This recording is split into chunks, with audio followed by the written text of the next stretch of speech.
Good morning, everyone, colleagues, and those attending. The hour is 8:03. It is Tuesday, April 6th, and I hereby call to order the Personnel Committee and Intergovernmental Affairs Committee of the Memphis City Council. Ms. Crichton, would you please call the roll? Councilman Canali. Here. Councilman Colvett. Here. Councilwoman Easter Thomas. Councilman Ford. Here. Councilwoman Johnson. Present. Councilman Jones. Councilwoman Logan. Councilman Morgan. Here. Councilwoman Robinson. Councilman Smiley. I'm here. Councilwoman Swearingen. Present. Councilman Warren. Present. Chair Carlisle. Here. Colleagues, good morning. We have 4 items on today's agenda and an auspicious day on item number 1. Not every day you get to hear the appointment of a judge. With that being said, item number 1, the appointment, Interim Judge, Division 1, Municipal Court of Ms. Carolyn B. Watkins. There is a request for same night minutes. May I please have a motion and a second to have this item heard? I'd like to second Swearingen. Moved by Councilman Warren, seconded by Councilwoman Swearingen. I'd like to recognize the Honorable Mayor Jim Strickland. Thank you, Mr. Chair. It is my pleasure to start your meeting off with a really high note. Carolyn Watkins is an outstanding member of the Memphis Bar. Her intellect, her work ethic, her demeanor, and her community service are all outstanding. We set up a process to fill the vacancy of Judge Jones with a team of lawyers, plus I think Councilwoman Patrice Robinson. We had a lot of qualified people. They narrowed it down to 3. And I really do think Ms. Watkins was a notch above all others. She will make an outstanding judge, and I'm very happy to nominate her before the council today. Thank you, Mr. Chair. Thank you, Mayor. Ms. Watkins, would you give us your name and address for the record, and if you'd like to make any comments or remarks? Good morning. My name is Carolyn S. Watkins, not B, but Carolyn S. Watkins. And my address is 2082 Valentine Avenue, Memphis, Tennessee.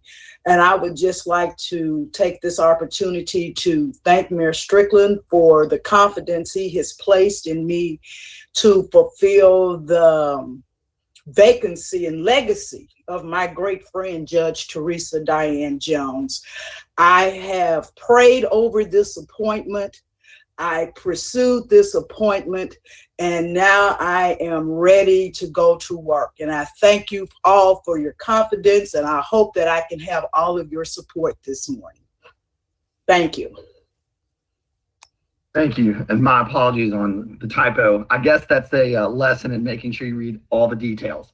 So thank you for that. Colleagues, are there any questions or remarks regarding this appointee? Jones would like to make a comment. Oh, yes, sir. Councilman Jones, you're recognized. Yes, and good morning, everybody.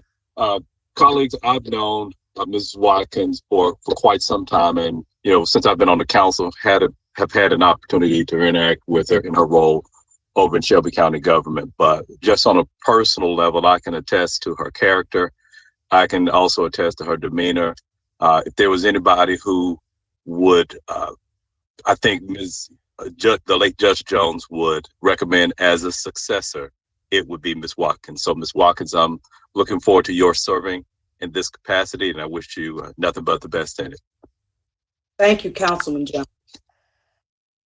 Thank you, Councilman Jones. Councilwoman Johnson, you have the floor. Thank you, Chair, so much for the opportunity. I like to say I applaud the mayor for making an excellent choice in regards to filling that position.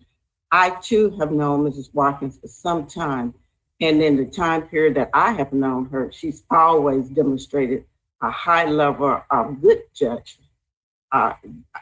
Serving in the position she does there at the EOC office of Shelby County, it takes a lot of insight, and she's always displayed, in my opinion, the best possible at the given circumstance or situation. So again, congratulations, Mrs. Watkins, and I wish you the best. Thank you, Chair. Thank you, Councilwoman. Colleagues, seeing no other members wishing to be recognized, Ms. Crichton, would you please call the roll on item number 1 with same night minutes? Councilman Canale, Yes. Councilman Colvett, Yes. Councilwoman Easter Thomas, Councilman Ford, Yes. Councilwoman Johnson, Yes. Councilman Jones, Aye. Councilwoman Logan, Aye. Councilman Morgan, Yes. Councilwoman Robinson, Councilman Smiley, Councilwoman Swearingen, Aye. Councilman Warren, Aye. Chair Carlisle. Aye. This item passes. Ms. Watkins, congratulations on your appointment as interim judge of Division 1 of the Municipal Court. Thank you all so very much. Thank you. Yes, ma'am. I hope that I only have to see you in social settings. We make sure you drive good then. Yes, ma'am. Colleagues, moving on to item number 2, the appointments to the Memphis and Shelby County New Arena Public Building Authority of Senator Ramesh Akbari, Mr. Jerry Hall, and Mr. Andre Turner. May I please have a motion and a second to hear this item? Move it. Second, Warren. I heard Colvett move it, Warren second. We will start with Senator Akbari. Good morning. If we could have your name and address for the record, please.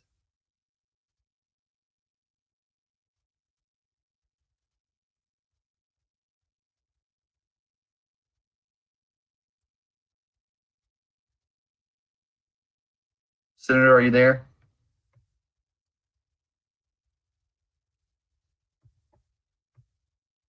Let's go on down the line here and come back. Jerry Hall, can we please have your name and address for the record, please? Yes, Jerry Hall, 8700 Staple Mill Lane, Cordova, Tennessee, 38016. All right, and Mr. Andre Turner, if we could have your name and address for the record, please. Yes, of course. Good morning, all. My name is Andre Turner. That address is 1995 Ambergate Lane, Cordova 38016. Thank you. Colleagues, do we have any questions or remarks for any of the appointments to the Memphis and Shelby County New Arena Public Building Authority? All right, seeing none on this item, Ms. Crichton, would you please call the roll? You want to move it to the floor, Chair? Oh, it was moved by Councilman Colvett and seconded by Councilman. So it's been moved and properly seconded. I think Senator Akbari, I guess we can all agree, is well known and a wonderful public servant. So I think we'll just go ahead and call the vote. If that's okay. Ms. Crichton, would you please call the roll? Councilman Canale, Yes. Councilman Colvett, Yes.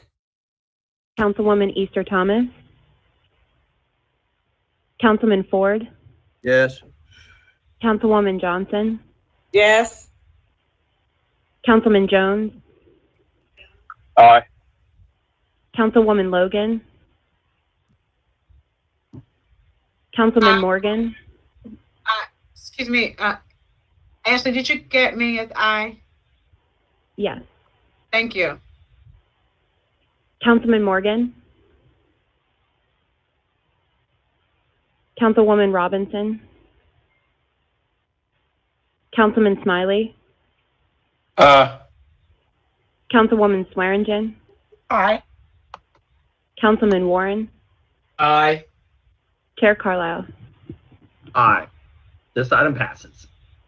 Colleagues, moving on to item number 3, appointments to the Memphis and Shelby County Sports Authority of Mr. Charles Ewing and Mr. Christopher Hearn. May I please have a motion and a second to hear this item? Second, Colbert. Moved by Councilman Warren, seconded by Chairman Colvett.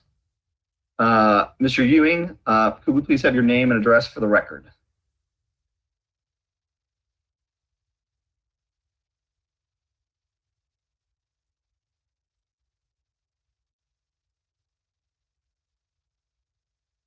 All right, we'll jump on down to Mr. Hearn. Could we have your name and address for the record, please? Christopher Hearn. The address is 1393 Island Shore Drive, Memphis, Tennessee, 38103. Thank you. Colleagues, any questions or comments or remarks for our nominees on item number 3? All right. Mr. Ewing just muted, and that's why I couldn't say anything.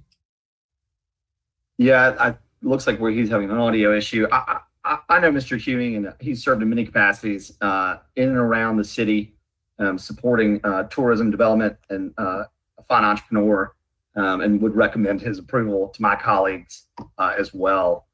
Unless there's any objection, I'd like to call this item to a vote. Ms. Crichton, would you please call the roll? Councilman Canale, Councilman Colvett, Yes. Councilwoman Easter Thomas, Yes. Councilman Ford, Yes. Councilwoman Johnson, Yes. Councilman Jones, Councilwoman Logan, Aye. Councilman Morgan, Yes. Councilwoman Robinson, Councilman Smiley,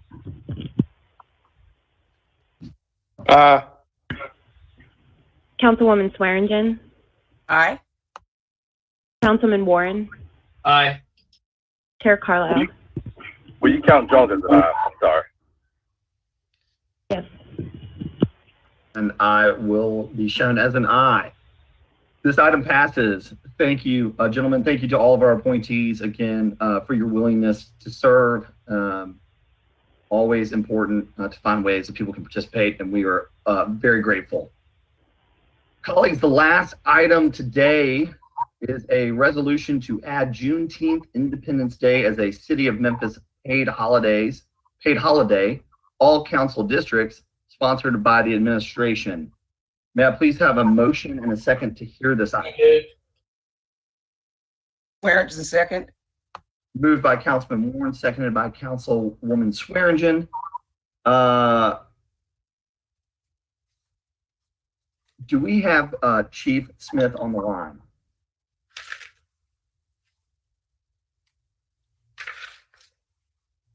I know she's going to be running a touch late. I see Chief McGowan. Chief, you have a second.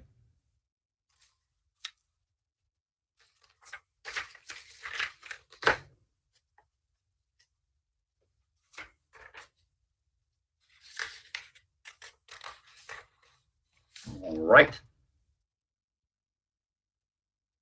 Tell you what, I will.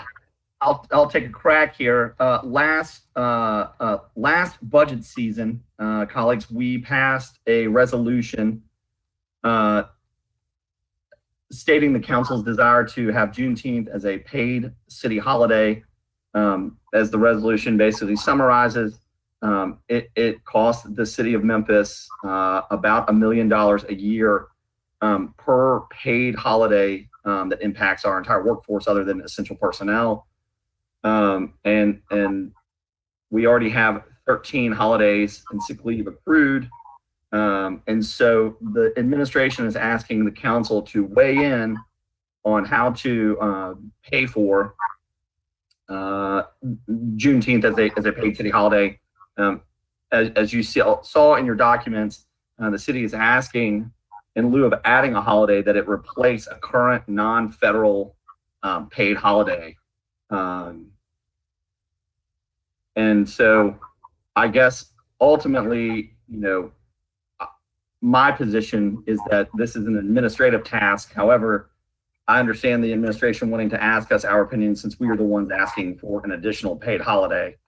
Certainly we could find $1 million in the budget, which is somewhat difficult, or look at our benefits package. So with that, Dr. Warren, are you in the queue? Oh, he's got. I think we got to mouse it. Jeff's got a tech issue. I see Councilman Morgan in the queue.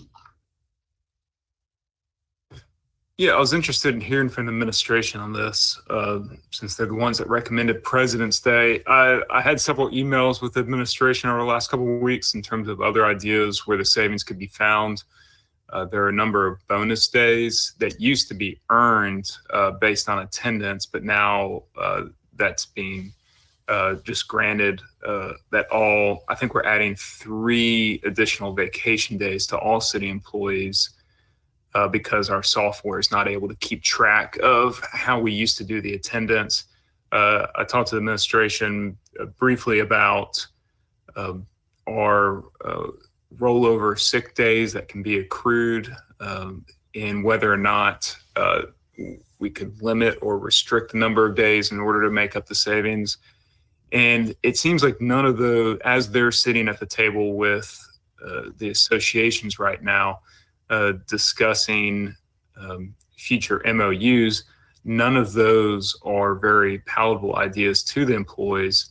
And so since there are a number of since the employees have an opinion on this, maybe we should have done this from the beginning, or now's the opportunity to ask them, and we can even do it where they rank their top 4 holidays. If they were to cut a holiday, which would it be? Because I'd like to have their input on this as well, rather than us deciding it for all of them, where I think they would have a very strong opinion. So, and include Juneteenth on there as well, the new one that's been added by the council, whether they prefer that one versus other ones.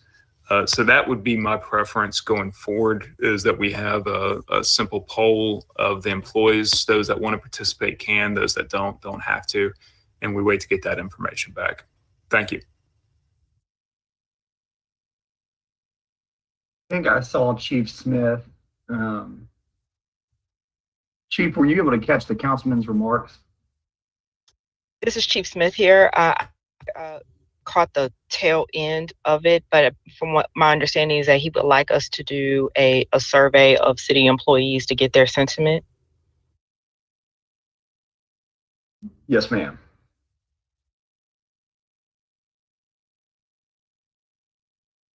Excellent. I will work with the administration to see how we can execute on that. Thank you, Chief. Let's see. I've got Councilman Dr. Jeff Warren in the queue, followed by Councilman J.B. Smiley Esquire. Oh, JB's out of the queue. Keep me on the toes today. Councilman Warren, you are recognized.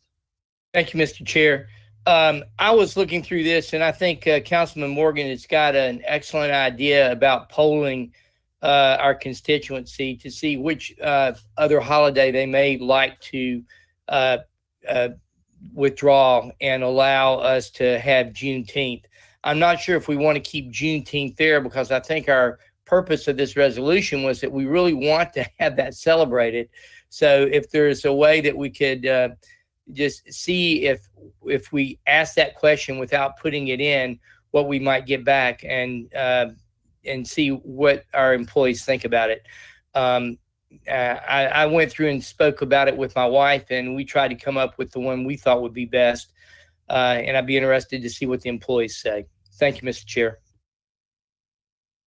Thank you, Dr. Warren. Colleagues, based on the comments today, I move without objection to table this item until it is prepared to be taken off the table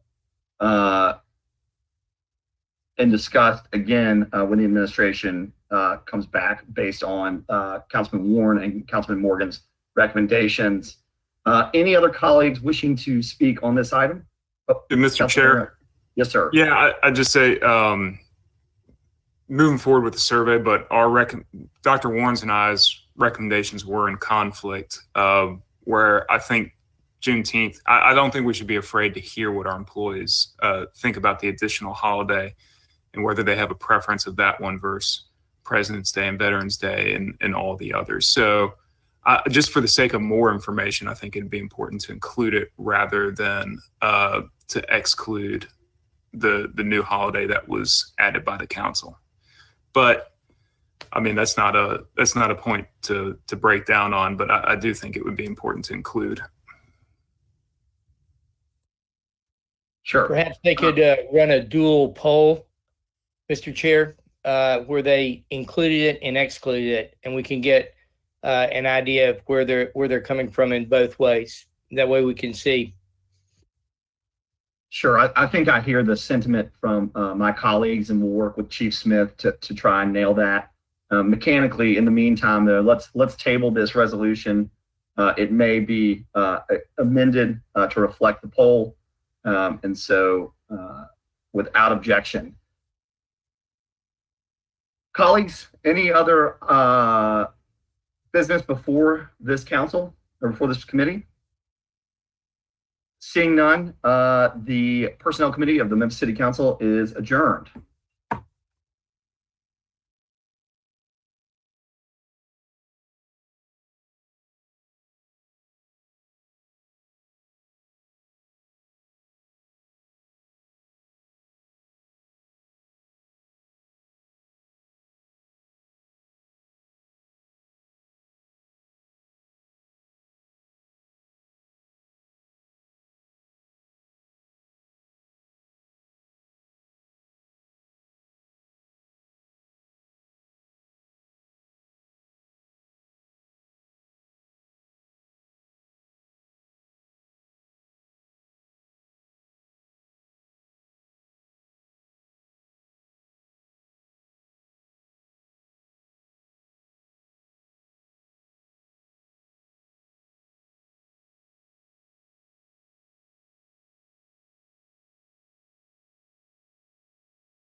The Budget Committee is called to order. Today's date is Tuesday, April 6, 2021.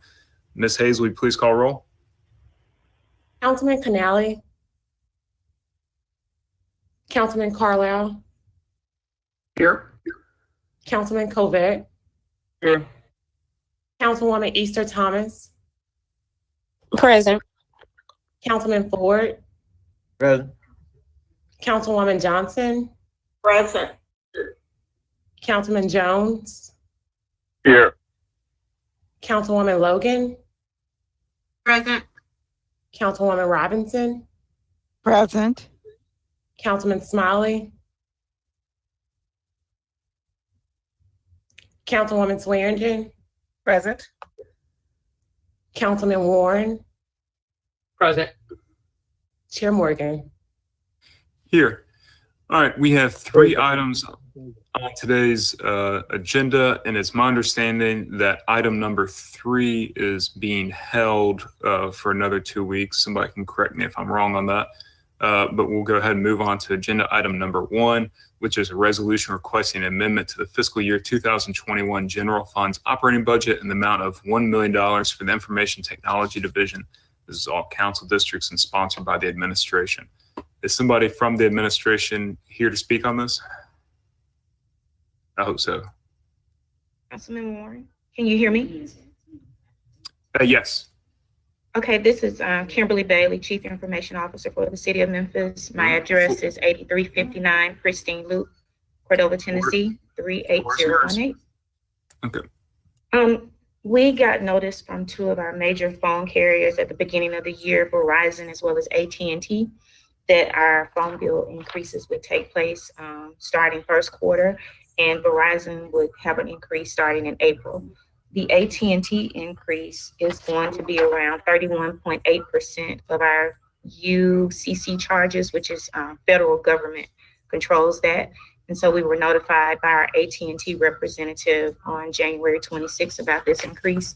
And we were notified on January 8th that Verizon charges would be going up on April 16th. So being that we budgeted relatively flat for this fiscal year, we're in need to ask for this increase so that we can be able to continue to pay the phone bills and budget appropriately for the upcoming fiscal year.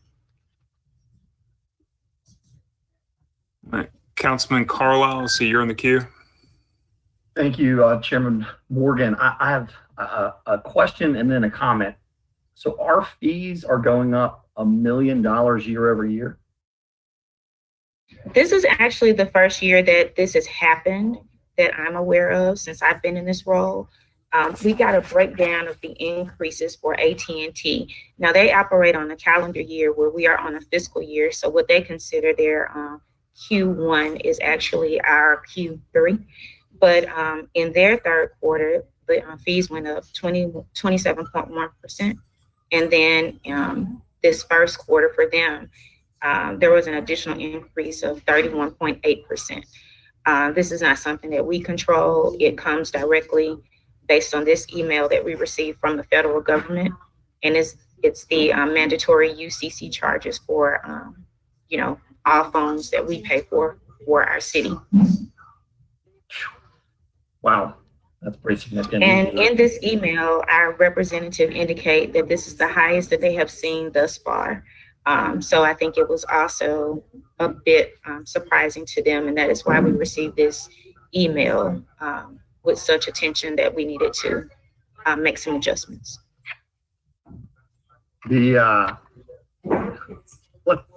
Sounds like they knew a lot of people were going to be working from home. My comment, thank you, and obviously we're going to be required to pay our bills. Here's my comment that I don't love about what's happening here. Not with you, Chief Bailey, is colleagues, I'll draw your attention to the last line of this resolution. Funding for the amended expenditure budget will be provided from sales tax revenues performing above budget. That is the second item that we're going to hear today to the tune of a collective $2 million in expenditures from sales tax revenue outpacing our budget. Headed into the last 3 months of our fiscal year 21. We had an update on where our budget was sometime closing out, I think it was Q4. And so I don't love the idea that we're getting like picked off, so to speak, kind of item by item with an increase. I like to think that I try and stay close to where we are on the budget numbers, but if somebody else has more information than I do, let me know. But I sure would like Councilman Morgan to know exactly where we are above and over our revenues that were projected, because it seems like, and I don't want to use the term like there's a piles of cash sitting out there. I know that's not entirely true, but a couple $1 million on the fly seems interesting. And I'd sure like to know, and I see Chief Ford, where we are above and beyond to date, year to date, from projected revenues to actual revenues, and projected revenues closing out the year. I mean, we should know, I think, or have a good idea where we stand to close out FY21. All right, we're going to go to Councilman Jones, then go to Chief Ford to discuss the sales tax revenue in that it's coming in over budget. All right, Councilman Jones. Thank you, Mr. Chair. The question that I have is this $1 million, is that for the increase over the entire year, or, and so will we have to account for that, just $1 million when we look at the increase for fiscal year 22? So Councilman Jones, this is to get us through January to June. And we will be coming before you when we are doing our budget presentation to ask for the additional increase for our next fiscal year budget. So we can estimate that the increase year by year, based upon the information that we have now, that it'll be $2 million, a $2 million increase. So we'll just be asking for the additional million added to the current amount that's in the budget to plan for next year. It is very hard for me to say what these charges will be. Like I said, this is the first time that I have been presented with charges of this amount, and it seems to be surprising also to AT&T. We are, we'll be making some adjustments within the IT division to look more closely at our bills, to try to see how our services and bills are lining up, just to make sure that we are being equally fiscal responsible with the funding. So we will be asking for this additional million with the upcoming budget. So I think we have around 2 million or so now. So we'll be asking for around 3 in the next fiscal year. And that is what we hope to be able to spend only for the upcoming fiscal year. If we can have some conversations with AT&T prior to finalizing everything, we'll do that, but they're not aware of any of these charges because it comes governmental to them as well. Thank you. You're welcome. Okay, we're going to go to Chief Ford and then Councilman Warren. Yes. So am I given to understand that we've had much better tax receipts than we expected, and we have more money there? Do we have enough money to pay for Juneteenth? Chief Ford. Good morning, council members. Shirley Ford, Chief Financial Officer, 5343 Mason Road, Memphis, Tennessee, 38120. Thank you for your questions. As you are aware, and we made you aware in Q2 summaries to Councilman Carlisle's point, that the sales tax revenues were trending much better above budget than anticipated. If you remember last year in our budget, amidst all of our uncertainty, we took a 25% cut anticipated decrease in revenues in our sales tax revenues. That has not occurred. We have seen decreases in other places, and to Councilman Carlisle's request, we are finalizing the March numbers. Our general ledger for March, which will end our Q3, is closing today. So we will be giving you an update at the next April council meeting for Q3 presentation and anticipated FY21 projection of where we might land. I will tell you that there are certain revenue categories that have been over budget, as we talked about the sales tax revenue and our state share of sales tax. There have been revenue items that are significantly under projected budget, such as our mixed drink tax, court fees, court costs, fines and forfeitures, parking meters, ambulance services. We had a decrease in the park division over our anticipated projection. We have a decrease in our investment and our interest on investments. Obviously, all of you probably are aware that interest rates are at an all-time low. So our own working capital money has not earned as well as it did in prior years. So there is a number of ups and downs. I'll be glad to share those with you when our March numbers are final, and as requested, and as we always do at the end of each quarter, provide council with an update on our revenues. Specific to the state sales tax, we budgeted $92,250,000. Our actual revenue at this point is $99,590,000. So we are trending well above budget in those items.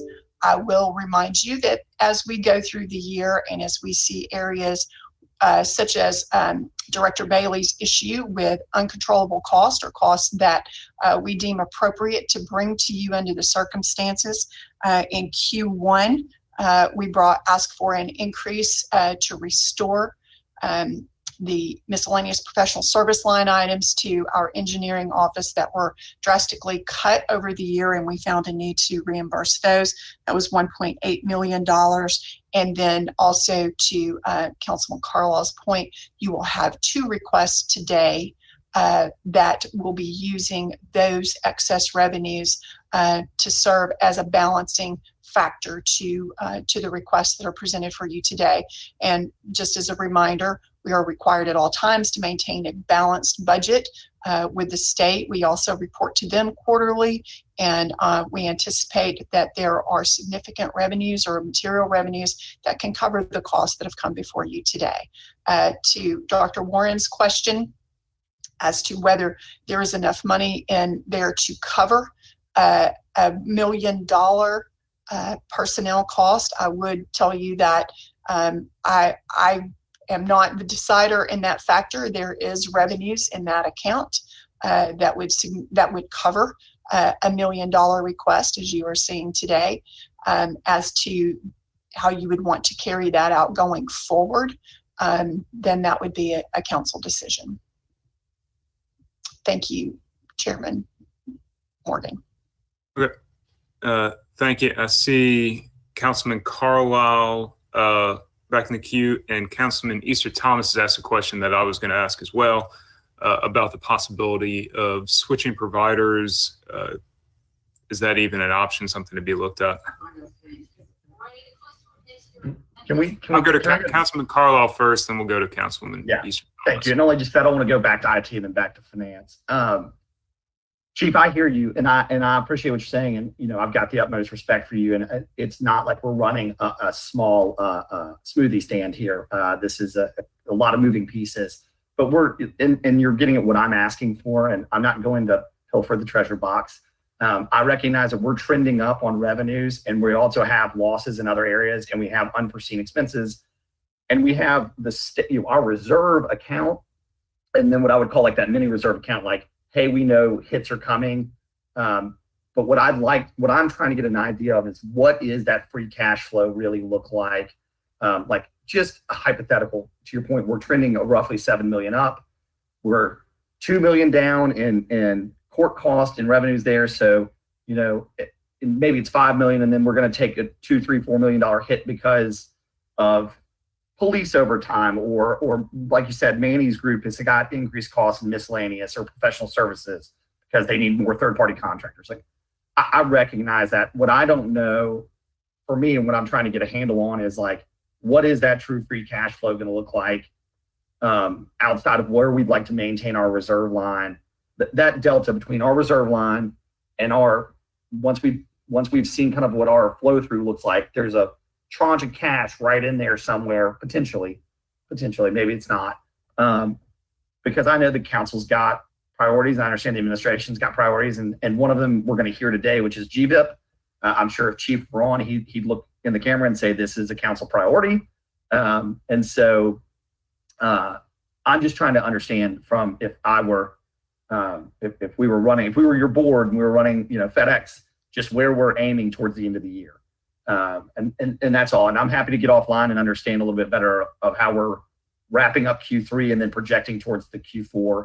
And obviously, because of our fiscal year, that means we have to lean into FY22 as well, because, things are still moving and evolving. So it's just, again, I know these things happen. It just, that's $2 or $3 million in items that have come on the fly. And it sure would be like, nice to understand kind of what we expect that to look like going forward. So anyway, I appreciate you as always. And certainly I would also like to make a request that I recognize guidance is coming out of the ARP. I appreciate you sending me the guidance you have. I don't know about a lot of my colleagues, but I've received several, hey, I hear you guys are getting a whole bucket of money from the Fed. What's happening there? So as soon as you feel comfortable and are able, I'd love for you to give an overview, and I think the public would like to hear what the plan is for the American Rescue Act, or American Rescue Plan rather. Simple stuff like, hey, it's not one lump sum payment like CARES Act was, right? So with that, Chief Ford, I'll get back with you offline so we can move our meeting on. And thank you for all you do. And Kim, thank you. It's nice to see you. I feel like we hadn't seen you since forever. With that, I yield back. That's how I like it. I prefer not to have to.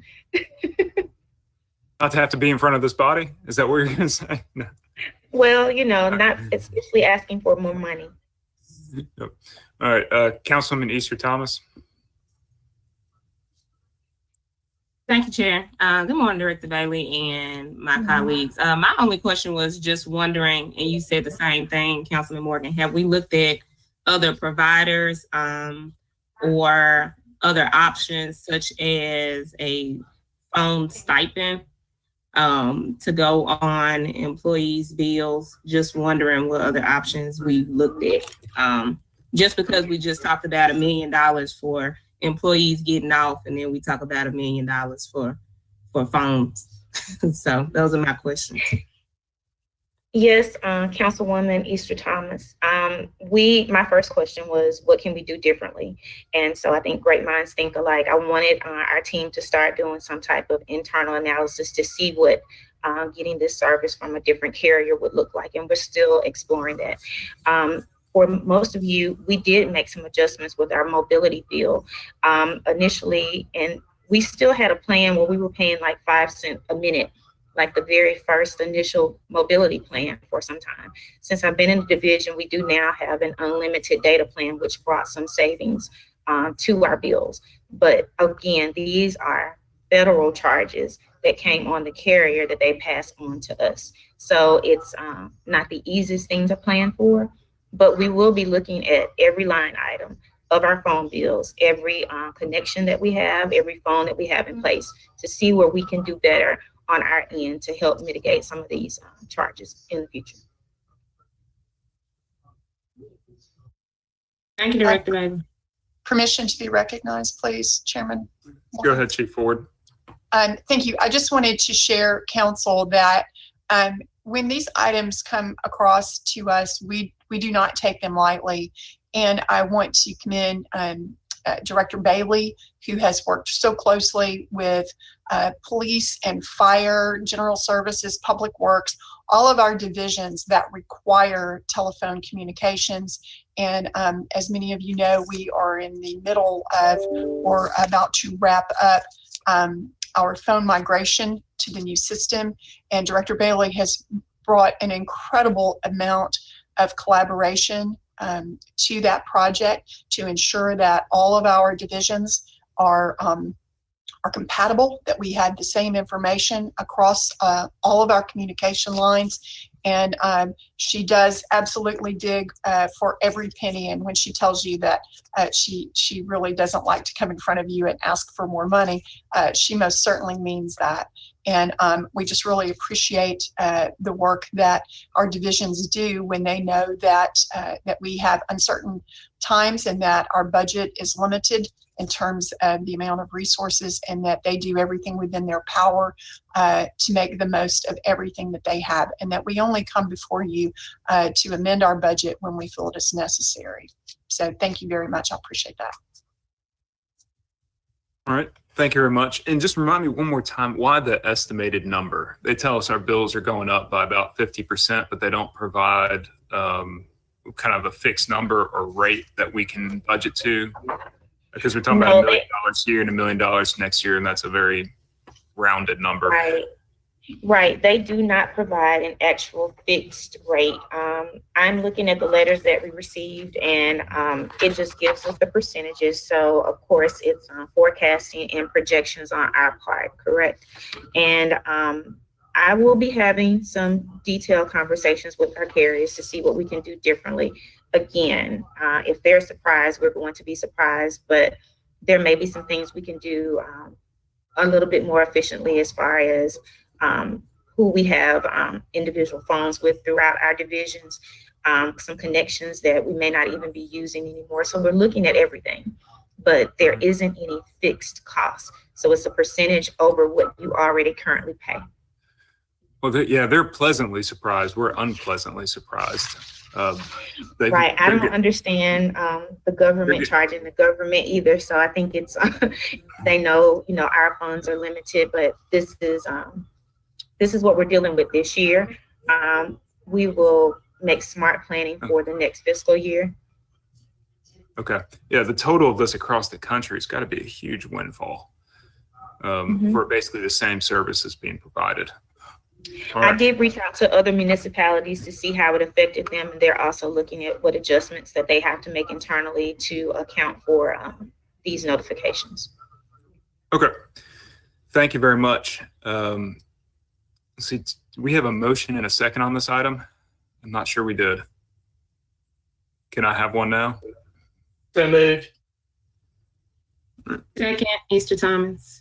Moved by Warren, seconded by Easter Thomas. Seeing no other members in the queue, Ms. Hayes, will you please call roll on agenda item number 1? Councilman Kelly. Councilman Carlisle. Councilman Colvett. Councilwoman Easter Thomas. Yes. Councilman Ford. Yes. Councilwoman Johnson. Yes. Councilman Jones. Aye. Councilwoman Logan. Aye. Councilwoman Robinson. Aye. Councilman Smiley. Councilwoman Swearingen. Aye. Councilman Warren. Aye.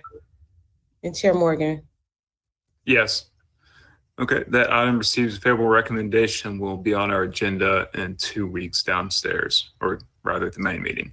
Agenda item number 2 is a resolution authorizing a borrowing by the city from EDGE, requesting EDGE to issue revenue bonds of not to exceed $75 million aggregated principal amount to fund a portion of the Liberty Park project. This is District 4, Super District 8, sponsored by the administration.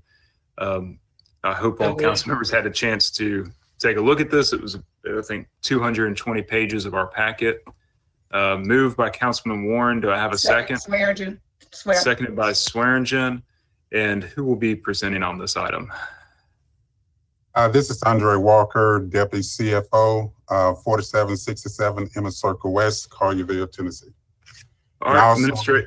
Representatives from ACD who will be presented as well. Okay, the floor is y'all's to present. Thank you. Okay. And we have a presentation to share. Let's see. While they get the presentation up and running, for the record, I'm Mary Claire Boris, HCD Manager of Strategic Initiatives, 92 Street.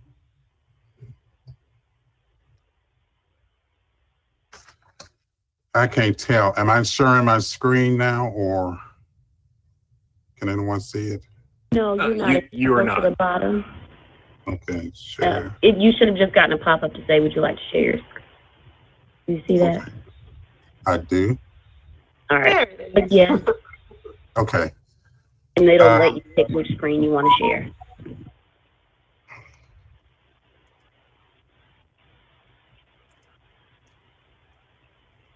So. You can see your screen now, Mr. Walker. Oh, okay. Okay, go ahead. I guess ACD will start the presentation. Yes, so this is regarding the Liberty Park redevelopment, specifically Phase 2A, because as you'll recall, we consider the construction of Tiger Lane and tearing down the old fair buildings to have been Phase 1 all those years ago.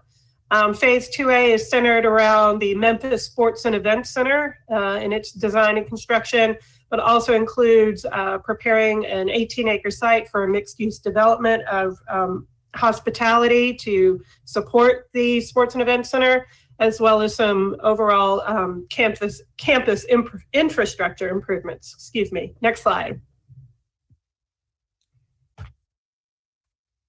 So just to recap, because we did present. You'll have to press the arrow keys. Just there you go. Perfect. Thank you.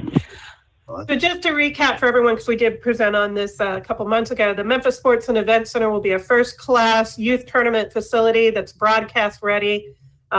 Be over 230,000 square feet. It will have an indoor and outdoor cafe, a central spine to share amenities between two separate venues within the building, as well as breakout rooms for use by teams and other functions. On one side, which we call the hard court pavilion, we will have hard courts, hardwood floors for 8 basketball courts, co-lined to be 16 volleyball courts. They'll have both floor level and mezzanine level seating.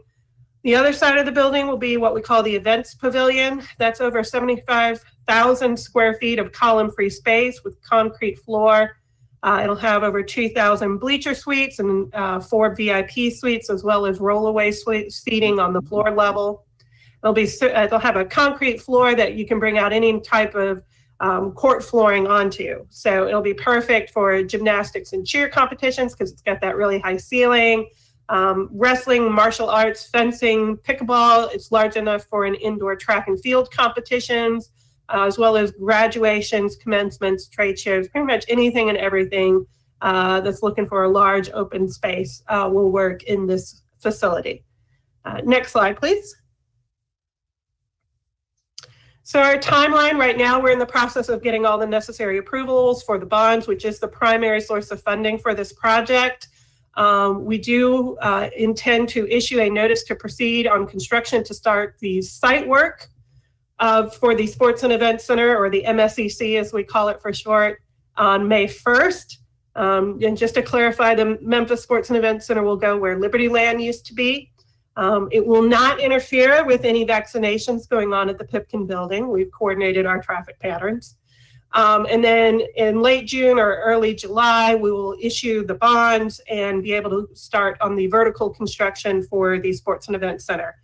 We anticipate opening the Sports and Event Center in fall of 2022, probably October of that year. And the initial retail in the mixed-use development should open relatively around that time.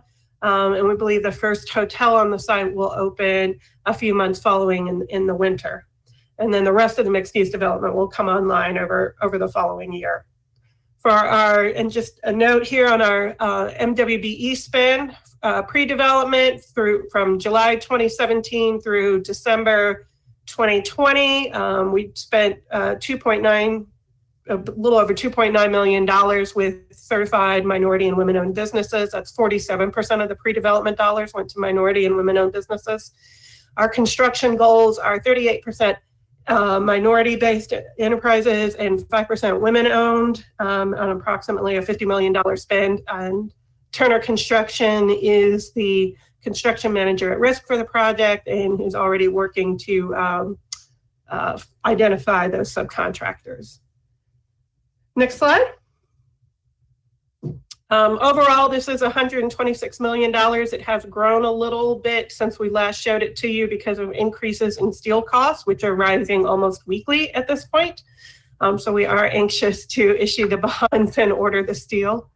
So it's a little over $70 million for the TDZ bonds, which of course will be repaid from the increase in sales and use taxes throughout the zone, the fairgrounds, which is a 3.0 square mile rate zone that surrounds the Liberty Park, includes all the prime retail areas of Midtown.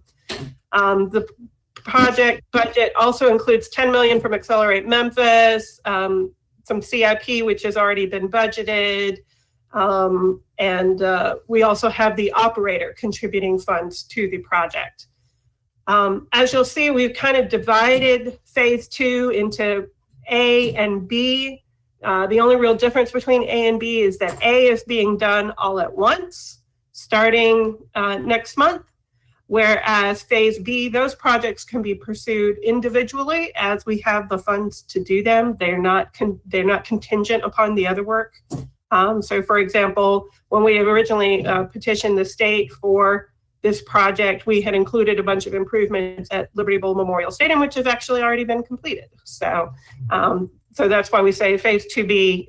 Doesn't necessarily mean later. It just means it doesn't have to be at the same time as phase 2A. But overall, it is a $126 million project. And with that, I'm going to turn the presentation over to Mr. Walker. Okay. Purpose of the resolution. So the resolution requests that AS issue up to $75 million in bonds and lend those proceeds to the city to provide funding for the Liberty Park project. Components of the project cannot be funded with GO bond proceeds due to private use, private benefit concerns. Therefore, the city must issue the debt through a conduit issuer such as Edge. The resolution also authorizes the execution and delivery of a loan agreement between the city and Edge, and it approves forms of the following documents, which make up the majority of the 200-page package that you got: a loan agreement, trust indenture, first supplemental trust indenture, bond purchase agreement, and a preliminary official statement.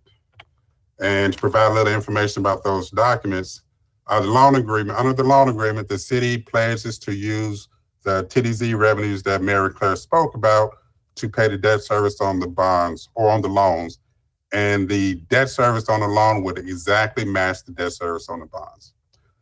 In the event that those TDZ revenues are insufficient, the city will use non-property tax revenues to cure the deficiency.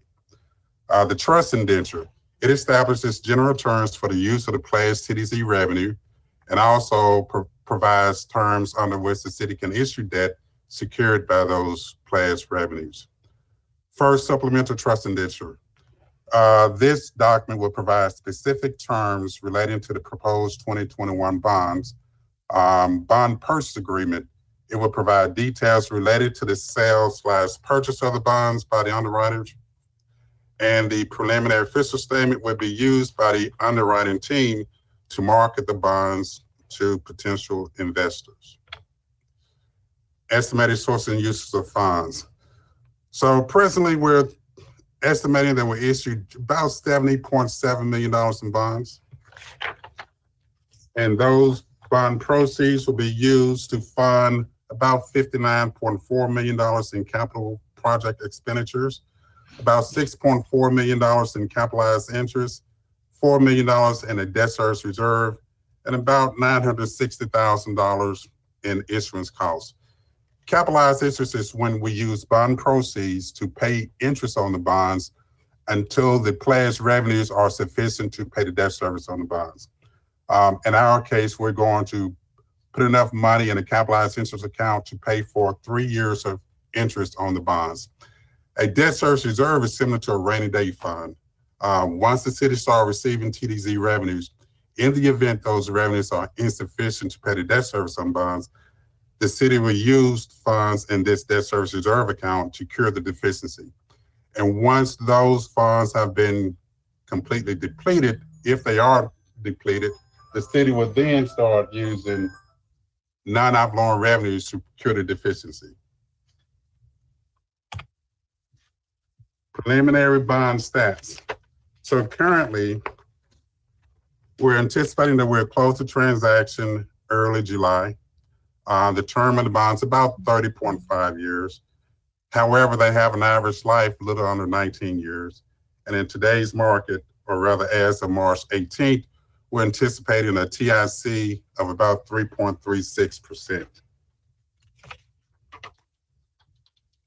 Debt service covers. So we compared the estimated debt service on the bonds to the anticipated TDZ revenues generated by the project. Excluding the fiscal year column, the two columns to the far left of the screen shows the principal and interest on the bonds. Again, these are estimated as of March 18th. The third column to the far left shows monies flowing from the capitalized interest account to pay the interest on the bonds. You can see that those monies match exactly the interest on the bonds. Column in the middle, the blue column shows the net debt service. Now, this is the amount of debt service that will be payable used in the TDZ revenues. Column to the right of that, the green column shows estimated TDZ revenues, and this is according to a feasibility study provided by RKG Associates, and it does take into consideration lingering effects of the pandemic. And then column to the right of that in blue, that's the column that calculates the debt service coverage. So if we look at in 2024, we see a coverage of 2.53. That means for every dollar of net debt service, we are anticipating having $2.53 in revenue. And in 2025, it drops down to 106, and then it picks up again to 131 in 2026 and increases slightly thereafter. The last column to the far right in green shows the surplus annual TDZ revenues generated after the debt service on the bond has been paid. And throughout the life of the project, currently we're estimating surplus TDZ revenue will total $72.5 million. Estimated MWBE participation for the bond issuance. The upper half of this analysis is where the city has fees where we had an opportunity to select an MWBE firm. The lower half of the analysis shows the fees where we do not have an opportunity to select the MWBE firm. And again, all these fees are estimates. Looking at the first half, the top half, total fees is about $604,000. Of that amount, $212,000 and change will be paid to an MWBE firm, and about $410,000 will be paid to a local firm. I want to point out that underwriting fees of estimated at $191,000. Raymond James will be the lead underwriter on this transaction. However, we have not yet selected the co-managers. We anticipate that we'll have about 3 other members on the team. And because we don't know the firms that would be on the team, just to be conservative, we just put no dollars under MWBE category and none under local presence category. But there will be MWBE participation and there will be local participation. So for the upper half of this analysis, MWBE participation is currently estimated at 35.2%, MBE participation at 34.8%, and local participation at 67.9%. Looking at the lower half, we have about $356,000 in fees. Again, no MWBE participation, and about $237,000 in change in local participation. So in total, a little over $960,000 in fees. Of that amount, 22.1% will go to an MWBE firm, 21.9% to an MBE firm, and 67.4% to a firm with a local presence. Preliminary financing schedule. So after council considers this, we'll go before EDGE board on the 21st and present the transaction to them. We're anticipating that we'll have a bond sale or sell the bonds, or price the bonds rather, on June 16th. And then again, close the bonds around the first week of July. And we'll come back to this body during this first meeting in August and report final results, including final MWBE participation numbers. There's a few other bonds issues that's in the pipeline. We expect to come before this board again in about a month or so and present documents for Accelerate Memphis projects. So that is a $200 million project. Currently, we're anticipating that we'll issue about $175 million in bonds to the New Arena Public Billing Authority and about $25 million in bonds through EDGE. After that, we're coming for council again to issue GO bonds. Those bond proceeds will be issued to retire $150 million in commercial paper and also to refinance for savings $56 million in existing bonds that were issued in 2011. We're also looking at bonds that were issued in 2012. The savings on it is not quite as good as the 2011 bonds, but we may issue those, and the amount of bonds issued would be slightly higher than what we're presenting here. Additionally, simultaneously, we'll seek authorization to issue another $150 million in commercial paper. The commercial paper program, you know, we come before City Council about every year and a half to renew the program, and this is part of that process.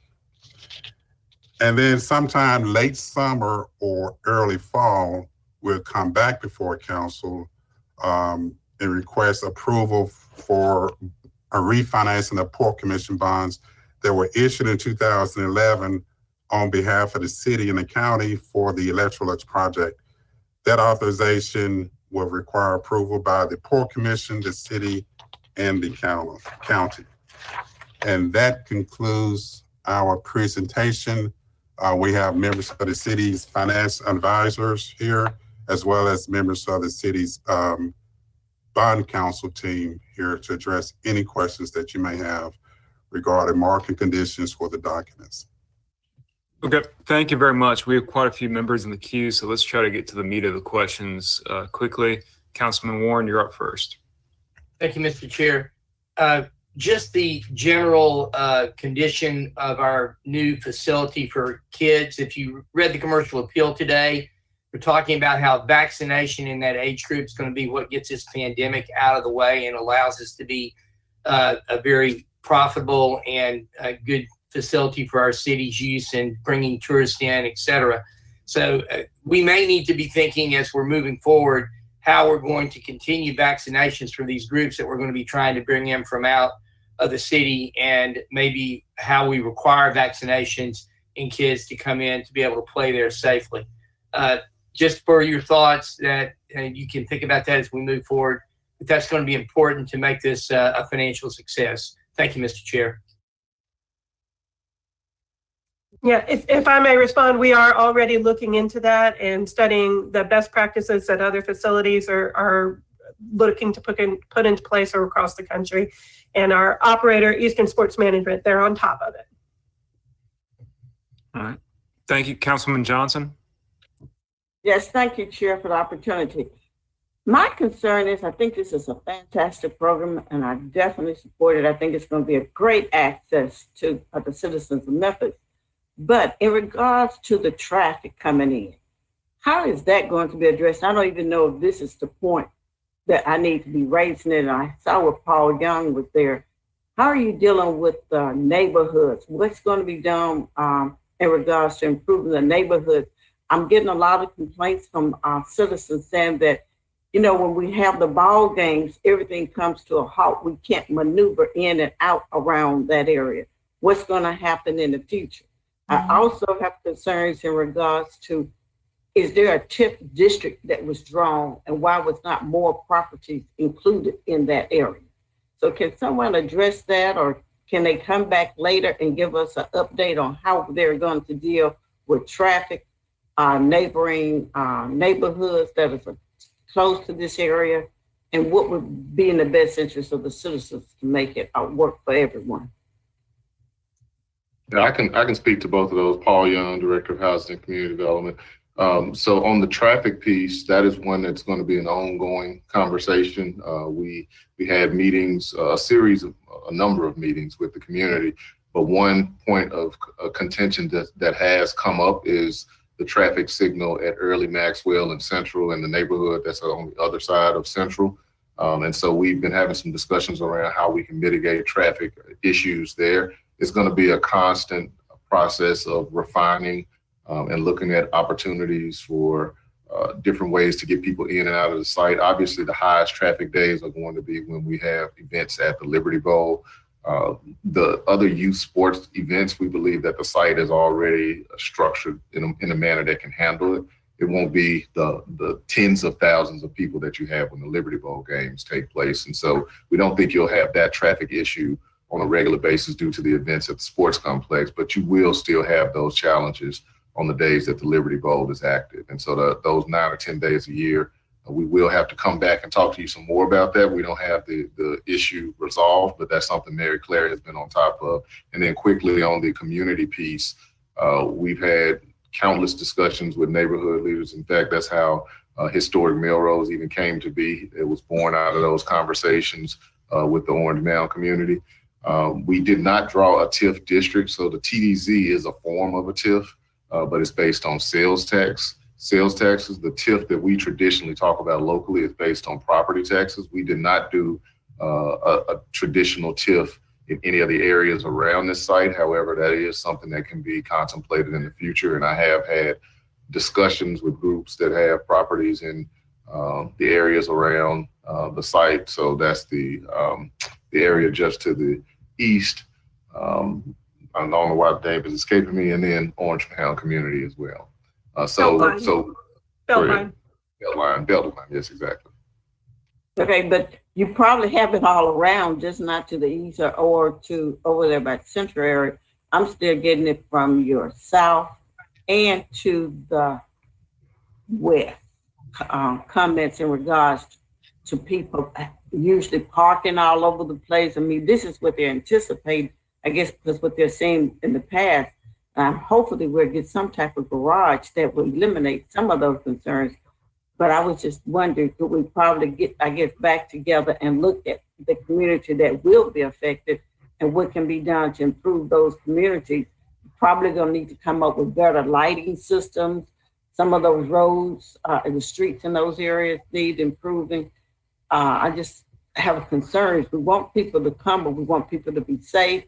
And we don't want any incidents to occur because we just didn't think this project out completely. So if you could maybe come back later and let's work on or talk about community impact on this project. Is that possible?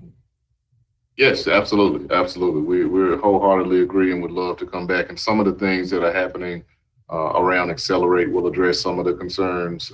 Accelerate Memphis with the work that's going to happen along Park Avenue, but those specific, and then some of the work that Public Works is doing around street lights. So some of these issues will be naturally addressed through some of the things that are happening, but we certainly are ready and willing to come back to discuss these community benefits in more detail. Okay, thank you so much. Thank you, Chair, for the opportunity. Thank you, Councilman Carlisle. Thank you, Chairman Morgan. Can we go, Mary Claire, can you go back to your sources and uses?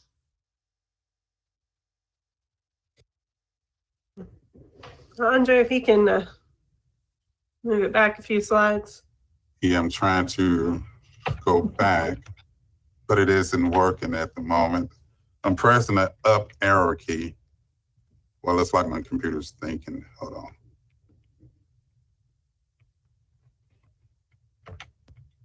Tell you what, let me start over with it. Councilman, can you go ahead and proceed before we get to the slide, or I need actually remember. Okay. Yeah, slide 4. Slide 4. Okay. Need my visual cue. Okay, so phase 2 is 126. We're issuing 75 mil. Accelerates 10 million.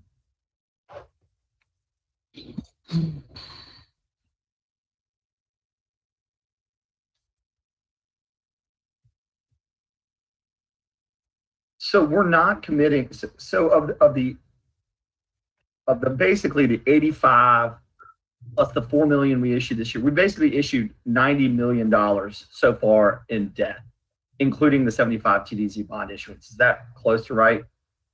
Assuming we do Accelerate Memphis, that's 10. We issued 4.1 million this year in CIP, and we've got this 75. Well, right now we're projecting 70.7, but yes. Right. Okay. Yeah. Less expenses. Right. Right. Yes. So okay. So we're at $85 million, and then another 4 million, I guess, is coming in this year's capital budget for CIP. I believe we're going to be offsetting that. Okay. Yeah. And with that, we are completing. We are completing basically the sports facility and the site work for the mixed-use development. Okay. What is the financing of the next steps after that of all of the individual elements look like? Right. So for those phase 2B projects, the track and field and track football stadium that we're going to put into Toby Park to replace the one on site, the soccer fields, some additional campus improvements, a public playground, some improvements to the exterior of the Pipkin building. We will have a little bit left over from the TDZ bonds and CIP probably, because we have a healthy contingency budget on for the Sports and Events Center. So we're anticipating some of that will be left over. But mostly the funding sources for that is we have one request in for a grant that I think I'm not really supposed to talk about very much, but we've had a $10 million grant request out in the world for that $16 million. And the rest will likely come from selling the naming rights for the Sports and Events Center. We've had that valued at over $12 million. And then also, of course, as you remember from the debt service chart, we anticipate some healthy TDZ surplus to help fund those projects. Yeah, me too. I'm a little more pessimistic about the forward projection, but what is That's our last source that we're counting on. We're much. I hear you. What's our base year? When did we close this? Was it 19 or 18? I can't remember. So the base year in TDZ is kind of goofy. So you take the year that the tourist amenity opens, which right now we're projecting the Sports and Event Center will open in October of 2022. So that's FY23, then becomes year one. And the baseline year is the year before. So we project that FY22 will be the baseline year. I didn't know that. So it's not when we were approved or closed. It's literally, okay, it's when it's activated, basically. Our original interpretation of the law, we thought it could be either one, but the state attorney general's office has taken a hardline approach on that. Boy, it really would have been a good year to grab it now. I know. And then last question, Andre, what was our bond rating on this? I mean, I saw yields are ticking up. I was kind of surprised. It seemed not high, but I was a little surprised by about 25, 50 basis points.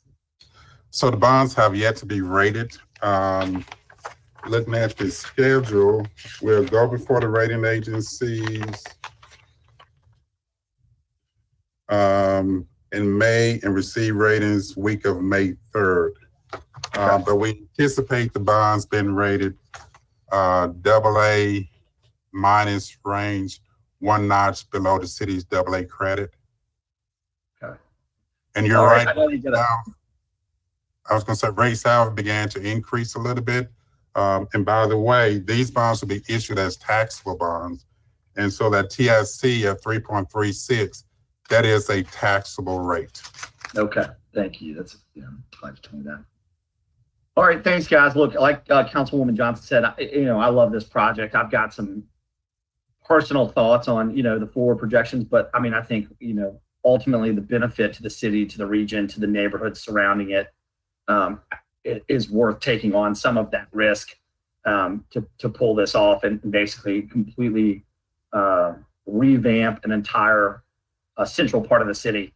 So I'm going to support it as I have from the beginning, and we'll just kind of work our way through it. Best of luck controlling construction costs. Steel, lumber are 3x now, and as Mary Claire said, they continue to go out of control. So hopefully we can move with due haste to get underway and get our contractors signed up on those contracts. Thanks, guys. Appreciate it. Thank you very much. Councilman Jones. Thank you, and good morning, everyone. My question is, we can stay on this slide. My first question is regarding the uses of funds here. So I totaled up the track and field, shared soccer, additional campus, playground, Pipkin building. That comes up to about $13 million. So my question is, what I hope we don't have is, we have the main construction completed, but we are postponing and we don't have commitments, and we're looking at 4, 5, 6 years down the road and these things are completed. So my question is, why wasn't this $13 million included in the first sort of, in the TDZ bond issue? So if I can, I'll touch on that. So when we started this project, we wanted to include all of the additional components that you see. But as Mary Claire mentioned, as costs increase and the project grows, and then we started looking at the projections for the TDZ, we had to make decisions. And what we've done is we have separated those components because we definitely want to get them done. These won't be components of the project that do not get completed, but we know that the meat of the project must get done first. We must get the youth sports facility actually built and open. That way we can actually kick the TDZ into gear, and then we can make sure that all of these additional components take place. For instance, the track and football field, that's something that we've talked a lot about with SCS, and we know that the community really wants to see that happen. We're going to make that happen, but we know that in order to really get this project moving, we have to get these bonds issued and actually get the qualified public use facility built. And that's what this bond issuance will do for us. Okay, thank you.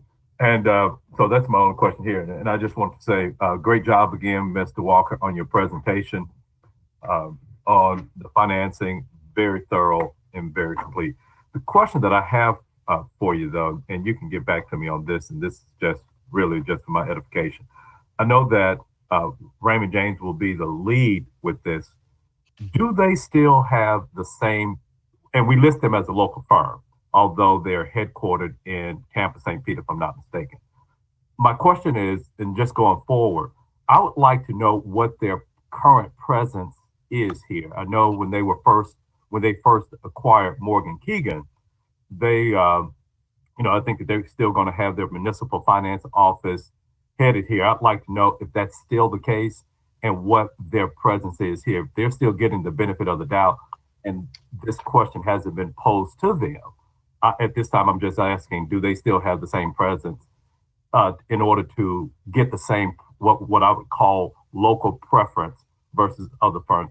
I would contend that if they don't have the same presence that they had, and I know with there not being the headquartered here, we can't have the full presence that they used to have, but if they are just a skeleton of where they were after that commitment, I don't think that they should be given that local nod. So if you can just get back with me online with that information, I'd appreciate it. Thank you, Mr. We'll Chairman. definitely do that. And also, I think their desk, at least they have a desk here in Memphis. Can PFM or ComCap confirm that? Yeah, I can. Their lead muni desk is still here. Their beast of their fixed income underwriting, trading, and sales is out of the Memphis desk. All right, thank you. And Councilman Jones will do the research and get that information to you. Thank you, sir. All right, thank you. That's all the council members I have in the queue. My last question would just be about, so we have youth services is headquartered over there. Is it still the intention of the city to keep youth services there, or are they moving out and are others moving into that building? Where are we with those plans? So the city this project does not impact youth services. And so there may be discussions that they're having, but we're not a part of those. Okay. Okay. The use of that property I thought would be pretty hand in hand with what we're doing and the amount of money we're spending everywhere else. So, all right, I'll direct that question to, I guess, Chief McGowan later on. Any other comments or questions from council members? All right, seeing none, Ms. Hayes, will you please do a roll call vote? Councilman Canale. Councilman Carlisle. Aye. Councilman Covett. Councilwoman Easter Thomas. Yes. Councilman Ford. Aye. Councilwoman Johnson. Yes. Councilman Jones. Aye. Councilwoman Logan. Abstain. Councilwoman Robinson. Aye. Councilman Smiley. Councilwoman Swearingen. Aye. Councilman Warren. Aye. And Chair Morgan and Councilman Covett, I got your vote. Thank you.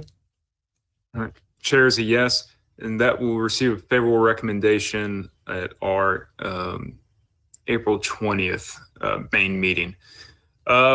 One last thing I would like to ask Shirley Ford on, and this is going to be important because I think we're getting a lot of questions from community members about the American Rescue Plan, I believe it's being called, and the funding for that. So if you could give us a quick, very, very quick 1 to 2 minutes about the money that's coming in, the parameters around it, and what we know now, I think that update would be very, very helpful for council members as we're getting peppered with questions from the community. Absolutely. You might feel like you're on a little bit of a car commercial if I'm talking that fast in 1 to 2 minutes. But I can tell you this. We don't know exactly what that federal funding is going to be. We do have some preliminary estimates, and that is around $168 million. We all know and have been warned that that is subject and can change. What we do know is that the funding will come in 2 phases.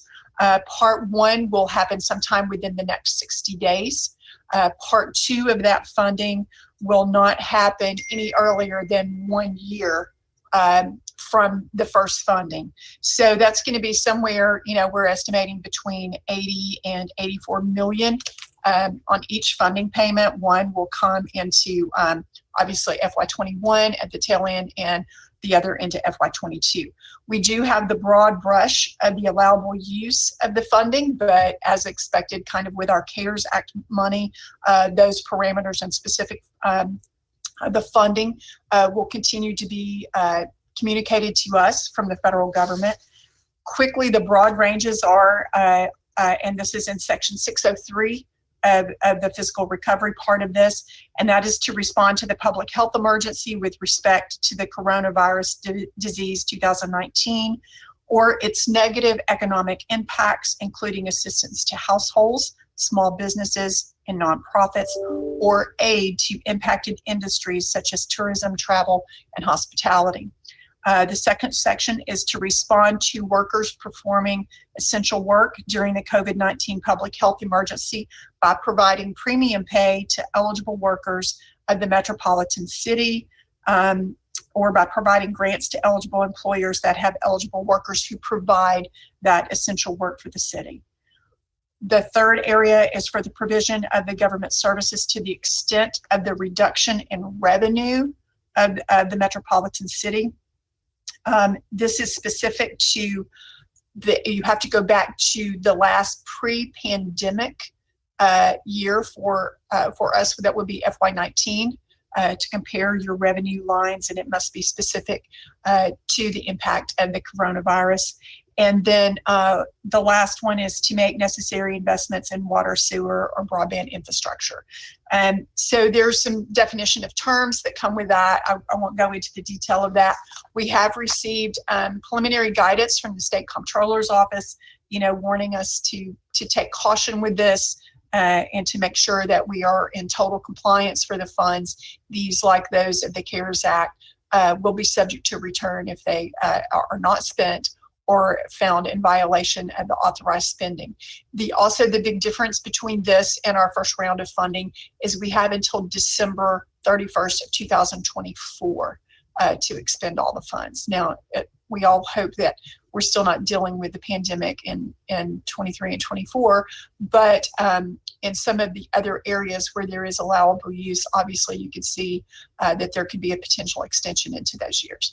And that's just kind of the 2-minute spiel on it. I'll be glad to share with any council member any of the information that we have received so far. I participate weekly in a call with our federal liaisons, the same group that, we're continuing to make sure that we were updated with the latest guidance, same as with the CARES money, but we'll be glad to share all of the information that we have. Okay, thank you very much. Any other business? Councilman Warner is requesting just a short weekly email with any updates, I guess, that we're receiving from the comptroller from the federal government. I think that might be a good way to gather the information, distribute it as well. Any other comments? Any other comments or business before this committee? All right, seeing none, we're adjourned, everybody. Thank you. Sorry, we ran a little bit over. Council members, if we could have one moment.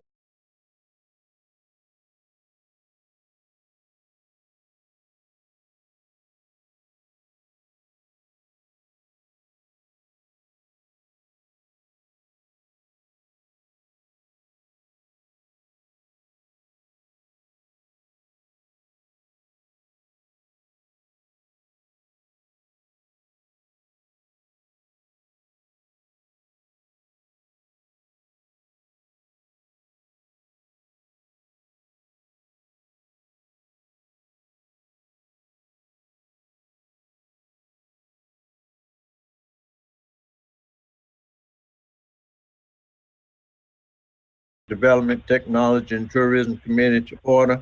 Please call the roll. Councilman Canale, Carlisle, Hovet, Yeah, here. Easter Thomas, Present. Johnson, Present.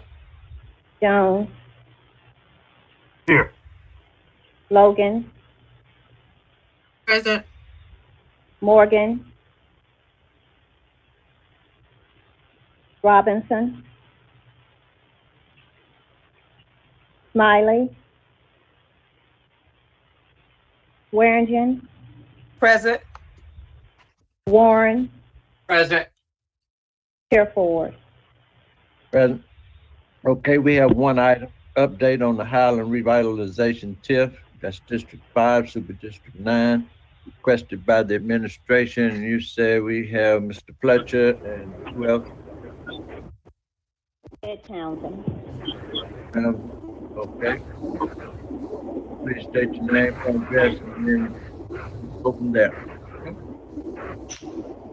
Thank you, Mr. Chairman. My name is Ted Townsend. I reside at 97 Monroe Avenue, Memphis, Tennessee 38103.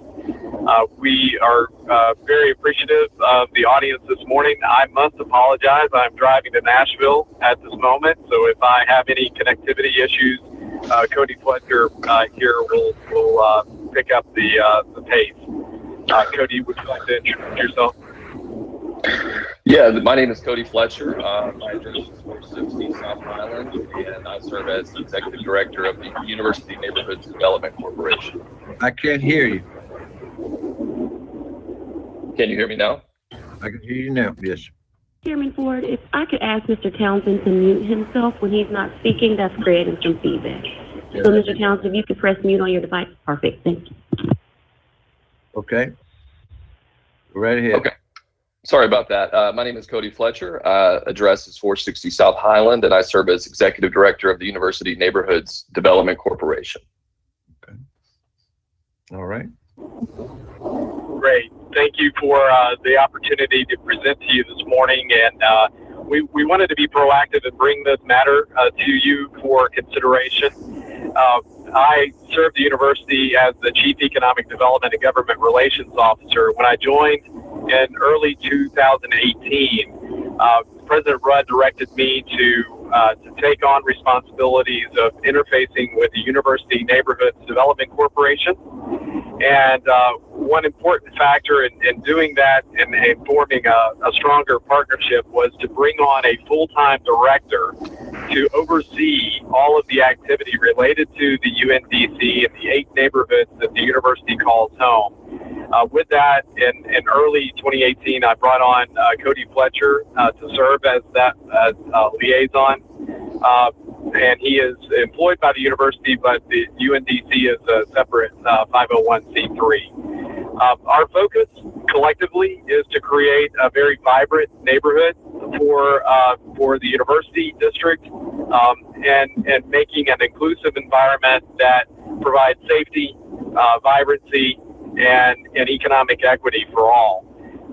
We are very grateful to the City Council and County Commission for approving a tax increment financing agreement that would allow for the revitalization of Highland. We believe that Highland as a major artery around the university is critical to the success of the university as a whole. We also know that a number of our students live on or near Highland, and we wanted to focus on creating a safer streetscape for all involved. A part of the rigor that we wanted to establish was direct oversight of the TIF. The UNDC has a board of directors, and I serve on that board to represent the university. And we also have a tax increment financing committee that oversees the process and eventual expenditures. So obviously the TIF was formed in 2016. The board has always been there, but it's become much more active. And Cody has done a great job in putting a lot of structure in place and formality so that we can oversee these precious funds. And we take it very seriously that we have access to the public funds and want to make sure that we're investing wisely and we see a return on that investment. And most importantly, we're transparent and we report to this council on a regular basis of the success And this is today an effort for us to approach you, because with that oversight and once we started receiving and collection of funds from the city and the county, that began in really late 2017, early 2018. And obviously it's an intermittent reconciliation and collection for both taxes from the city and the county. Once we had a few of those under our belt, we began to analyze the performance of the TIF. And through that, through the analytics and the oversight of the TIF committee and the board of directors, we did identify an anomaly within the TIF. And that's why we're here today for your consideration. We wanted to bring this forward to you as quickly as possible so that we could seek resolution and your approval to move forward. So with that, I'm going to hand things over to Cody so he can begin the presentation. Thank you, Ted.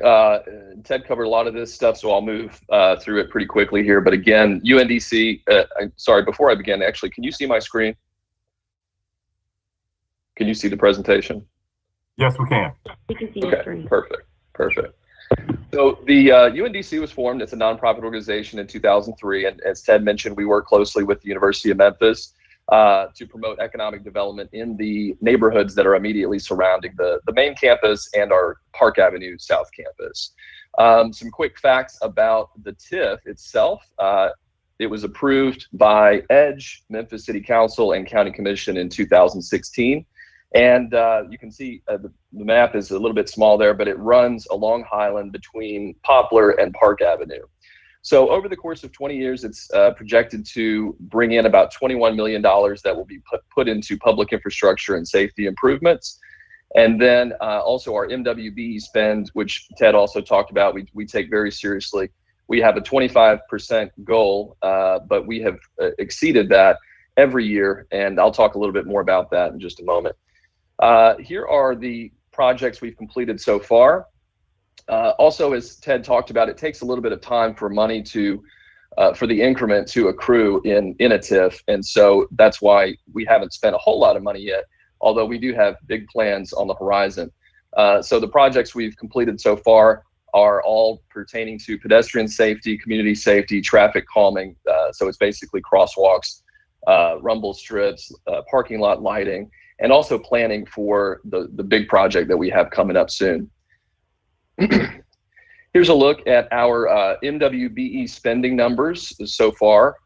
So in 2019, we were right at 40%, 2020, 65%, and then this year so far we're at 33%. So that gives us a lifetime total of 43.19%. And I do have those numbers broken down to greater detail. If any council member would like those, I can provide those as well. So right now, coming up in the this summer, we will begin construction on what we call the Highland Streetscape Improvements Project. This is phase 1. It will run from Midland Avenue on the north to Southern Avenue on the south along Highland. And it's basically a complete rethinking and renovation of Highland Street. So I'm sure many of you have been through there lately. You can tell that the streetscape is not what it should be.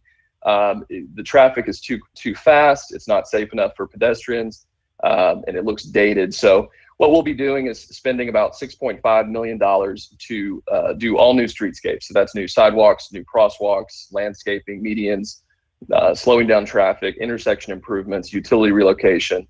So it'll be a pretty big deal. And again, as I mentioned, we're slated to begin construction this summer.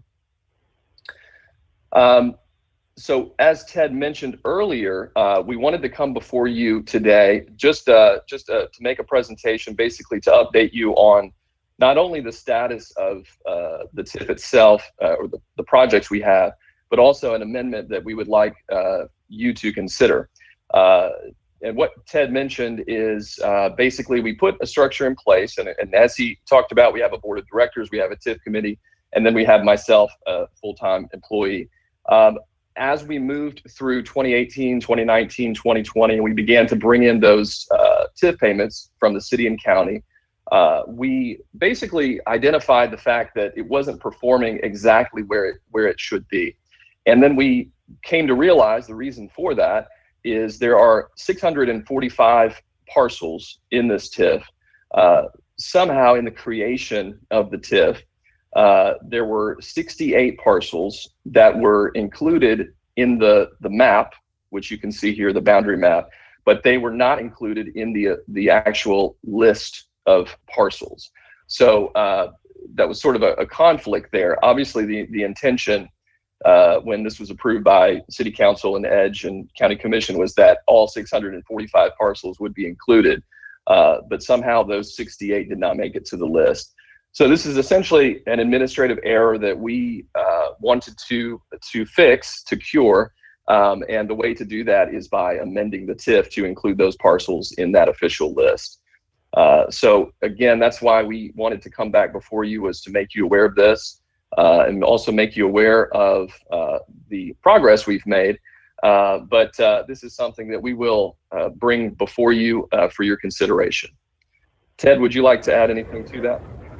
Yeah, I would. Thank you for that, Cody. And I want to make a point here that we are not looking to have retroactive collections on those parcels. We're asking that once the amendment occurs, that will be a baseline for those parcels only moving forward. We would not ask to recapture any loss of that increment from years previous. Right. So again, that's exactly right. So we're not asking to go back and collect the money that was intended over the past 5 years, but we do want to fix the problem moving forward so that we can make sure we have the correct amount of funding to complete our projects. So that is our presentation, and I'll answer any questions. All right, I appreciate you. Thank you. I got two council members, Councilman Warren and then Councilman Jones. Go right ahead. Thank you, Mr. Chair. Thank you, guys. Can y'all describe the 68 parcels? Is that what the anchor project area is in yellow on your map? Is that the part that was left out? Is that correct?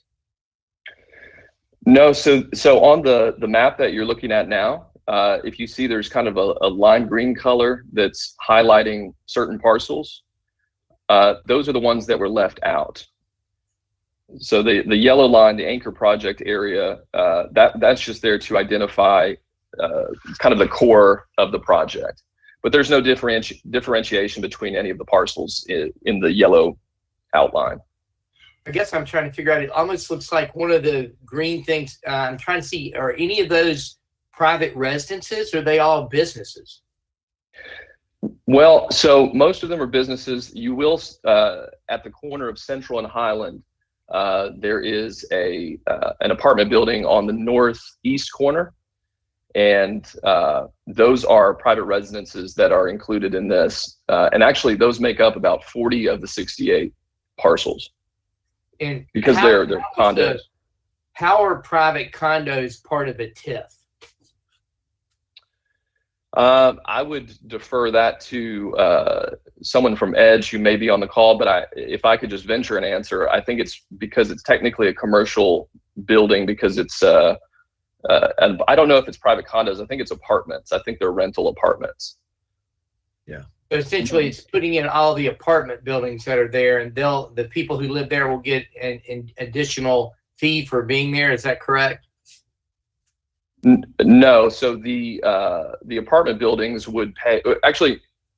So property owners in a TIF, they would not see any difference in any of their tax bills. It's more of the organization of funds after the taxes have been collected. So a resident of an apartment building, they would never know they live within a TIF by looking at their tax bill. And again, I think it's because it's a commercial property. If it were an actual private residence, I don't think it would be included.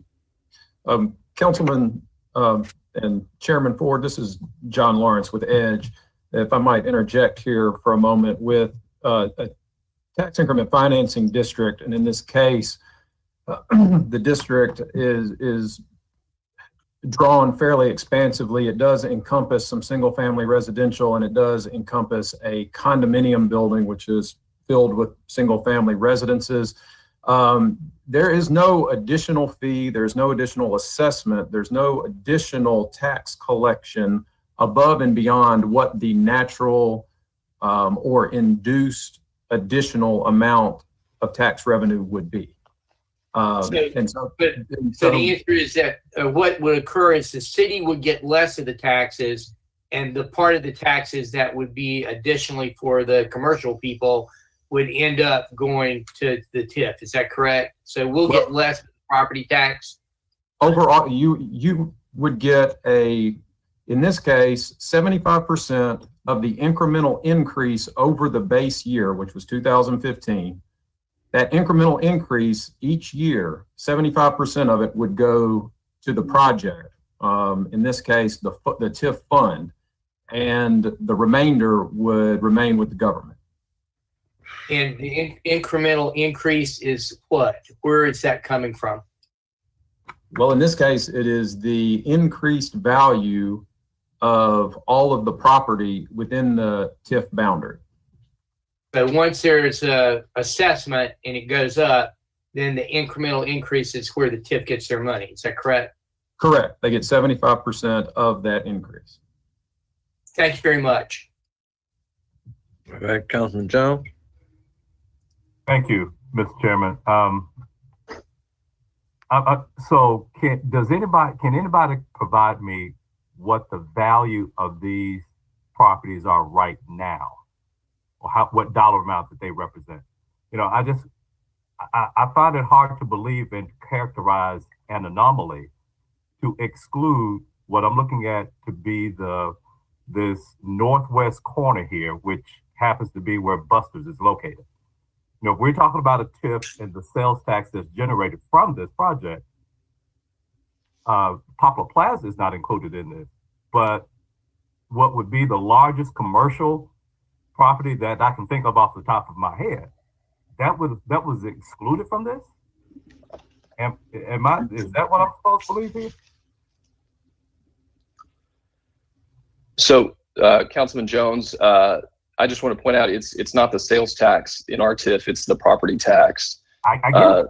Okay, but even from a property tax standpoint, what would be the largest commercial was left out? Yes, the short answer is yes, unfortunately.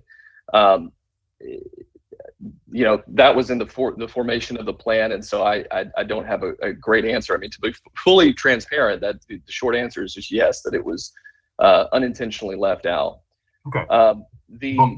Before we move forward with this, colleagues, I think it would be incumbent upon us to know what we're giving up. It was incumbent upon, and we agreed to forego some of this, but we're asking to amend something, and we don't even know what that dollar value is. Do we have that? Yeah, Mr. Chairman, if I can interject, the base year in 2015 on these 68 omitted parcels were producing $305,000 in taxes to the city of Memphis. The current year taxes paid to the city of Memphis are $650,000 and some change. The total increment collected, the difference, the growth, is $347,000. $108,000 stays with the city of Memphis because that is the committed debt service amount, and legislatively that has to remain with the city. We can't put that into the incremental revenue. That leaves $238,000 in incremental revenue, 75% of which would go to the project. So thinking about it like this, $179,000 from these 68 parcels is new and was intended to be committed to the project. $108,000 new dollars remain with the city for debt service payments. And there's another 47 plus that goes to the city of Memphis that's new revenue above the debt service. That would remain even with the TIF in place. Okay, but those were based upon 2015 numbers? No, that's the difference in the 2015 numbers and the current year payments. Okay, so, and you know, you threw out a lot of numbers here. I'm a visual person. I need to see this printed. I need to see it in writing for me to, you know, to really digest it. But what would be helpful to me, and as we're contemplating this, is give me what these 68 parcels represent, what that was in 2018, and you know, it may have been here. I need to see it visually, what these represent and what we will be giving up going forward, and then based upon, I know that we are in the process of having reassessments taking place, and so my question also would be, have these properties been reassessed, and what would be those values based upon the reassessment?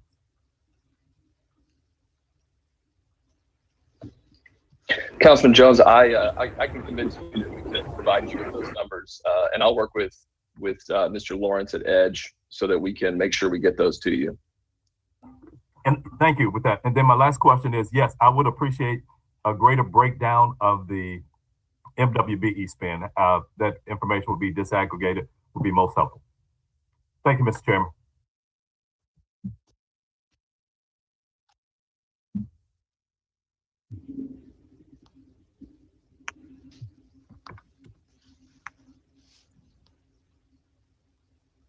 I think you're muted, Mr. Chair. Yeah, Dr. Warren, you got another question? Yes, I do. What would be the effect if instead of going back to 2015, we transferred these 68 parcels in today and allowed you to have the TIF funding based on their current value as opposed to the 2015 value?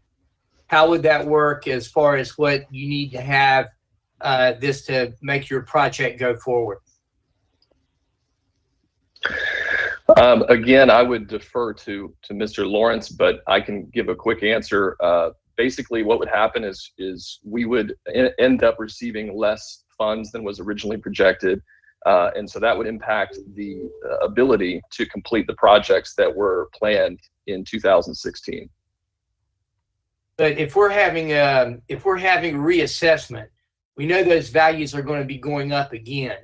So as opposed to a windfall, it might be reasonable to see what we think those properties are going to be assessed at before we decide to do it, because instead of getting what you think you're going to get, you may be getting 2 or 3 times that amount if we go back to 2015 for this. So I'm wondering if we may want to delay this until we can see what the reappraisal looks like to determine how much we want to do on this. Or you can tell us that you need all that money and tell us where it's going to go, and maybe we just vote for it. So I'm just wondering if that's not an unreasonable thing to think about, and I'd like to hear what the Edge Board thinks on that. Thank well, you. Certainly not speaking for our board, but from staff's perspective, we believe that to accomplish all of the things that were put forward in the previously approved plan, the intention was to capture the incremental increases off of all of the parcels within the district in order to accomplish that. The way the TIF is designed, the funds can go forward, be placed into the fund, and then the items in the plan can be financed through the funds that accumulate, or the funds can be borrowed against. And I believe that UNDC is moving forward with a plan to do that in order to make a considerable amount of investment right away, rather than picking it off, $170,000 at a time or whatever it might be each year. So I do think that there is a considerable impact if these parcels are not actually included. We've already seen that over the last 4 or 5 years as the fund has not grown as it was intended to grow. From when we briefed Chief Ford and Mr. Walker on this, they made it clear to us that, the past funds have been spent. Don't even think about trying to recapture the past funds, even if they were intended to be placed in there. However, moving forward, those funds have not been allocated to anything because they were intended to go into the TIF. And so I think moving forward, having that $170, $180 plus dollars, and then after the reappraisal, that will certainly go up or should go up. I think those were intended to be put to use within the district. And how long does this go? Because it seems like you're going to get an increase of funds indefinitely. So what is the lifetime of this TIF? And what are we thinking about that? Because it seems like we'll be foregoing 75% of this growth in reappraisal indefinitely. And what's the lifetime so we'll know what we're voting on? This is a 20-year TIF. Thank you very much. Thank you, Mr. Chair. I yield back. Thank you. Okay, I don't have anyone. Look, can you send all of that information to each and every council member, please? And what I would say, maybe within the next 2 weeks, 4 weeks, we can get back together after everyone receive all of that information. Can you get that to us ASAP? Absolutely, Mr. Chair. I can send that out this afternoon. Okay. Mr. Chairman, from a process standpoint, want to make sure everyone's clear on what is going on here. The legislated process is that EDGE hears this proposal, votes on it, sends it back to the full council and the full commission for a vote once approved.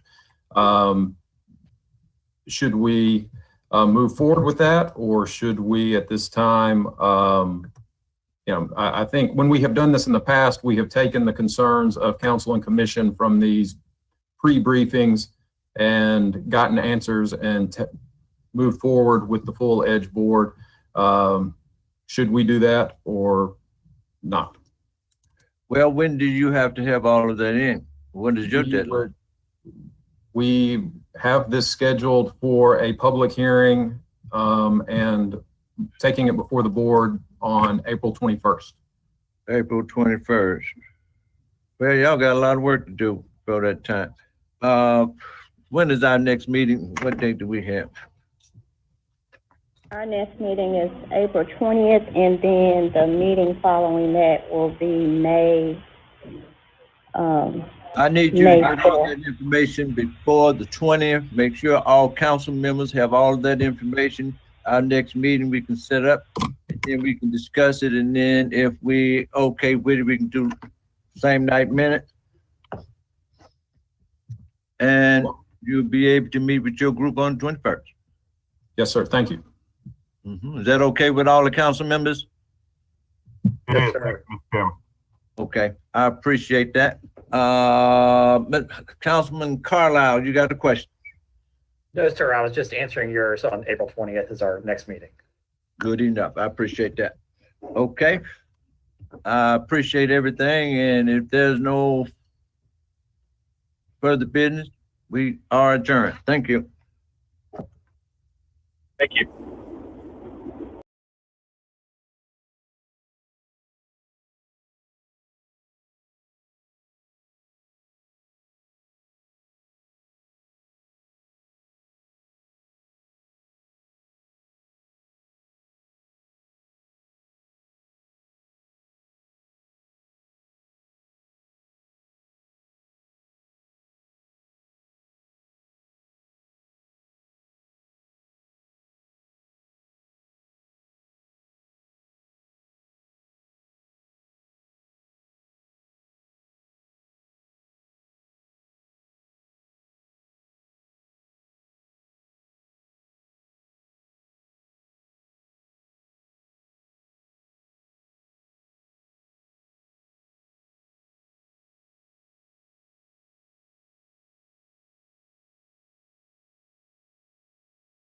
Channel 2, we're a little bit behind. I would like to call to order the meeting of the Memphis City Council's Transportation Committee.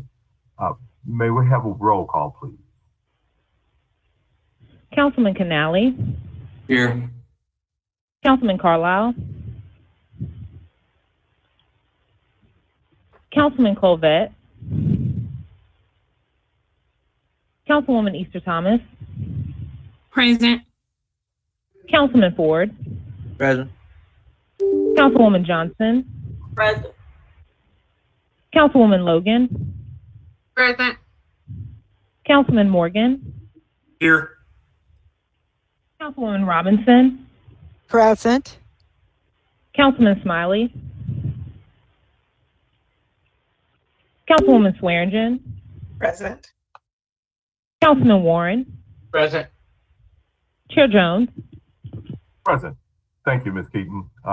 Colleagues, we have one item, and that's a MATA funding preview. So this is not an action item or anything that we have to vote on, but I asked that MATA come back before us. And the Transportation Committee, as you know, is a newly formed standalone committee. It has not been in the past, or at least the past 6 years that many of us have been on the council here. But in the previous meeting, Mr. Rosenfeld gave us an overview or review of how we got to where we are. And then he also talked about some of the challenges going forward. So as we go into budget season, I've asked for them to come back and really just give us an idea. In one of those meetings, I think it was discussed of what MATA's funding needs are. We know that there is the funding that MATA receives, it comes from the council. You know, there isn't a special revenue fund that's set for transportation or anything like that. But going forward, I think that I think it would be helpful for this council when we look at what their funding needs are, that they come before us and give us an idea going forward of what those funding needs are. Now, I think that in a previous meeting, it had been established that if we were to fully fund them in any given year, they probably couldn't expend everything in that set year. So I asked for this presentation as we go into budget, just to give us an idea of how we can sort of set some priorities for transportation, because I think that I think that there are a couple of basic services that a government provides, being police, fire, solid waste pickup, which is an item as well that's been of import to this body. But I view transportation as just an integral part of the basic services that a city provides. So with that, Mr. Rosenfeld, I will turn the floor over to you for your presentation. Thank you, Mr. Chairman. I appreciate the opportunity to be here with you today. I'll set up the screen to be able to present.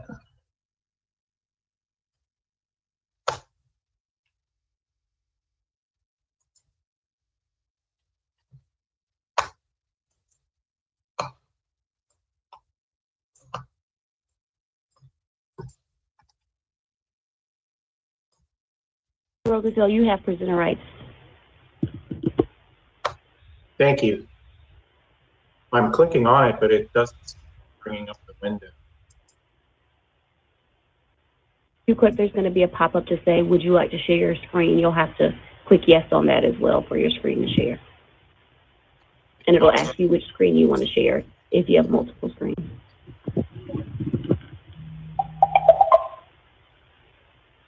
Hold on, let me send it to you one more time. Got it, perfect.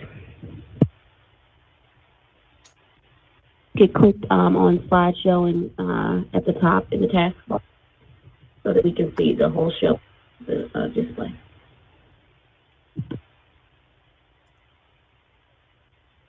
We can see your email, Mr. Rosenfeld, if you want to minimize that email box. And click on the PowerPoint. Yes. Go to slideshow. If you go up to the top taskbar, up, straight up. There you go.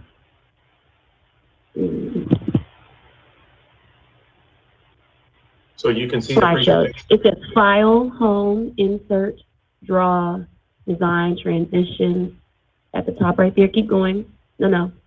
Click the arrow right there. Go up. Up, there you go, slideshow from beginning. Okay. It's directly above the trolley near the orange. I'm gonna read, Mr. Rosenfeld, if you would go to the word file on your screen and move to your right to the word file in the taskbar at the upper left. But don't There click. you go.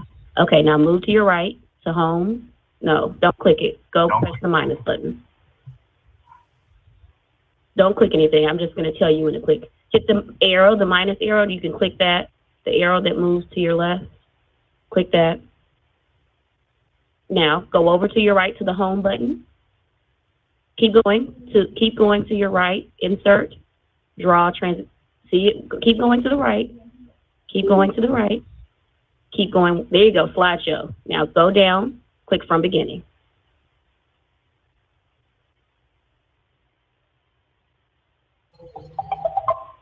Do you have more than one screen, Mr. Rosenfeld? Yes, I do. Okay, so I'm going to presenter rights for just 1 second, and I'm going to give them back to you. And when you click on it, please click on the screen that shows the presentation. You selected the other screen. So give me 1 second. I'm going to give you back presenter rights, and it should give you that pop-up again. And when you click the screen, it's going to give you that icon. Pick the screen that has the maximized presentation on it.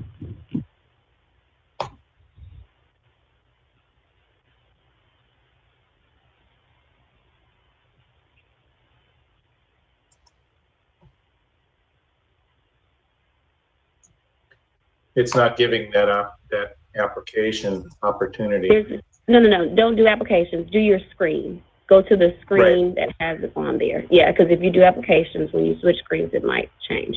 So just click the screen share button. It'll light up, and then you'll see like a little action. It says application or screens. Click on screens and select the one that has your presentation maximized. Yeah, it's not giving me the options to select it. Mr. Rosenfeld, can you have somebody to email it to Ms. Hyman, and we can present it on our end? Certainly, thank you. Thank you. Mr. Rosenfeld, I'm going to take your screen share away so we don't have the email. Hold on a second.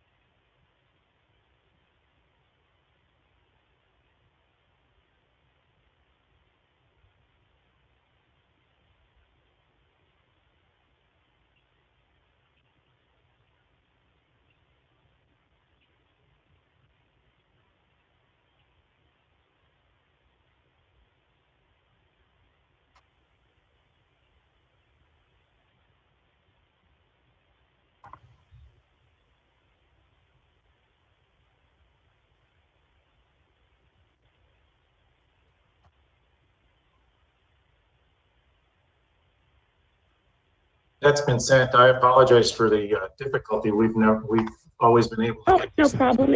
It'll take just 1 moment. I'll get it up for you, Mr. Rosenfeld. Thank you, Steph.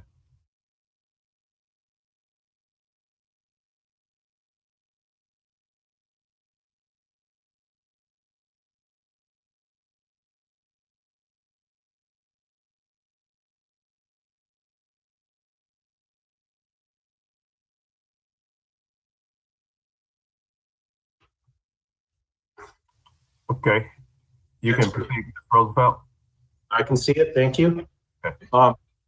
Mr. Chairman and members of the committee, again, it's my pleasure to be with you this morning and chat about my favorite topic, and hopefully yours as well, and that's mobility and public transportation in our community. As the chairman has already indicated, that the request was made of MATA to come forward with a wish list, if you will, of what our funding requirements might look like in the event that additional funding was available.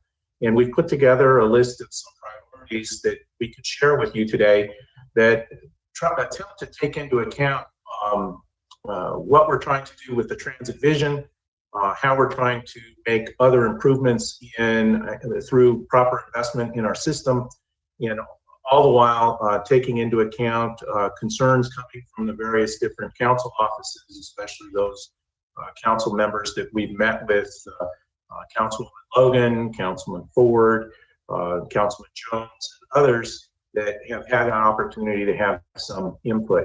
If you could go to the next slide, please.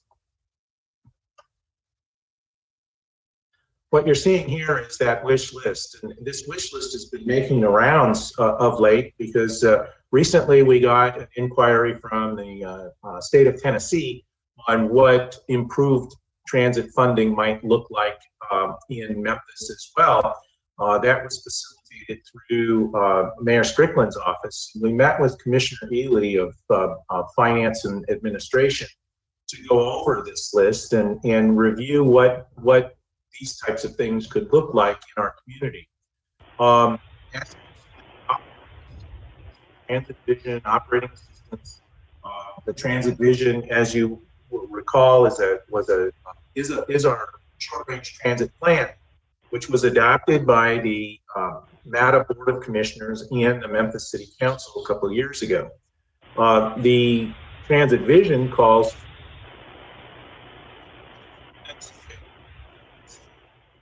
and service improvements to help reduce the number of transfers needed in order to have mobility throughout the community.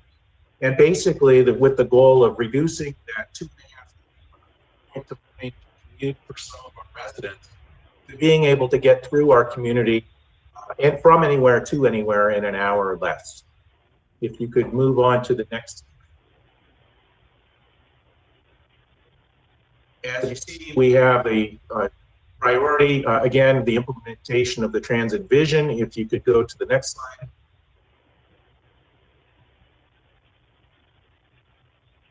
What we get when we improve the transit vision is more frequent service, reduced waiting times, improved reliability because there would be more trips being made, reduce the number of transfers, all the while continuing to provide service in current form and alternative forms to low density areas that don't necessarily generate the ridership necessary to support traditional fixed service.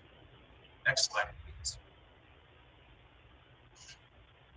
When we look at what we might want to do if we were able to, really dream big, if you will, we identify these 11 routes that have that would make a major impact on the initial steps of that $35 million that we were seeking for service.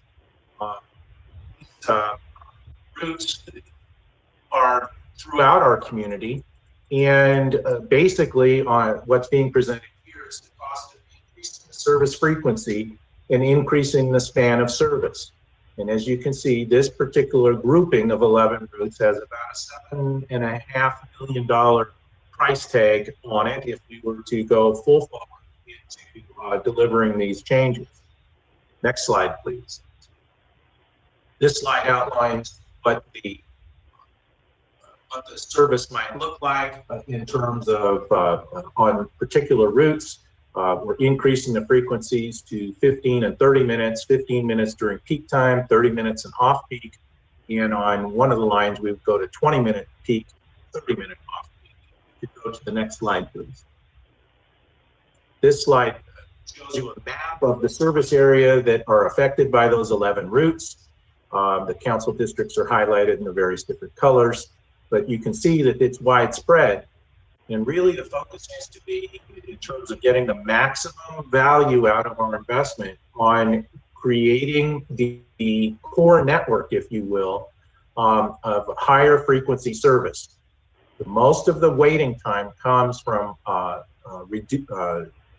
long headway service that's coming in from other areas. And it doesn't match up to the core service where people are transferring to be able to get to school, to be able to get to work assignments, to be able to get to medical. Next slide, please.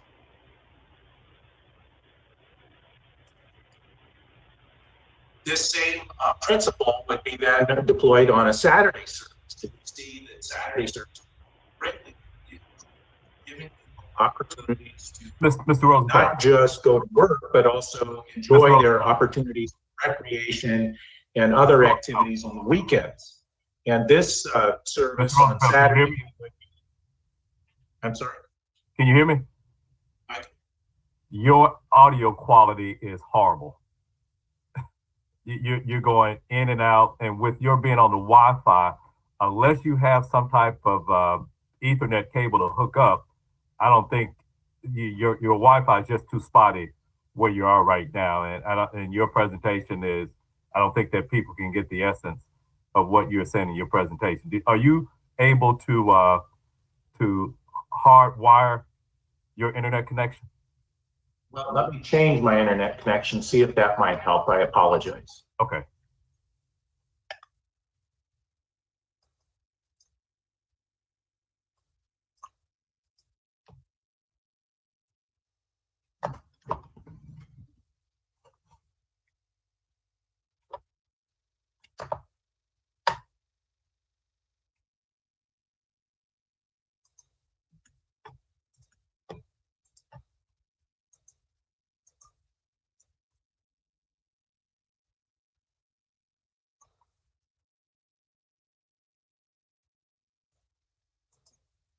It may work with you just being that much closer to the computer, Mike.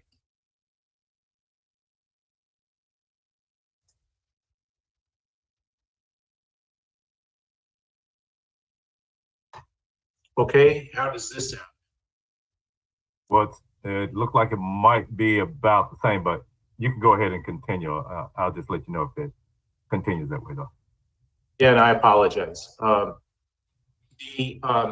The same format would be applied to Saturday service, and if you could go to, which has a price tag of about $5.6 million, which would greatly improve the service on Saturdays. And then the next slide, please. And the following after that would be Sunday service.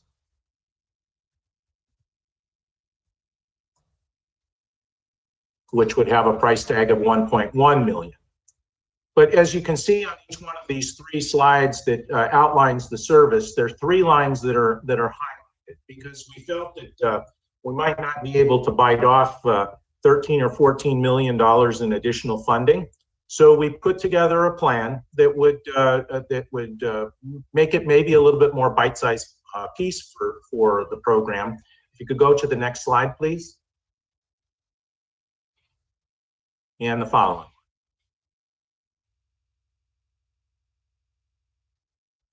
We would be focusing on these three corridor routes, Route 36, Route 42, and Route 50. Route 50 is principal east-west corridor. Route 36 is a job center run that serves Lamar.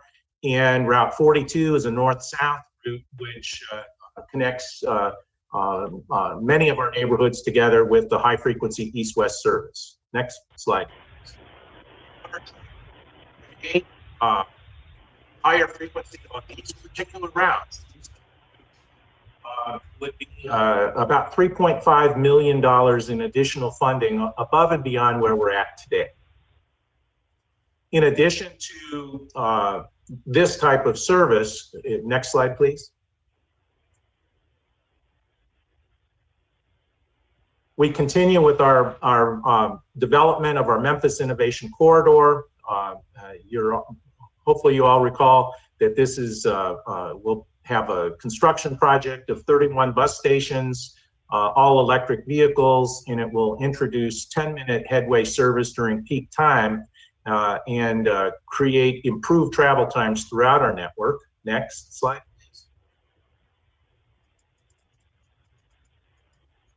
Here's the location of the 31 transit centers, transit stations that will be part of it. It goes from the University of Memphis through Poplar, Union Avenue, and on into the downtown corridor. It will also introduce bus-only lanes in the downtown area on 2nd and 3rd Street, which the entire network will be able to utilize, which will help speed up service. Next.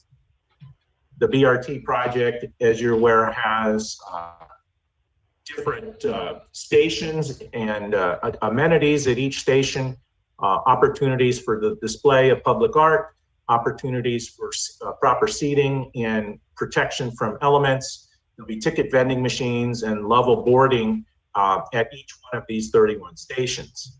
Next, please.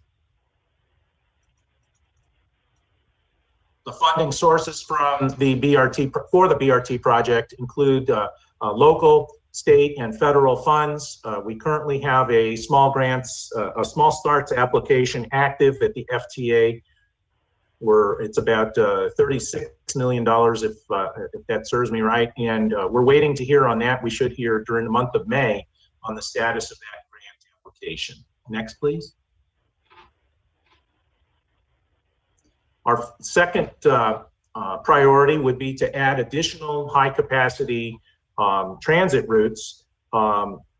Next slide, please, which includes more BRT projects.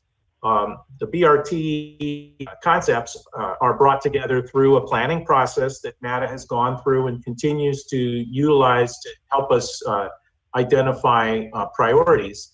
But there would be, we would be moving towards another BRT project that would go to the airport via Poplar and East Parkway, an extension of the Madison trolley line out to the fairgrounds, which would be a great addition to support the Liberty Park development that's going on there, as well as another BRT project that would follow that, where the line 42 goes right now, and through the Elvis Presley along Cleveland and Watkins, and also serve the Crosstown area. Next, please. Our third priority is a new operations and maintenance facility. As I've been saying for some time now, the MATA facility currently out on Levy Road is doing a good job of sinking. It has sunk about 16 feet since the day it opened in the late 70s. And it has, we've been able to get it through its useful life, and now it's time to replace this facility. And the price tag of replacing an operation and maintenance facility for a fleet that is designed around the BRT project, or excuse me, the priorities that we've laid out here, would be about $100 million. And you can see from this spreadsheet that the local share is about somewhere between $9.5 and $23 million, depending on how much money we could get from the state of Tennessee. Next slide, please. My apologies for the sound quality and for the technical difficulties, but this brings us back to our funding request and list here. Certainly, $35 million is what we'd love to see. We would like to see in the future a dedicated funding stream so that we're able to participate fully in grant opportunities that are published from time to time. I do have to say, as we look at the infrastructure program, the way it's being structured at the federal level right now, and the American Rescue Plan, there's a substantial amount of money that is being dedicated to public transportation. There still will be local match requirements, and those communities that exceed the local match minimums are going to fare better than those that come in with a minimum ask. So we have to position ourselves, if you will, in order to take full advantage of all of this money that will become available for capital and operating projects, to have the appropriate local funding dedicated to ensure the maximum success. Next slide. And the next steps would be to welcome your questions, but also to reiterate the need for dedicated funding stream so that we can properly plan out the course of action for the future as we attempt to take care of the billions of dollars that's being made available by the Biden administration for the expansion of public transportation services. I'll be happy to answer any questions you have.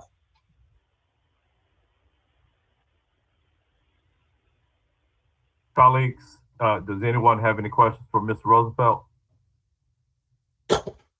Well, I don't see anybody in the queue, but Ms. Roosevelt, I have, okay, I'm sorry. Nope, not yet. I have a couple of them. And looking at your presentation, and I see some of the routes, and I don't readily recall the numbers. I did write them down, but it looks like that those are going out to the to the far reaches of the city and to the far reaches of the city. And going back to your transit vision, when we were talking about increasing frequency, those within what I would call the core city, it doesn't appear that those priorities align with one another. Can you touch upon that?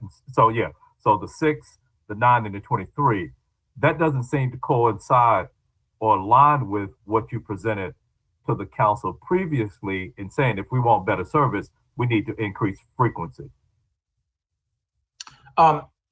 Thank you, Councilman. So when we look at the first priority, the funding of the transit vision, that would entail, excuse me, that would cover the increased frequency throughout our community. So if we fully funded the $35 million and we put together a rollout plan over a 12 to 24 month period to ramp up to that level of service, we would have a good transit system that serves our entire community.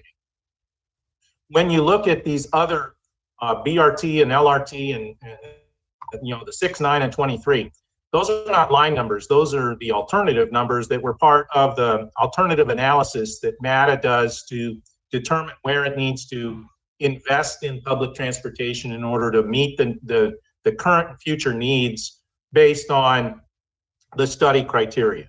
So when we're looking at, for example, the Madison trolley line, it's always been a part of the overall plan to potentially extend the light rail system out to the fairgrounds and beyond, even on out to the airport area, if the funding were to become available. So when we are looking at these big projects to be able to promote to FTA or the DOT in the future, these are some of the projects that have been vetted in the past, if you will, and adopted by the MATA Board of Commissioners and the community. So these are capital projects that we would like to do, but our main focus is on the $35 million operating assistance to bring up the frequency on all of our routes. Now, as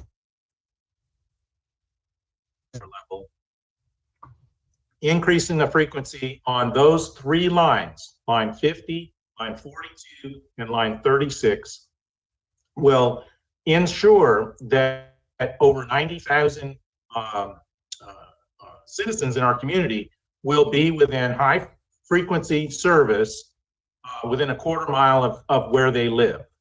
And if we were to do the 11 routes that were done on one of the first slide, that number goes to about 230,000 people would have high frequency service within a quarter mile of where they live. When we start making large scale improvements like that, the overall transit experience, if you will, the commute time gets greatly reduced. Because if you're walking more than a quarter of a mile or a half a mile in order to get to the service, that sets up all sorts of other community issues, if you will, for senior citizens, for people that might have physical challenges of being able to get to a bus stop. And then we start we start slowing our system down, which is a penalty to all users. It's not necessarily a benefit to just a few. So we presented here 3 different opportunities. The 3 routes we feel are important to move on as quickly as possible. And then the addition of the weekday service, the Saturday service, and the Sunday service based on funding availability.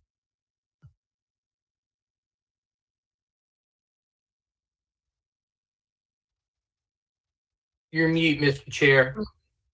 I'm sorry, we're gonna have to wrap this up, but my last couple of comments are, I was hopeful that this presentation was more so focused on the breakdown of the 35 million from an operating standpoint and presenting to the council how much of that could have been feasible in this upcoming budget season and these upcoming budget discussions that we're going to have.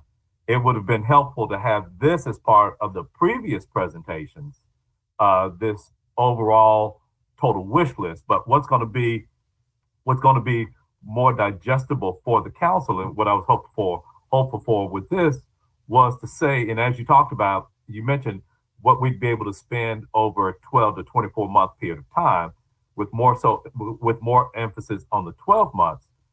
I still didn't get a clear picture of, if we're looking, as we're having these budget discussions, and we may not necessarily be able to do the 35 million because you may not be able to spend all the 35 million in the next 12 months, how much you could have spent in the next 12 months as we enter this budget season and have these budget discussions in April and May leading up to approval for the next year, for the next fiscal year. I have Councilman Warren next, and then we're going to conclude it after that because we're into the MLGW committee. Councilman Warren. Yes, Mr. Chair. This was really hard to take in because of the technical difficulties, but I think I got the vast majority of it, and I think it's a really great overview. I agree with you that it would be nice to see what we can get done this year, but I would like to perhaps have this done again after we have that 35 million broken out like you requested, Mr. Chair, with an idea that we can maybe hear it. I don't know if I'm the only one, but it was really hard for me to follow all of it just because it was a waxing and waning of volume all the time.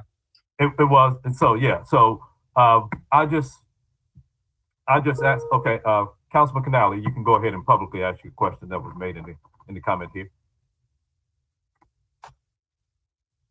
You might be muted, sir. Thank you, Chairman. Mr. Rosenfeld, of the 35 million, how much of that are you going to ask of Shelby County? Well, the Shelby County, commission we've been discussing $10 million ask.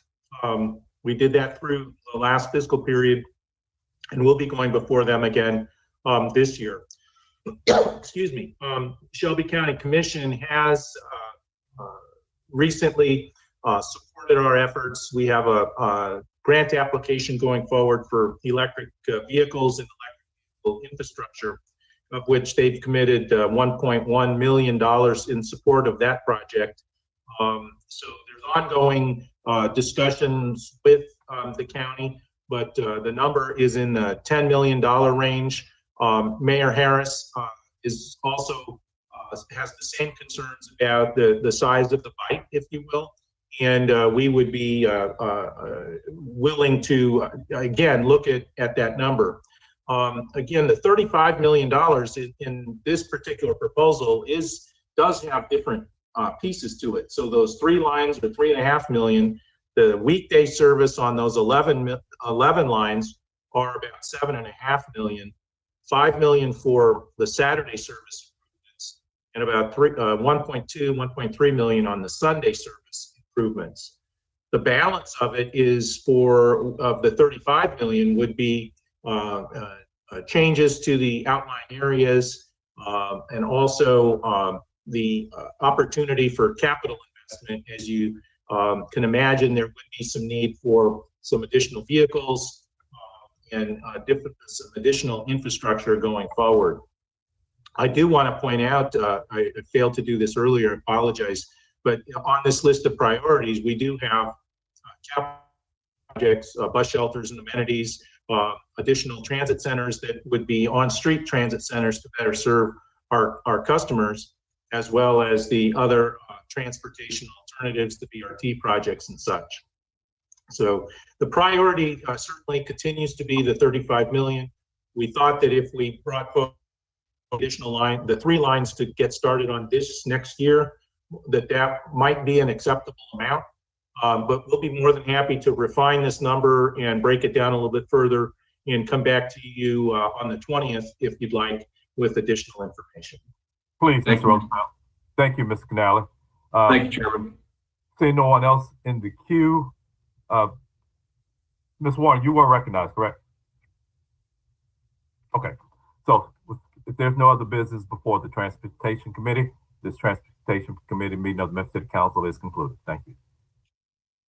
Thank you, Mr. Chairman. I apologize again for the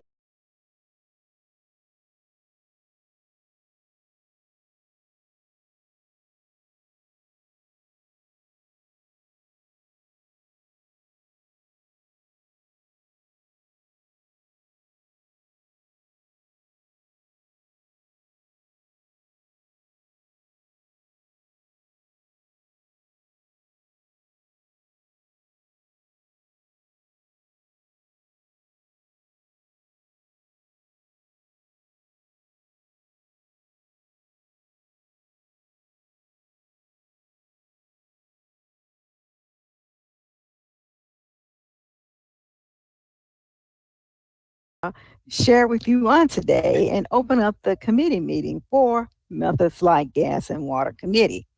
Staff, will you please do the roll call? Councilmembers Canale, Here. Covette, Here. Carlisle, Easter Thomas, Present. Ford, Here. Jones, Jones is here. Johnson, Present. Logan, Morgan, Smiley, Take action. Here. Orangen, Present. Warren, Present. and Robinson. Present, and Councilman Carlisle is present as well. For the record, it is now 10:38 a.m. We have 4 items on our agenda. Council members, please write down your questions because we're going to have to move through this pretty quickly. We've already lost a lot of time. The first item on our agenda. Excuse me, Chair. I'd like to address item number 4. I'm assuming that there's a new agenda. I'm trying to get hold to it, but I did request that item number 4 be withdrawn yesterday. And also item number 35 be withdrawn from the regular agenda as well. Okay, this is a new item, Councilwoman Johnson, that was requested by Memphis Light, Gas, and Water. Okay, when was the public given notification of that? Staff? Madam Chair, may I? No, I want the staff to answer the question because we don't do the notification, the staff does. Then I'll allow you. It was on the agenda. Where, may I ask? It was item number 4 on the table of contents. I don't think I would have included anything with Memphis Light, Gas, and Water on my resolution, in regards to, that's mighty confusing if you're blending 2 different resolutions together. I'm confused. So on the table of contents, it says for MLGW 255. Let me be clear about the page numbers. If you were included under the resolution that I submitted, therefore I'm asking that that resolution in its entirety be removed. Yes, ma'am. And the request was also made by the administration to include that resolution. So I've withdrawn yours. When you speak of the administration, who on the administration? From MLGW. They send over their items for discussion. So that was one of the items included. Well, I object under the circumstances. I can't see how my resolution included Memphis Light, Gas, and Water in any form, shape, or fashion. I understand. I object to that item being added without proper notification being given to the general public. Yes, ma'am. And that item was posted on our website along with all the other documents since last Thursday for the public. Can you go to that page and see it? Because I went to a page you sent to me on an earlier email I could not find that item on the pages that you gave me. I can share my screen right now and show. I believe what you saw before, that was the planning and zoning that said part one. Exactly. But So the other documents say committee, and it I'm includes. confused. I'm sure the public is confused. So again, I asked that that item be removed due to the fact it was not properly given notification.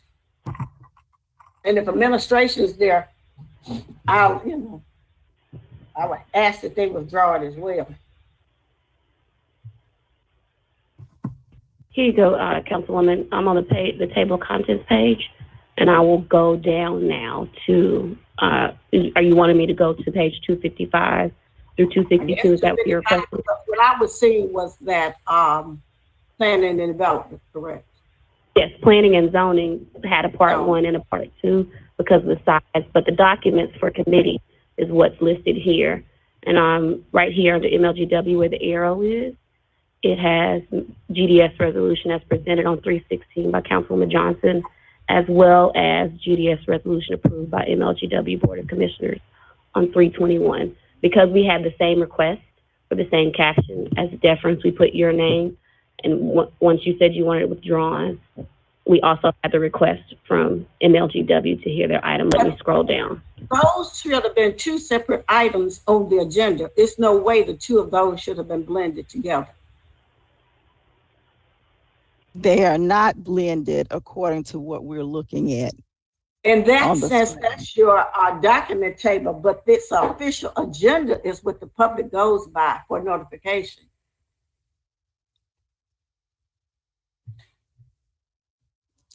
Staff. So I respectfully request that that item be removed. Do I have to make a motion? Yes, you do. Okay, I move that item number 4, requested by Memphis Light, Gas and Water / administration, be removed from today's agenda due to proper notification to the general public and not being identified correctly on the agenda set for April 6, 2021 for the City Council of Memphis. I second that motion.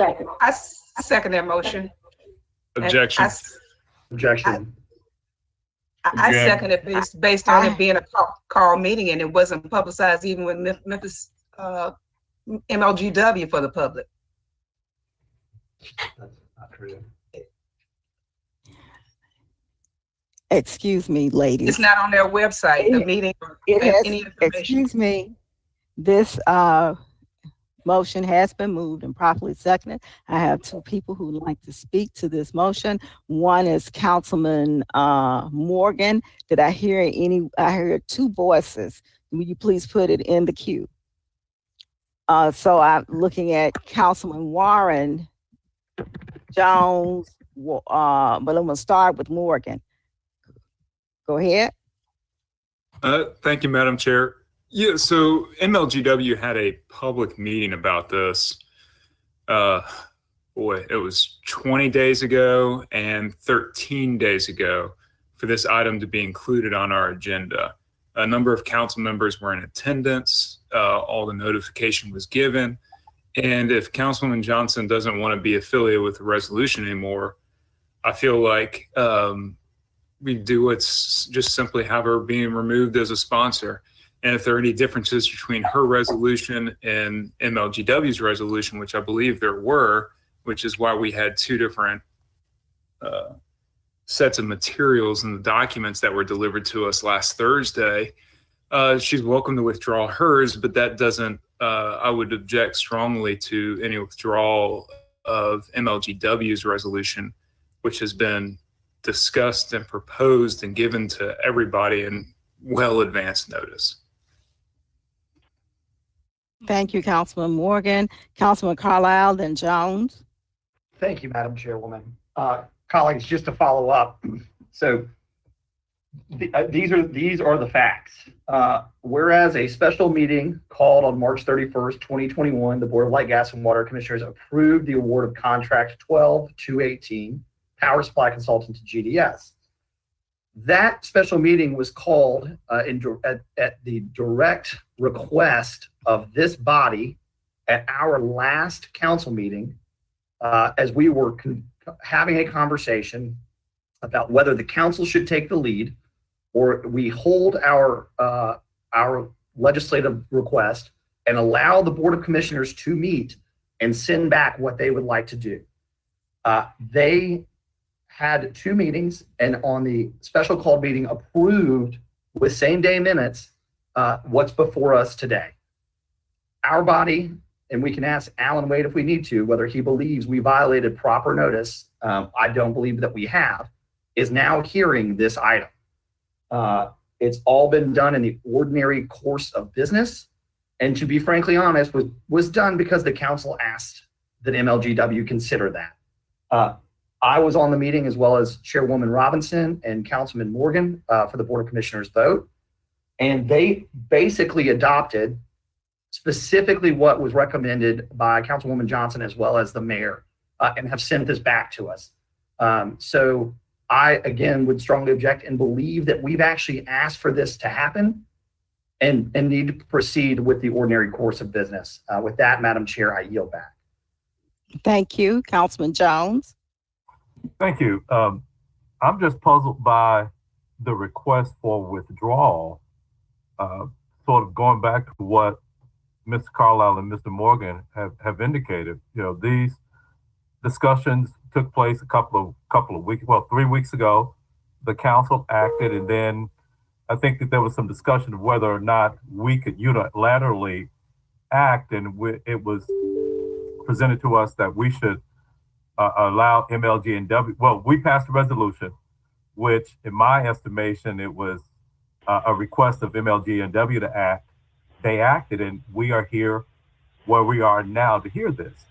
And colleagues, I think in light, if you all haven't read some of the reporting of how we got to where we are with this, I would encourage you to go back and do so. But if this is, if we want to have a, just an independent, let's see where we are, if this is the best direction going forward, pulling this is contrary to everything that we said we want to find out. So I'm just puzzled as to why we've gone through these steps, and at the last minute, we want to pull it. And the agenda that I have lists this particular contract, which MLGW met on. These documents were emailed to us last Thursday. And although I was able to review them over email, I did not physically pick it up until today. And this item is on the agenda for a packet that has been waiting on me since Thursday.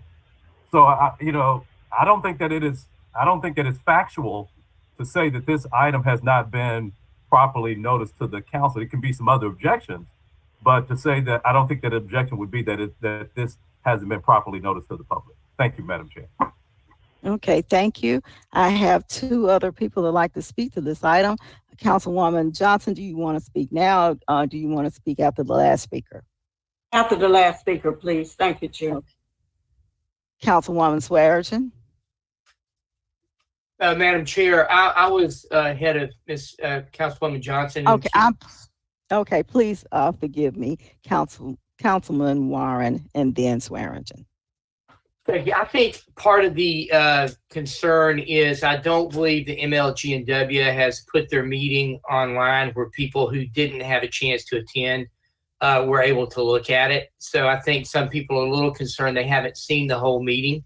That being the case, I think a compromise here might be if we went ahead and voted on this today without same night minutes, and that gives us the ability to look at it over the next 2 weeks. If there's something there that we think is not correct, then we can proceed. And that gets a vote out. We say that what we want to do, and we have the chance to bring it back if we don't at the next meeting. So I think that's a reasonable thing to do.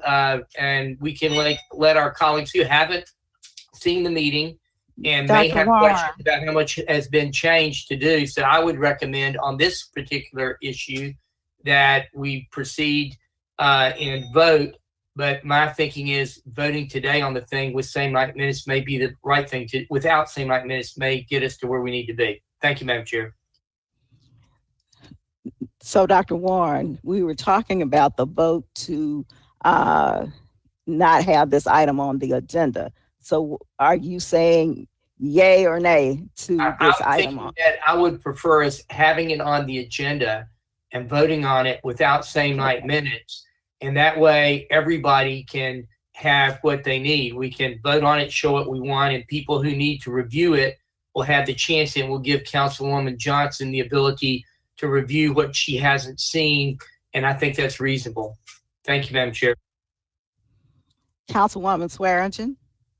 Yes, I'd like to object to that, it being on the agenda. And I'd like to ask Brooke, if I may, Madam Chair, to go to the City Council website page and pull up the council documents on the committees for today.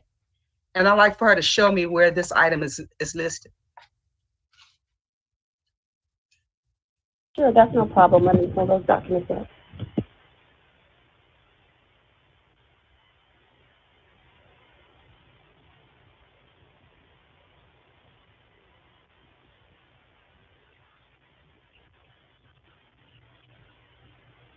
So I'm on the City Council page, and if I click on meetings and agendas and documents and go down to the council documents, it's going to pop up the committee download. Yeah, and this is what's on published for this. If I go to page 2, hold on a second. I'm sorry, that's the regular document. Are you on the committee agenda? No, I'm on the Go to the committee. Here you go. No, yeah, go I'm to on committee. I'm sorry. I clicked the wrong thing before. I'm clicking the committee documents now.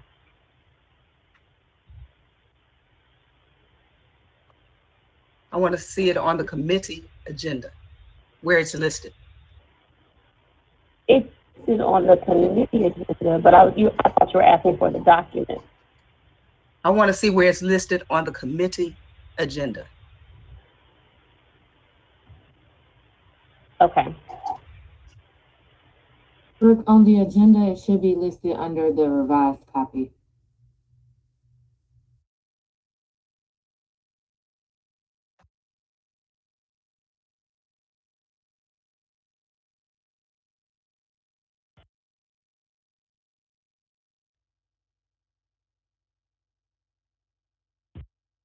Let me put an arrow there. Yeah, enlarge that a bit, please. My eyes are almost in the screen. Absolutely. Hold on one second. Let me do that.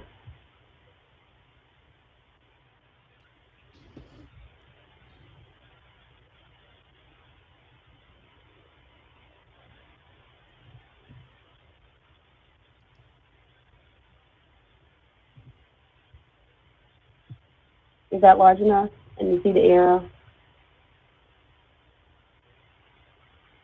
Chair, may I ask when this was posted? I can't really. Can you read that, Brooke? Because I can't see it.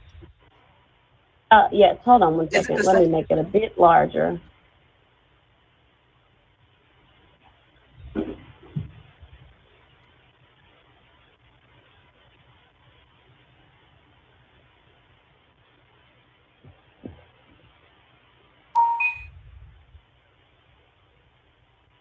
It's number 4, resolution awarding contract number 12218 for power supply consultant to GDS Associates Incorporated in the funded not to exceed amount of $520,000 for the additional conditions approved by MLG Board of Commissioners on March 21st, 2021. Scroll to the bottom, please. That is the bottom. It's going to go to the next page. Let me.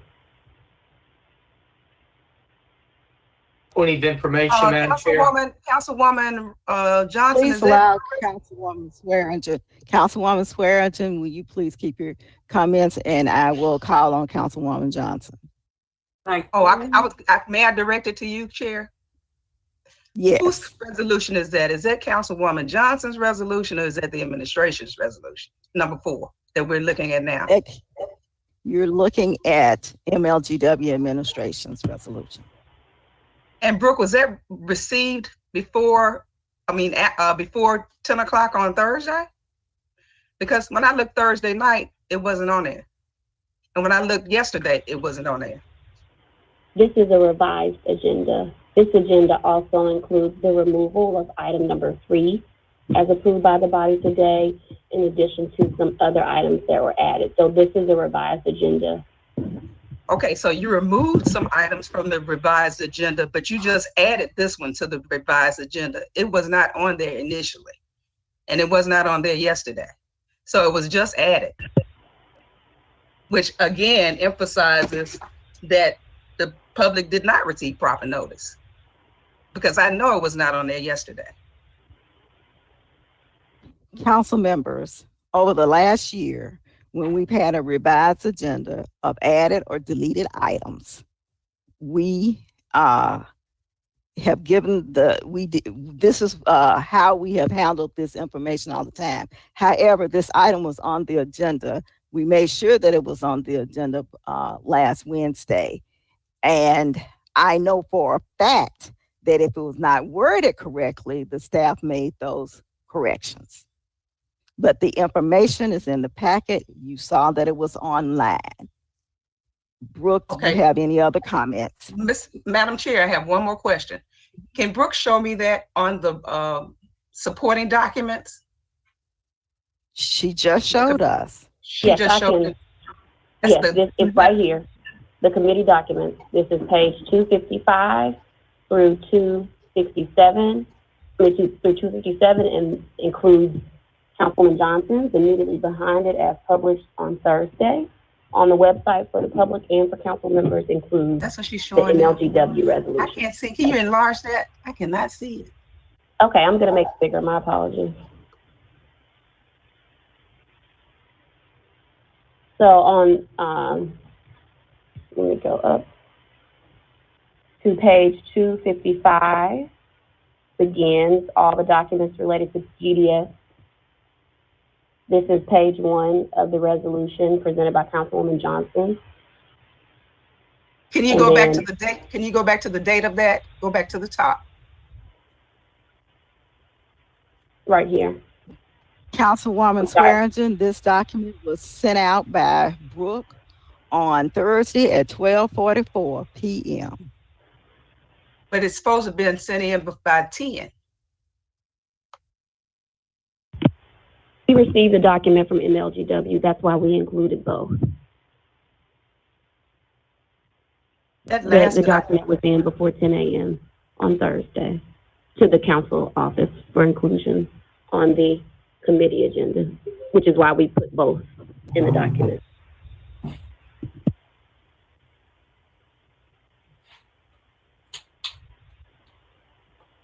Any other questions? Okay, but let me ask you this. Look at that date. Go back to that. That date says September 16th, 2020. So that could not have been recent. Look at that. In the meeting of September 16th, 2020. Because what you're looking at is the one presented by Councilwoman Johnson. Based on recommendations from the body, let me move down. This is the original. Well, let me see the Councilwoman one that Johnson. MLGW submitted, since Councilwoman Johnson has withdrawn hers.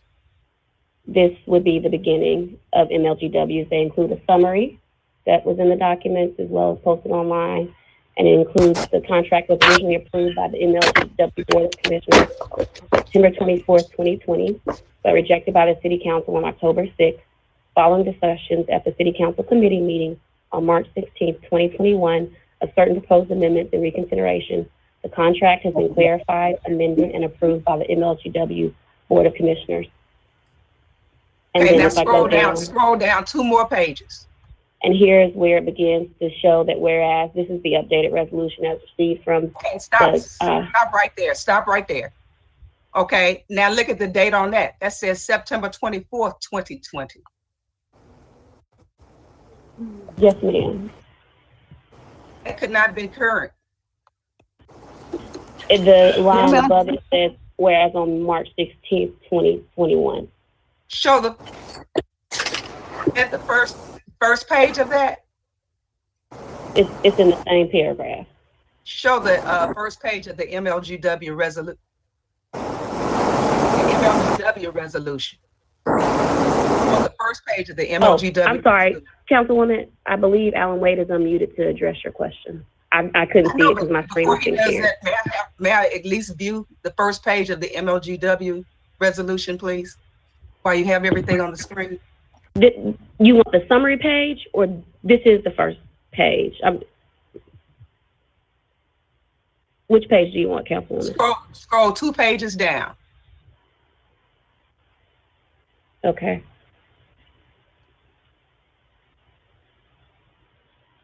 Okay. Down would be going toward, this is 260. Any more? Where would you like for me to go, Councilwoman?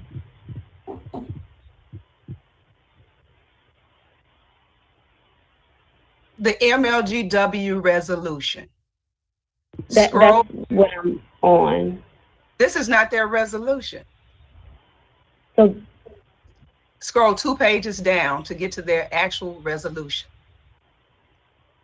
These are special minutes. What page number would you like? Because what page number is at the bottom of what you're looking at? Stop right there. No, go back. Go back. Okay.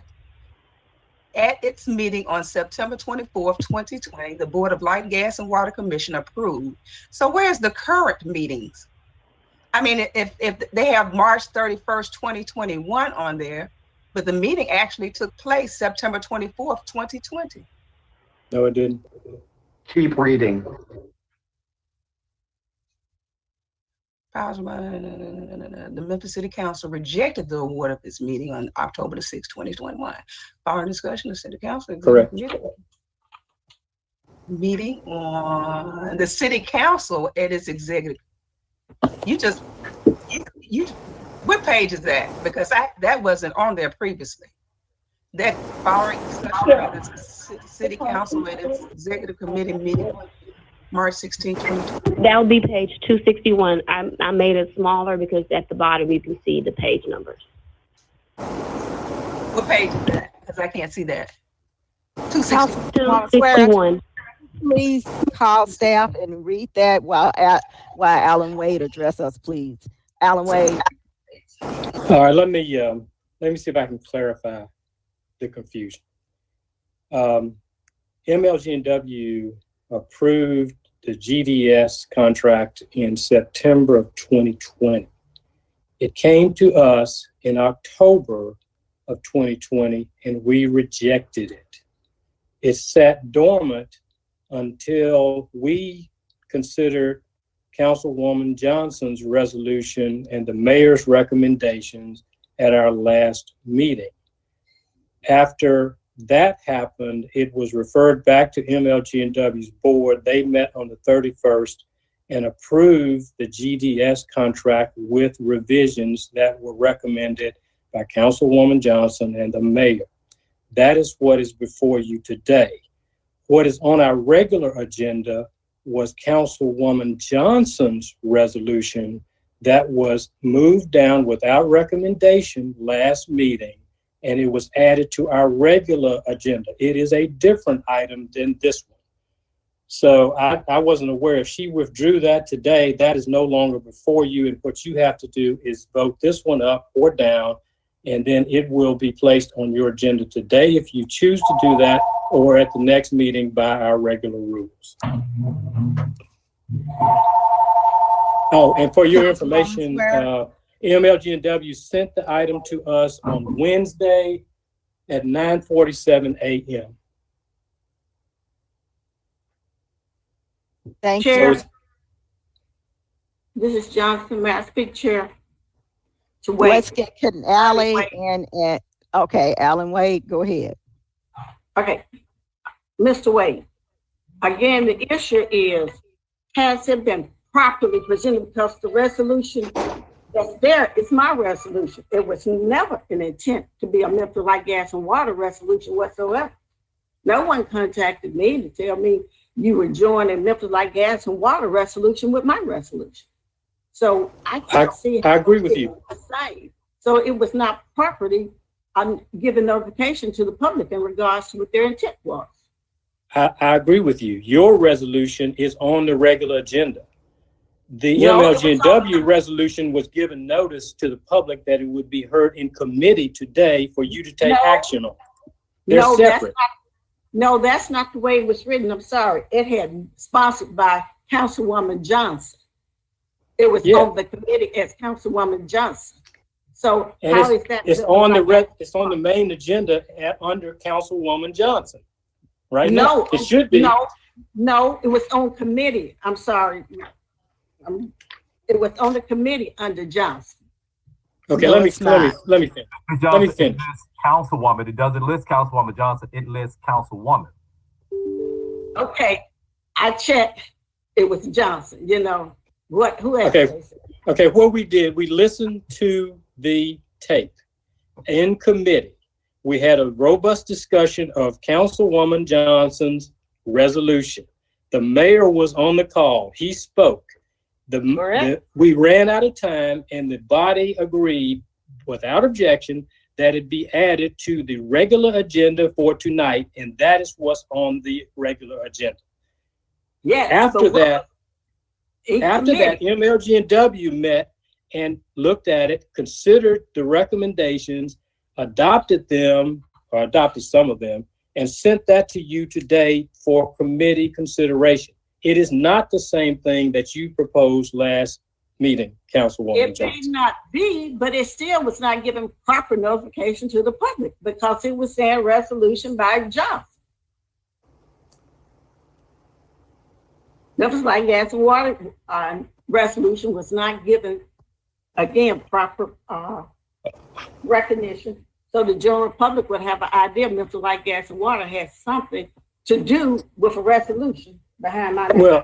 Well, I don't know what else you can do except add it to your committee agenda as being proposed by MLGW administration. Maybe I'm misunderstanding what your concern is, but this is not your resolution. It is their resolution before you in committee. Well, that's not the way it was given public notice. It did not say by Memphis Light, Gas, and Water. No, sir. It did not say by administration. My copy does. You may have gotten an updated copy at a certain time past 8 o'clock this morning, but not to the general public. It was not. I think if you go on our website, you're going to see that committee agenda was published on time. What more can you do? You need to ask Brooks when she actually made that adjustment on the website. It was not out there yesterday. So your point is you don't want to hear it today? I mean, I don't know where we're going with it. Today is my preference not to hear anything in regards to the GSD contract. Yes. All right. Well, now we got that on the table. That's what the issue is. It's for this body to resolve that, I believe. Right. And that's where we're at. I thank you. Thank you, Chair. Okay, thank you. Councilman Canale. Thank you, Madam Chair. I'm so confused. We discussed this issue back in October. The mayor asked that we bring it back. The MLGW board re-voted on it. I don't know why this is a surprise to anyone. And I would contend that a lot of times in our council days that items are added in the executive committee with no notice. So I'm so confused why we're not going to vote on this today. I feel like we just keep dragging this out for no reason. Let's either vote it up or down and just be done with it. Thank you, Madam Chair. Thank you, Councilman Canale. Chairman Corbett. Thank you, Madam Chairman. Just want to double check. What MLGW is bringing to us with the GDS and the amendments is slightly different than what we've heard and agreed to before. Can I get a thumbs up? Am I reading all that correctly? That's correct. Okay, so it is going to be slightly different. All right. Thank you very much, Madam Chairman. Thank you. Councilman Morgan. Well, the thing is, we haven't agreed to anything in the past yet. There's been no consensus from this body on GDS contract other than a general willingness to look at the contract again. And this is an MLGW contract that's no different than any other. Now, it's been a little different because we've talked about it. It failed. They've sent it back to us. but there is no requirement that we have to talk about this or vote on it in committee. It can be on the MLGW fiscal consent like every other contract we hear. And we ought to cut through the political nonsense right now, because I know one thing is that the debate we've been having has absolutely nothing to do with notice or disclosure or anything like that. I don't know what's going on. I don't know why people want to hold this after fighting to get it back on the agenda and signaling to the MLGW board that this body was willing to reconsider the GDS contract. And now for some unnamed reason, we're not. But I think it's unbelievably, well, certainly frustrating and unprofessional of this body to put everybody, including the community, through these hoops and leaps and jumps and just different turns on this issue without ever truly discussing what the issue is. And that's been part of this. So if you want to talk about notice or disclosure, I think there's something missing from council members' arguments about their true intent of why they want this delayed. And that is unbelievably frustrating. That's the only thing that's been clear from the argument we've had for the last 20 minutes. So I'm prepared to vote on this today. We've been talking or looking at this contract for 8 months. It was good 6 months ago. It's still good today. Thank you, Councilman Morgan. Dr. Warren? I can't hear you. Chair. What are the differences that may have occurred, so we can like put them on the table so people can hear them and maybe more comfortable? That's right. We're voting. Go ahead, Councilman Carlisle, but I was going to share with him you got it. that this is not the discussion. Thank you. Right now, the motion on the floor is to remove item number 4, which is the resolution from MLGW from being heard today. That's basically what's on the floor. Madam Chair, the reason I asked my question was I think that may be why people are voting the way they're voting, because they're concerned about the difference. So that would make a difference in how they would vote if they knew what that was. So that's why I was bringing it up. It wasn't related to the vote. I think that will get us to the vote. If we know what the changes are, it may make people change their minds and want to vote for it. So, Councilman Warren, the reason the item is on the agenda so that they can make a presentation and we would know that. We can't know it unless it's on the agenda for us to get that information. So let's just move forward and get you with me, okay? Alan Wade, did you have something else that you'd like to say before I move on to Councilman Carlisle? No, ma'am. No, ma'am. Okay. Councilman Carlisle. Madam Chair, without objection, it is my pleasure to move the previous question on this motion. Thank you. And Madam Chairman, may I ask you clarify what a yes vote and what a no vote entail? A yes vote would entail that you are asking that we remove this item from the agenda. A no vote will be that we keep it on the agenda today. Everybody clear? Staff, please call the roll. Madam Chairman, the cook queue, please. Would you still like me to call the roll? Yes, please call the roll. Councilmembers Canali, No. Carlisle, No. Covet, No. Mr. Thomas, Abstain. Ford, Abstain. Johnson, Yes. Jones, No. Logan, Abstain. Morgan, No. Holly, Abstain. Swearingen, Yes. Warren, No. Robinson. No. Item 4 remains on the agenda. Thank you. Thank you.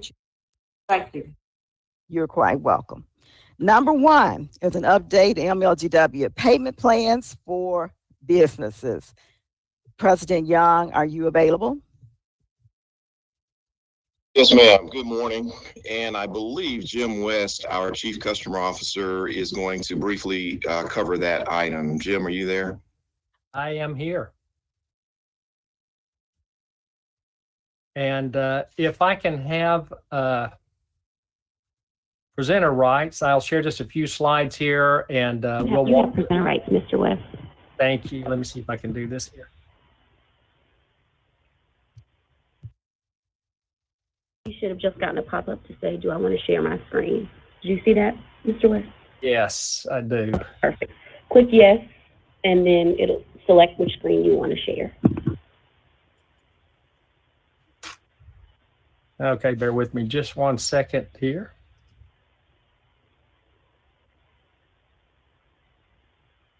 If I can beg your indulgence, this is asking me to quit and reopen. I think this happened the last time I tried to share my screen here. So I can drop out for 30 seconds and rejoin and be able to share a screen, or if Kiki is going to pull up your presentation for you. She's just become presenter. There you go. Yes, thank you.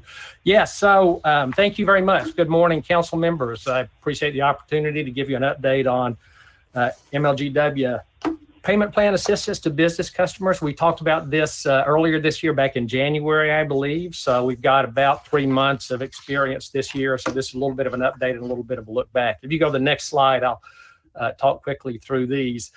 So we have long offered a deferred billing option for customers with past due balances. Our shorthand internally is DEFB for deferred billing, and typically the amount for that long-standing payment plan is capped, and the term of the repayment period is limited based on the amount of the past due balance. Last June, so last summer, when we announced that we would begin resuming disconnects for non-payment later in the summer, we also announced the availability of several expanded payment plans for all customers. By far, the most used has been what we internally call our DEFC deferred billing. So that is deferred billing, COVID related, and that option allows customers to take as long as 1 full year to repay a past due balance after an initial upfront down payment. Now, the standard down payment under our long-standing option is 25%, but under the DEFC for customers, residential or business customers affected by COVID, we're able to reduce that upfront amount. Typically, we reduce it down to 15%. Now, that's important because many utilities will require that a customer in delinquency bring their account current. So pay the entire past due balance in order to avoid disconnection for non-payment or in order to be reconnected after having been disconnected. So the fact that we'll reduce that down to just a small portion of the past due balance is really something above and beyond what many utilities do.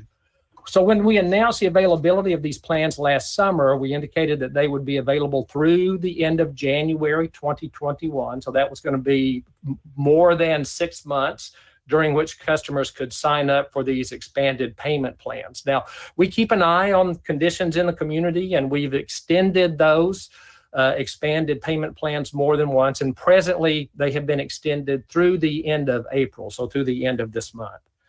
And as a side note, unrelated to the pandemic, but related to the freeze back in February, any water leaks, any billed charges for water leaks are going to be adjusted off for customers. So the goal is to make it as if that freeze had never happened for customers if they experienced a broken water line and metered water service was going through their meter. So that is one more accommodation we're making. Typically, our leak adjustment policy is available to residential customers, but in light of the unprecedented weather event in February, we've expanded that to include business customers as well. If you move to the next slide, I'll give you a look back at 2020.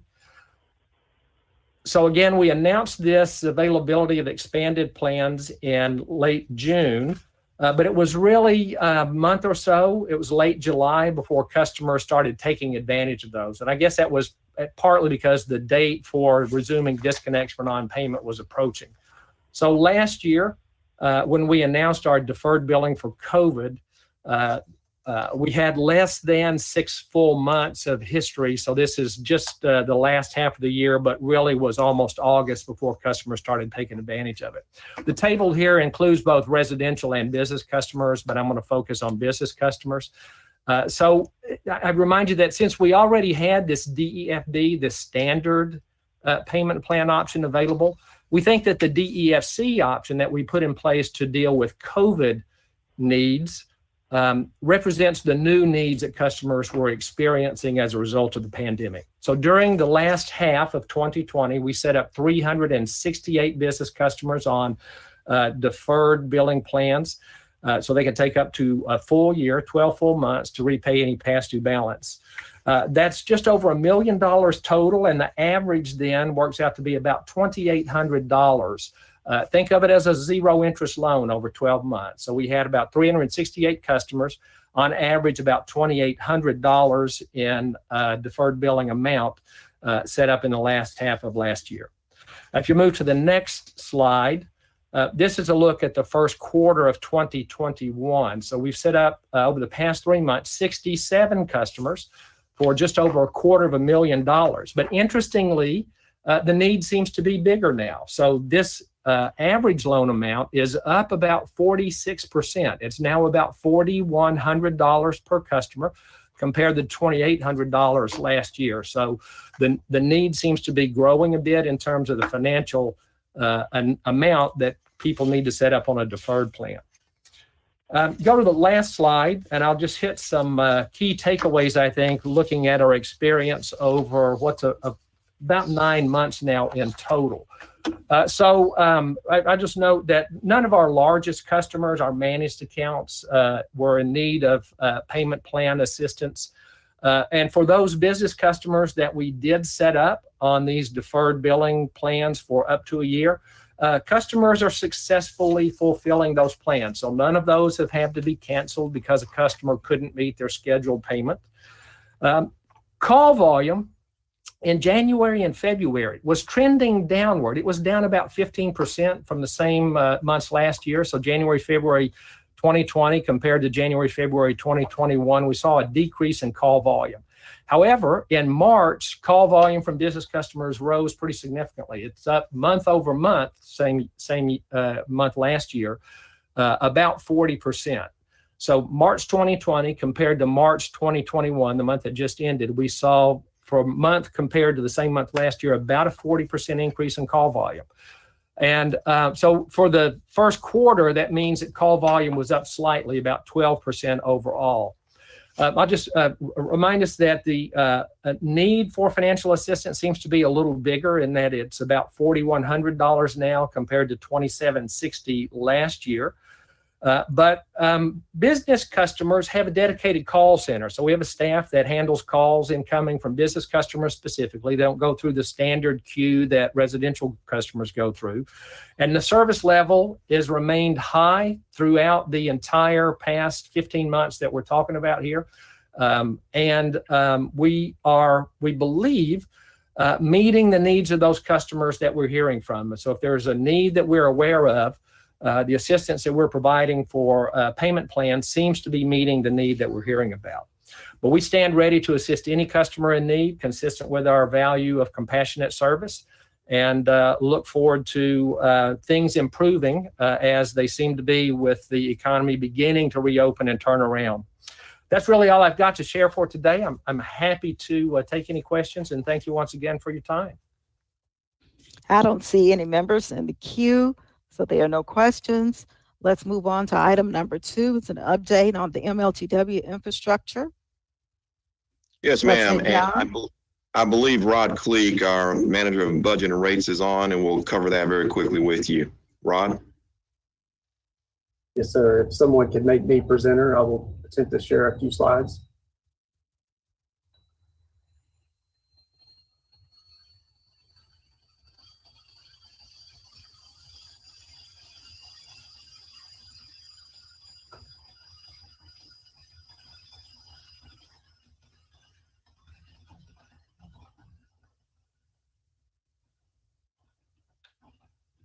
Can everyone see my screen?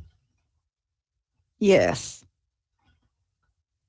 All right, this particular 2021 update is year-to-date February numbers. It will look a little bit different than our normal dashboard that we normally show the council. Part of our dashboard data update was a little bit hampered by some of the winter events that we had, both the electric event and then of course the water event that we had. So we will have the dashboard format updated at the end of this April, but just please bear with me as I go through this particular format for this particular presentation. I'm not going to go through every single bullet on this page, but I just do want to highlight a few of the, what I think they're all important, but a few critical projects, if you will. Under the electric division that you see here, of course, you've heard us talk a lot about how important tree trimming is to reliability. Tree trimming is an O&M expense, but we know that it is very important to trim the trees to be able to mitigate customer minutes of interruption. And so we were behind in 2020, but year-to-date February, we have done 63 miles and we've spent a little under $500,000. Our target for the year for 2021 is 1,400 miles. Last year in 2020, we only were able to do 611 miles, but we think we have a solution to get back on track. And so it's very important that we do get on track in terms of tree trimming in the miles that are there. The other one that I want to highlight is the distribution automation. And this, we use that term distribution automation, or DA, really is what we call smart switches. And this also is very important to be able to redirect power flow for our customers in the event that there's a circuit outage in the system. We actually, tonight on your agenda, I believe it's item number 31, we have an engineering consultant contract on your agenda today. Hopefully we'll get that approved and then contract execution in a couple of weeks from now. But this year, year to date, we've commissioned 2 units, which means they are communicating to our SCADA system and fully functional and operational. Our target for the DA switch commissioning for 2021 is 112 units. So we do have some work to go. I know they have made progress between this 2 that we're reporting here, and today we've actually commissioned a total of 23 as of today. So they're making good progress on that. And then lastly, the substation breakers and transformer replacements are all on schedule. We've actually spent a little under $5 million on those. Our target annually for 2021 is to replace 12 circuit breakers in the substation and also 4 transmission transformers, substation transformers as well. Gas division, real quickly, because we're just coming out of the winter, the projects will start to speed up, if you will, during the non-winter months for gas. The gas projects that we have are cast iron replacements. We continue that. We should be able to wrap that up this year. That's a 30-year regulatory project.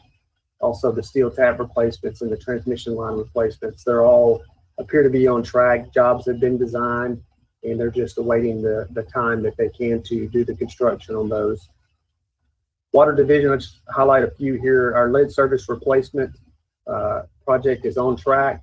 We've done 98 services year-to-date February at a total cost of about $56,000. Targets to do 1,000 lead service replacements a year. So we're doing really well in that area. Production wells, you heard a lot about wells in our February event. So we have a significant focus this year to get our water wells in service. So far, year to date, we've already put 1 well into service. That's well 118A. We do have a target of 2 new wells to be put into service. In addition, we have some other wells that we would like to put in to service that were constructed in some prior years. So we have a significant focus on that this year. And then lastly, our pumping station rehab. You've heard us talk about how important the pumping stations are. We have 11 of those. We have the consultant on board, HDR, and so we're beginning to do analysis around the Allen and Shaw stations where we think that's most critical. And then the last slide I'll share is just the 2021 targets. And just I will note that the dollar amounts that you see on this page are not all of our capital projects, but you can see in the electric division, if you just sum these dollars, it's about $52 million worth of electric projects, about $7.5 million of gas projects, and then $7.7 million of water projects. So the total of the projects on this page are about $68 million of our capital expenditures for our 2021 budget. And the rest of the slides, I just have an appendix of the 2020 information for your review. I just wanted to go ahead and include that, the dashboard format that you're kind of accustomed to. But with that, I'll conclude and try to answer any questions that you may have.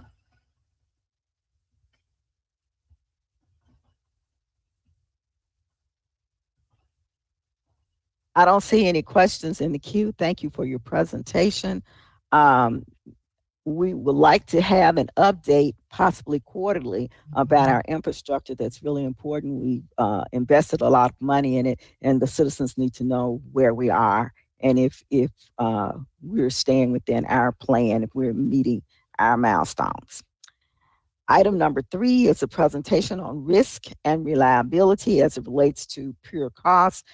So to save time, that question can be answered when you review item number 4, and that's a resolution awarding contract number 12218 for power supply consultant to GDS Associates Incorporated in the funded not to exceed amount of $520,000 with additional conditions.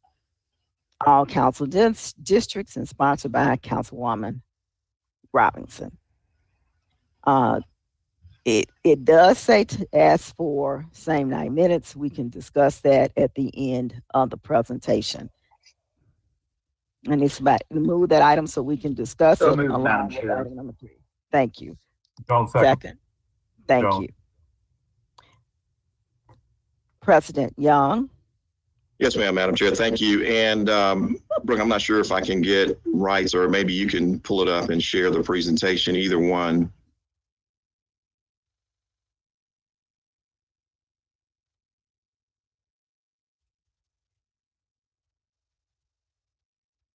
President Young, I just gave them to you. Sorry about that. I have it now. Sir. Okay. All right. Let's see.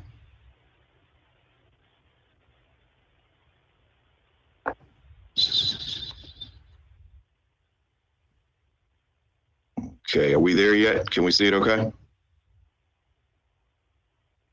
We can see your presentation. All right, great, thank you. Okay, just quickly, I'll try to go through this quickly. Again, just as a reminder, I believe at the last council committee meeting on the 16th, there was a discussion about this, and I think we had an agreement that because there were some conditions from the administration that was discussed, we then were, I believe, asked to take this to our board, which we did, and a special call board meeting was held on the last Wednesday, the 31st.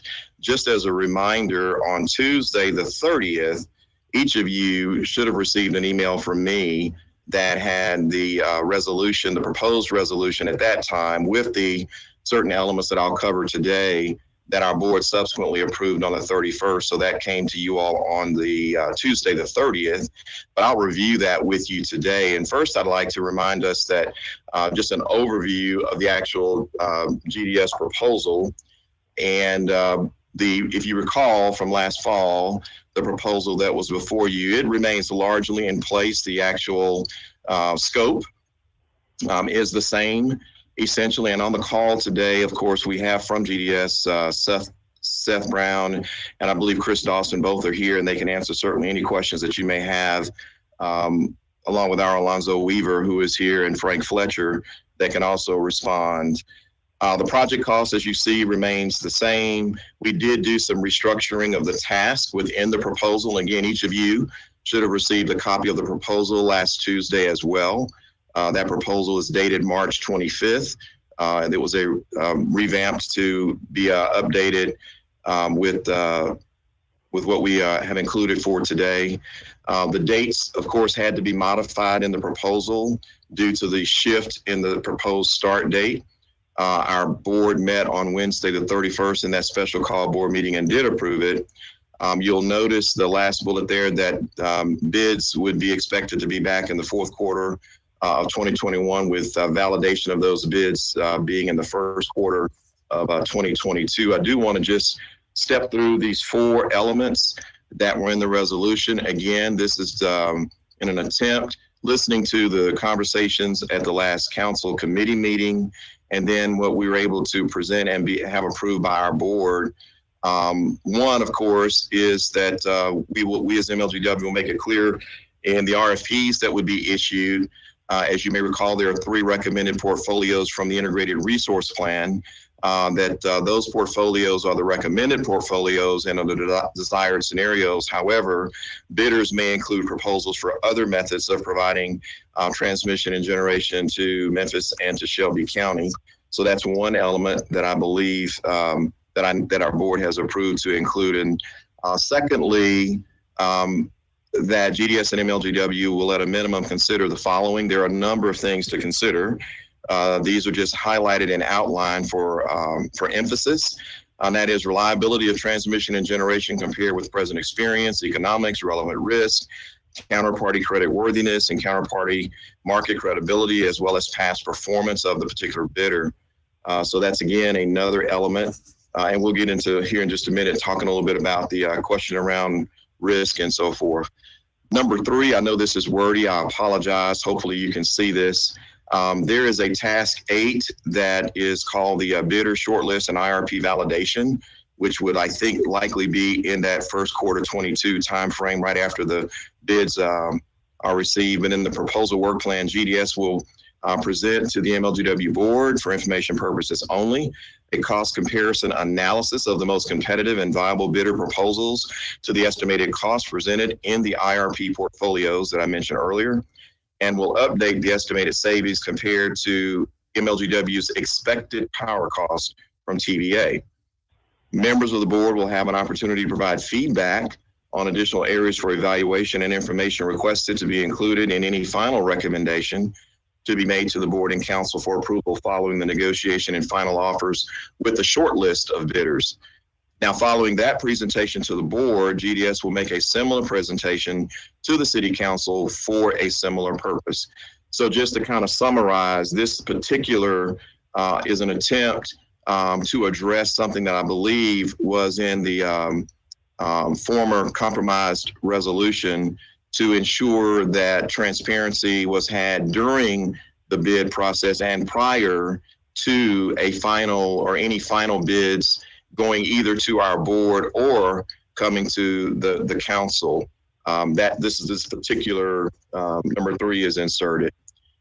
And then finally, number 4, of course, is just a restatement of the obvious, but to preserve the integrity of the bid process, the identity of all bidders and the details of individual proposals will not be shared during that previous step that we just talked about. So that's, again, more to make sure that information will be shared, but the actual identity of the bidders will not be disclosed during that particular process.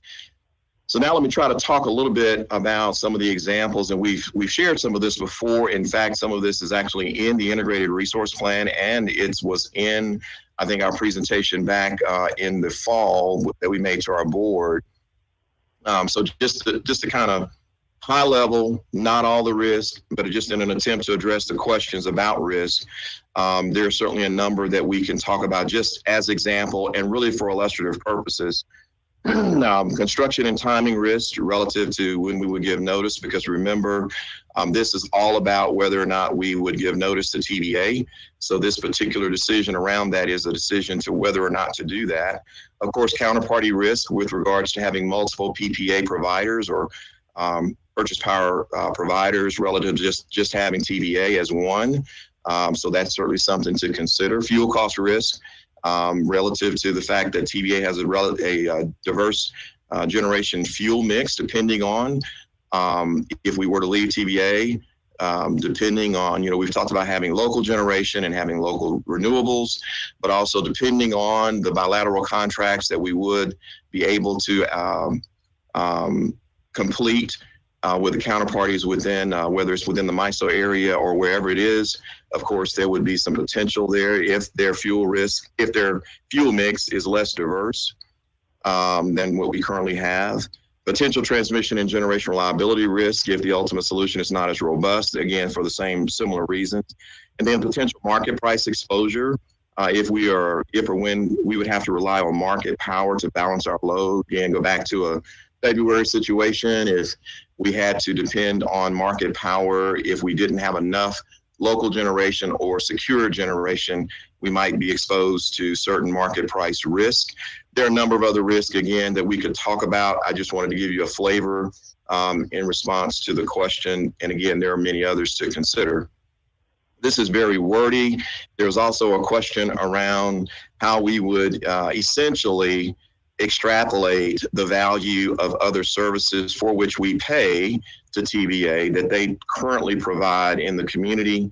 Of course, that is part and parcel to our power cost, a number of things, economic development, other programs. So the question is around how do we do that? If you will recall from the integrated resource plan, again, which is available online as well, there was an attempt during the integrated resource plan to determine or estimate what component of the cost we pay in power could be attributed to that. Again, it was really an estimate to sort of recognize that TVA has been providing economic benefits, community benefits, et cetera, as well as pilot payments to the state, direct, indirect sort of benefits as well.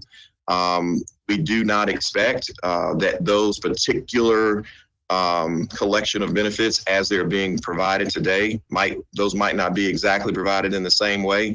And we certainly don't know what those costs would be, but we've again tried to estimate those in the integrated resource plan as we tried to get a handle on what that value might be.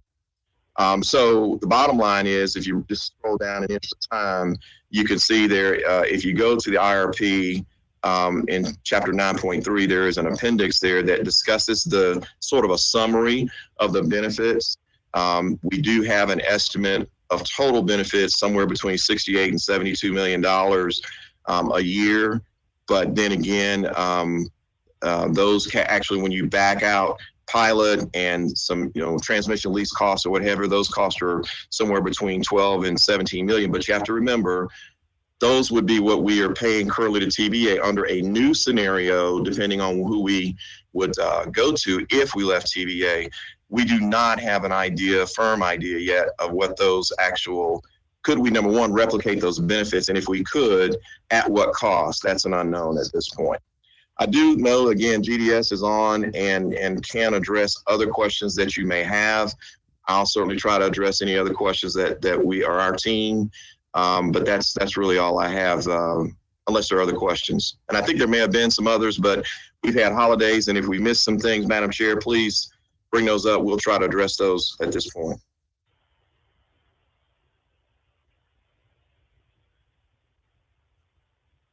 You're muted, Madam Chair. Thank you.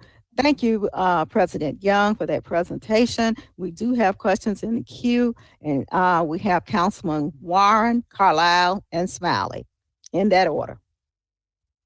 Thank you, Madam Chair. Thank you, President Young. Could we look at slide number 1 again?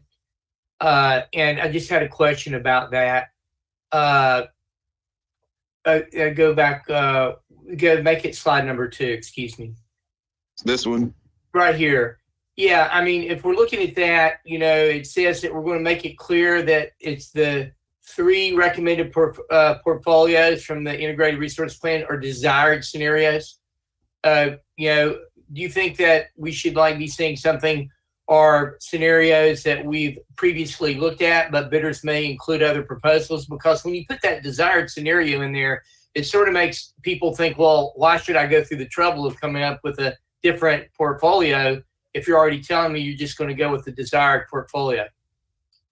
Yeah, that's a very good question, Councilman. I'll ask either Seth or Chris to chime in on this too.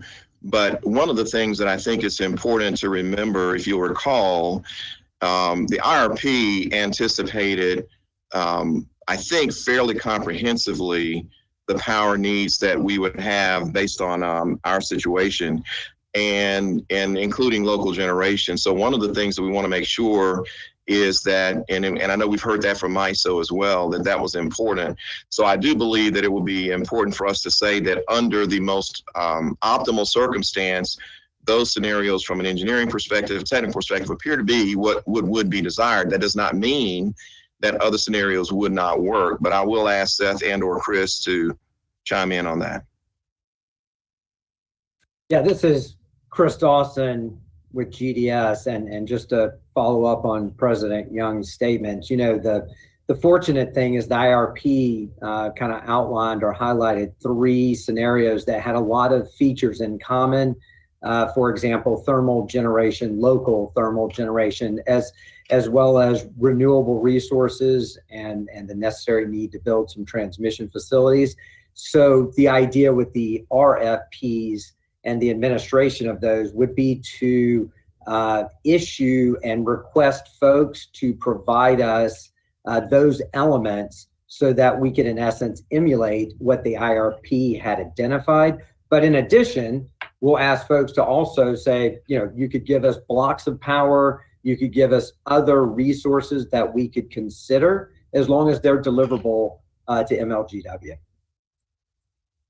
So essentially, what we're looking at with those scenarios, you're talking about we need to have designated power that is for us. That's like the main point you've got there, is we have to have a designated power source that we have control over to make sure that we've got energy when we need it in times of trouble. Is that what that's talking about? Correct. That would be, comparable, of course, to the reliability and the deliverability of service that we receive from TVA today. Thank you very much. Appreciate it, Mr. Young. Thank you, Ms. Dawson. Thank you. Thank you. Chair. Okay, thank you. Councilman Carlisle. Thank you, Madam Chair. Chris, good to see you again. Just to kind of boil this down quickly to what Councilman was talking about, we have a proposal for GDS to take 3 separate RFPs out to address transmission, thermal generation, which is generation in our footprint.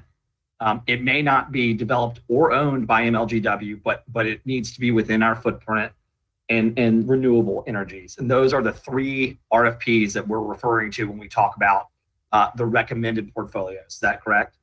That is correct. Okay. And if I recall, we are issuing them at the same time, and they have 3 separate, typically 3 separate Gantt charts, 3 separate time periods in which people will respond that should all culminate into getting the information relatively at the same time. That is also correct, culminating with receiving proposals from all of the RFPs in the 4th quarter of this year. And by strategically choosing to do this, we should have received the complete picture and information this body would need, and the Board of Commissioners would need to make a decision as it relates to TVA.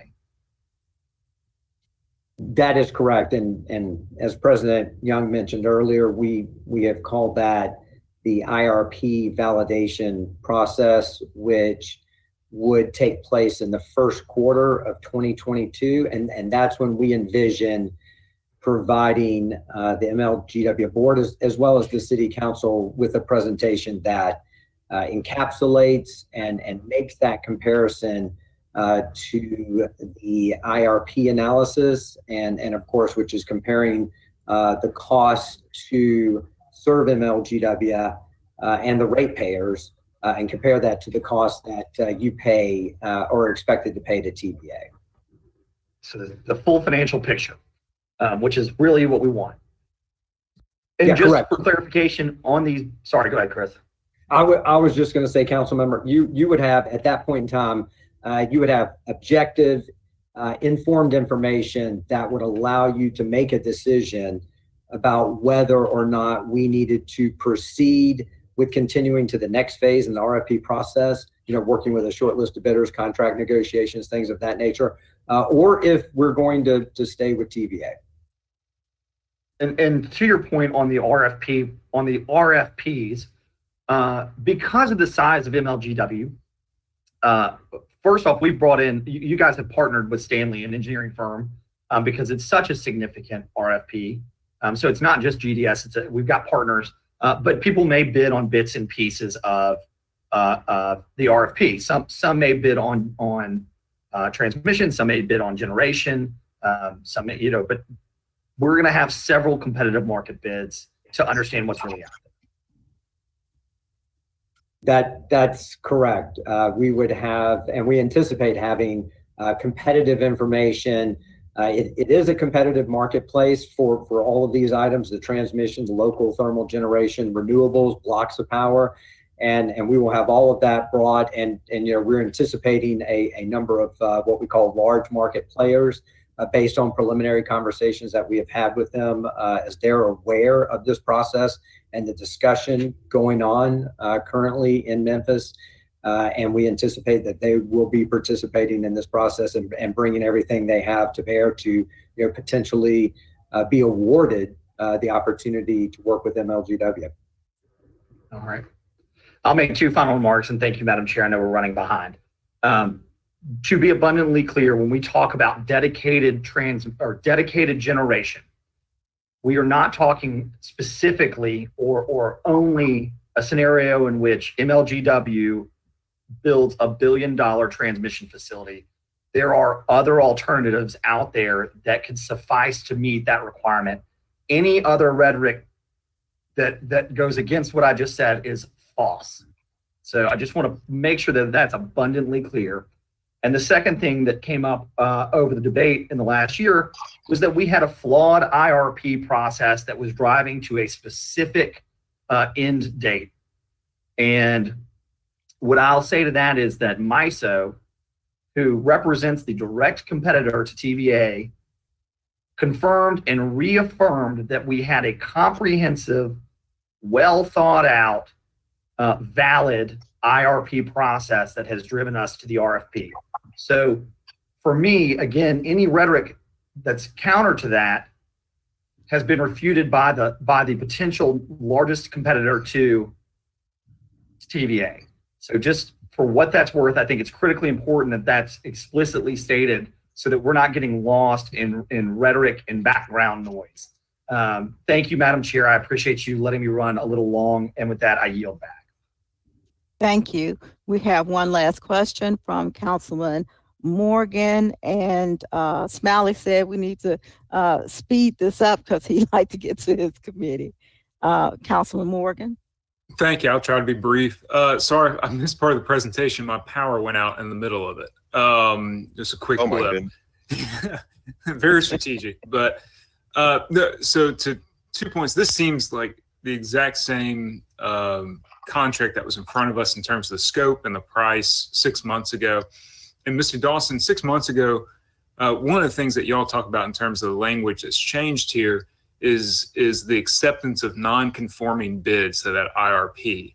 But we asked you on the record, if somebody wanted to put in or present a non-conforming bid to the three, I guess, target plans that came out of the IRP, y'all would still accept and evaluate them. And it sounds like that's still the case today, that it's not an actual change. The last time we looked at this, y'all would accept non-conforming bids, and then this time as well, you intend to. What was the difference, if there has been any change? So yeah, that's a great observation. So what we did is we articulated and specifically put within our proposal that we would be willing to accept non-conforming bids. So it's more just a part of validating and responding to some of the concerns that some of the stakeholders had in Memphis. Okay, so instead of having it just verbally on the record, it was being put onto the record in written format. Okay, but still the same. And then the other is the question about protecting the identity of the bidders and keeping it anonymous. A big part of why we're doing this is transparency. So who are the bidders' identities being protected from? Is it other competition? Is it undue political influence? What is the concern and the need for anonymity? So I'll state this first. President Young, feel free to also weigh in given your background with Southern Company and these types of processes. But it's, as you indicated, Councilmember Morgan, it has a lot to do with, as we go through a process like this, right, where there's a lot of public transparency on competitive bidding, what's important is that the bidders themselves don't realize where they stack. And for example, just a really extreme hypothetical, say the number one bidder was 20% ahead, with whatever renewables or whatever the particular, if that entity is aware of that, when we go back to a short-term short list process where we're trying to work with select bidders, that entity, where they're 20% ahead, may then, increase their cost and realize that they can now slide into first place and, be 5% ahead. So, it results in lost value to MLGW. And there may be a way, Councilman, to get to where I think you're going. There may be a period of time, of course, when bidders all collectively, bid. I don't know that necessarily has to be anonymous, but when you get down to that, the process that I think Chris is talking about, the short list, when you're starting to get to that point, naming the bidder and their price before that has been fully fleshed out could be problematic. And so it's really a matter of, again, at the end of the day, because we will be doing the actual, our shop will be doing that. And as we normally do now, we have an opportunity for people to see and know who is bidding. So it's just a matter of trying to protect it here again. Okay, my two primary concerns are just transparency with the public, and then that we wouldn't have one set of bidders that are playing by one set of rules and another set of bidders that are playing by another, because it's been obvious from the beginning that there are potential vendors involved here that have been trying to influence this process through politics, through outside and inside channels. And so I want to make sure if there's one vendor who's, trying to do it the right way through the RFP and not doing an end around, that they're not put at a disadvantage to another. So in this process. Right. Absolutely. And that's absolutely, we get it. Okay. President Young, Cheryl Patterson wanted to make a comment. And I was going to actually ask her to weigh in on this if she's there. Cheryl, are you there? General Counsel? I am. Good afternoon, or I think it's afternoon at this point, council members. We currently have a sealed bid process. As Chris mentioned, it's really to make sure that value to our customers is not compromised. At the point that a recommendation is made to the MLGW board members, all of the documents and proposals become public and can be reviewed by anyone at that time. So if anyone has any questions about that, it's there. But this is in order to maintain the integrity of our normal procurement process, which complies both with our policies and with state law requirements. Yeah, that's our current process. Yeah, thank you for that, Cheryl, for that reminder. And we have one last question from Dr. Warren. He said, and Dr. Warren, I'm gonna let you state it. Thank you, Madam Chair. I just wanted to put it up so it could happen. If we could make sure we get the presentation posted so people can see it. And I've had some citizens groups want to know how they possibly can be a part of the RFP process. And they're looking for renewable and storage and energy efficient programs. So I just know that you've got citizens out there that want to have some input as you go forward. Thank you. Thank you. Any other questions? Okay. The item on the table is a resolution awarding contract 122218. Will you please call the roll? And this is without the same night minutes. And then we will vote on same night minutes. Chairwoman, Yes. I'm sorry to interrupt. Would you please clarify? What they doing? Waiting on somebody? Yeah. Huh? Yes. She said she waiting on the siblings and she don't want to proceed without them. That's on which body? Councilman Ford, turn your mic off, please.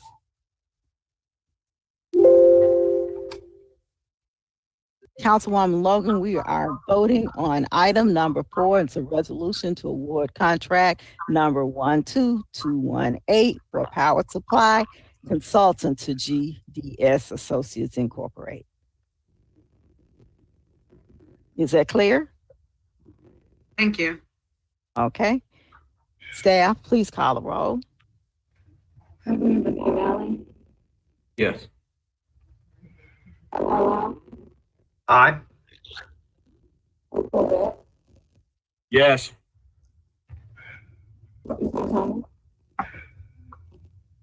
Yes. Yes.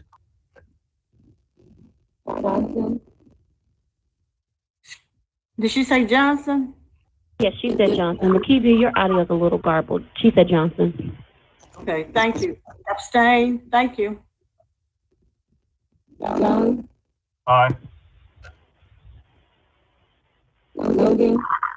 Aye. Yes.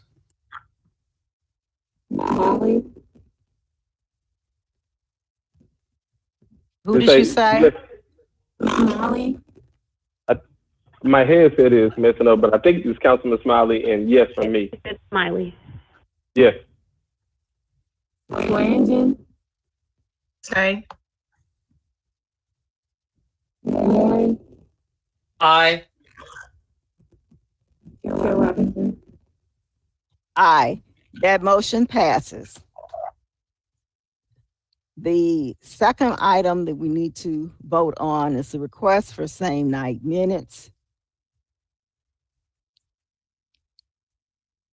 Lakivia, can we get someone else to call because we can't understand you? Yes, ma'am. I'll call it for you when you're ready. I believe there's people in the queue. Okay, we got some people in the queue for same night minutes. Councilwoman Johnson. Yes, I oppose the same night minutes on this particular issue. I must admit that today's presentation was quite informative. I've searched for the email that Mr. Young said he sent. Cannot find it. I've sent text to my assistants to ask her to help me locate it. So for that general reason, to make sure the public has had an opportunity to review their recommendations from the presentation they made today, I could be supportive if we could find a way to give the public at least 2 weeks and not give them same night minutes tonight. Thank you, Chair. Thank you. I don't see anyone else in the queue. Brooke, would you please call the roll? Yes, ma'am. Councilman Canale, Yes. Councilman Carlisle, Yes. Councilman Colvette, Yes. Councilwoman Easter Thomas, Yes. Councilman Ford, Yes. Councilwoman Johnson, No. Councilman Jones, Aye. Councilwoman Logan, Aye. Councilman Morgan, Yes.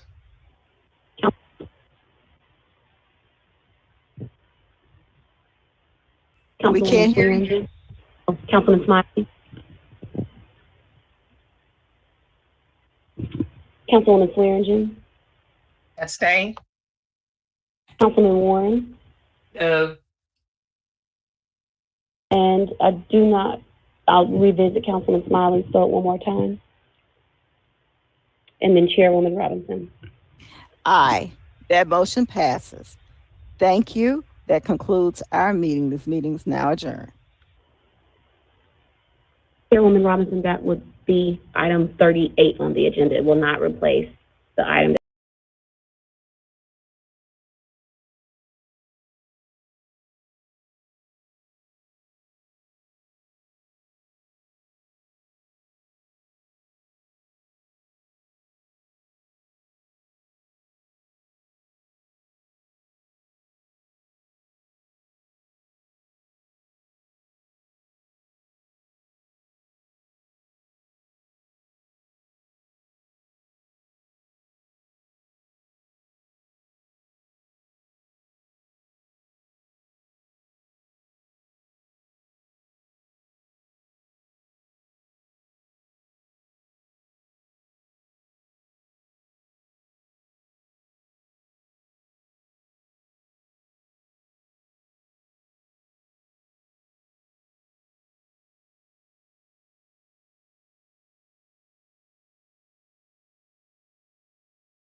Committee. It is approximately 12:05 p.m. And this is on our April 6, 2020 meeting. We have two items on our agenda. The first one is a resolution approving proposed consolidated plan for fiscal year 2020. I guess I should stop for a roll call, so please forgive me. Can I have a roll call, please? Councilman Canale. Carlisle. Covett. Here. Easter Thomas. Present. Ford. Present. Jones. Present. Logan. Present. Morgan. Here. Robinson. Present. Smiley. Swearingen. Present. Warren. Present. Chair Johnson. Present. The first item is a resolution approving proposed consolidated plan for fiscal year 2022 annual action plan appropriating federal entitlement funds in the amount of $15,983,863 to fiscal year 2022 housing and community development budget. This affects all council districts and is sponsored by the administration. It is my understanding that Director Young is here with us and he's going to give us some insight on that particular resolution. Mr. Young, you may speak. Yes, thank you, Councilwoman Johnson. Paul Young, Director of Housing and Community Development. I'm joined by Deputy Director of Housing and Community Development, Mari Albertson. So the resolution that you have before you is for entitlement funds that we receive annually. So if you recall, in the HCD budget, we have two tranches of funds that we traditionally use annually. One is the federal tranche. These are entitlement dollars that are based on the population size and other factors of our community that HUD uses annually to make an allocation to our city. And then the other tranche of funds you guys approve during our traditional city budgeting process. And so this year we have $15 million allocated in the budget. This includes what we call program income. So that means investments from previous years. As those dollars come back, they have to revolve back into our programs. So it includes the allocations from the federal government, as well as those program income dollar amounts. You can see the amount of those funds reflected in the budget. We use these funds for various purposes, including paying for our staff.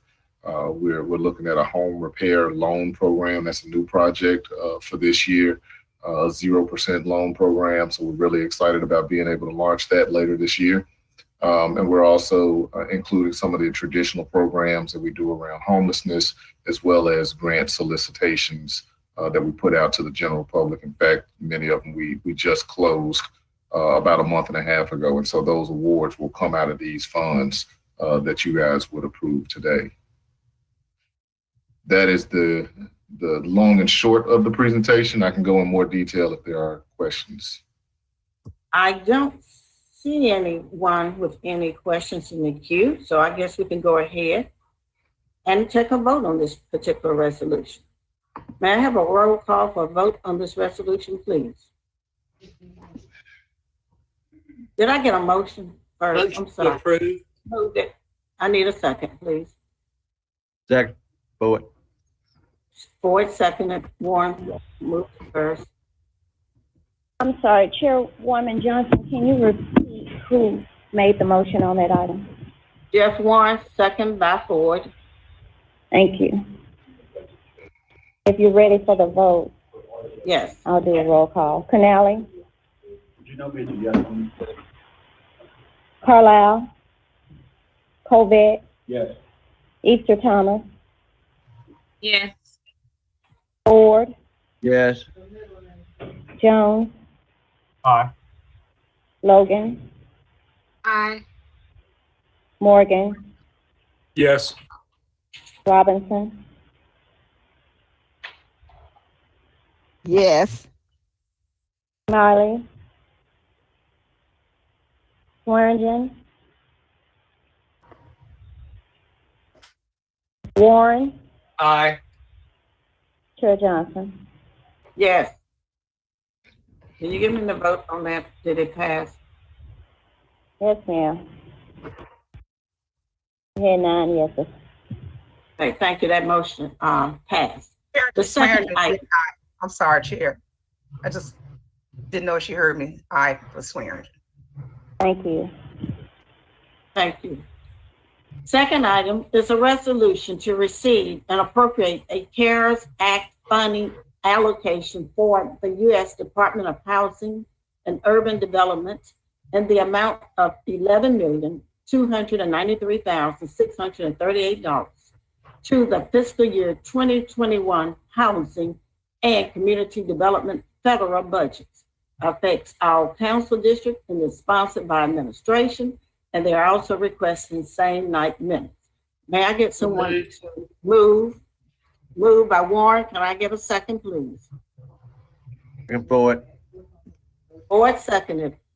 Okay, again, I assume Director Young is here to make the comments in regards to this particular resolution. Now you may speak. Thank you, Councilwoman Johnson. So on this item, these funds are dollars that were allocated as a part of the CARES Act back in March of 2020. This is the second tranche of HUD allocated dollars. And so they come in two forms. One is Community Development Block Grant COVID funds, as well as Emergency Solutions Grant COVID funds. With Community Development Block Grant, you may have heard me talk about this before. It's one of the more flexible funds that we receive from the federal government. You can do a lot of work around housing assistance, and they lifted what they call the public service cap, because typically you can only spend about 20% of your allocation on public service activities. But with the coronavirus, obviously they wanted to see more public service activities take place. And so for the CDBG funds, it's 5.27 million, and we have allocated about $1 million for mortgage and rental assistance, homeless service assistance, about 500,000, about 1.5 million for expanding internet access for low-income families. We have 1.5 million for public service grants, and so those are competitive grants that actually nonprofits are in the process for applying for now. And then we have about 800,000 for administrative costs for the division. On the ESG, the bulk of those funds are made available to agencies that serve the homeless community. And just for comparison's sake, in the item that you just approved, we had about $575,000 for ESG in our traditional allocation. But as a part of this CARES Act, we received $6 million in ESG dollars, so significantly more than we annually receive. But we have about 4.9 million that's put out competitively to homeless service providers, so they have the ability to apply right now for that. And then coordinating entry, we have $500,000 allocated for that. That's basically the intake process as we think about how we come out better on the backside of this pandemic. One of the things that we're doing is looking at how we can do a better job of using technology to help us direct clients to services. And so that's going to be a big thing that you see us take on over the next year and then another 600,000 is being used for administration of the program. And that is the end of the presentation. I welcome any questions. Oh, I don't see any questions in the queue, but I did want to acknowledge Mrs. Albertson for being there with you. Would you like to say anything?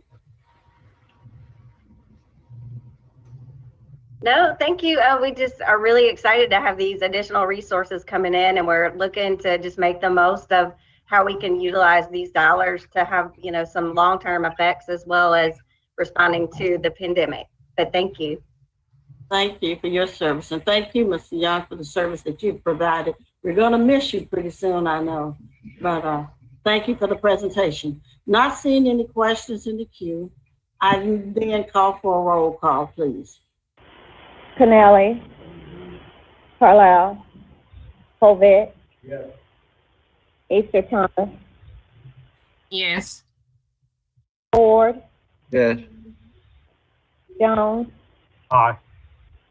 Logan, Aye.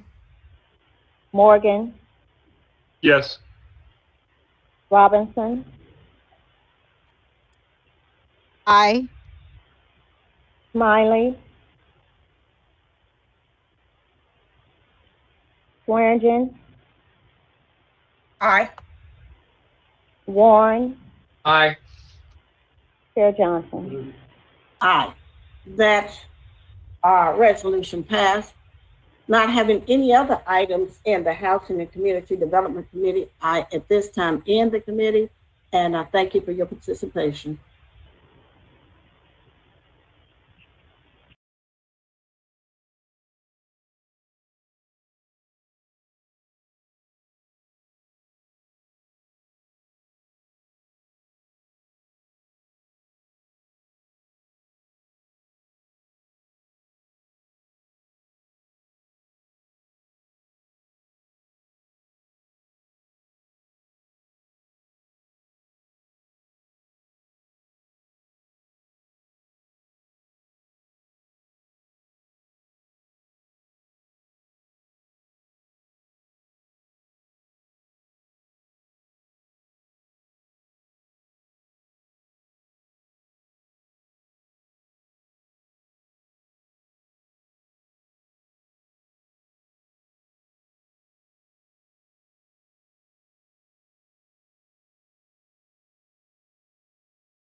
a little bit over an hour behind.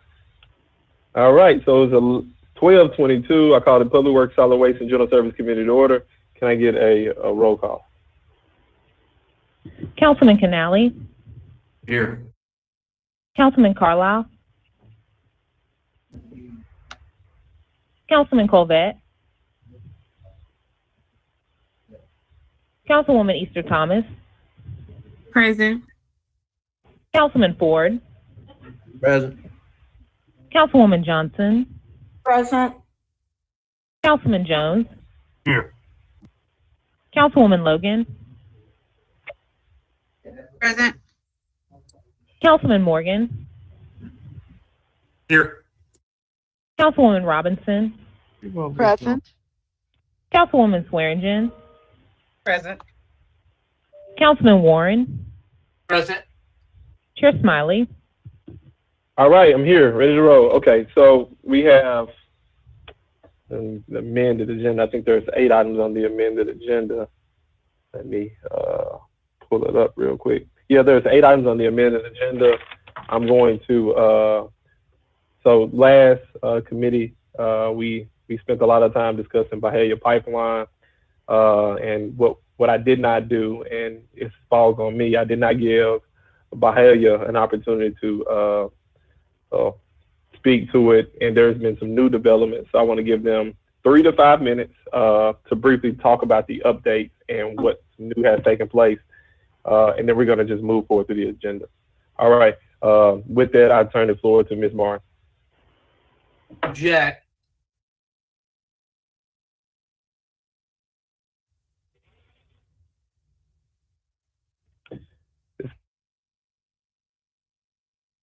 Councilman Smiley, I believe Councilman Warren objected to the presentation.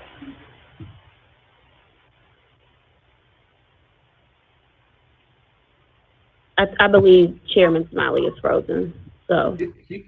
I'll make a point of order then. It's a presentation, it's a chair's discretion. So My point of order is normally we do it equally. it's at the chair's discretion. To discuss.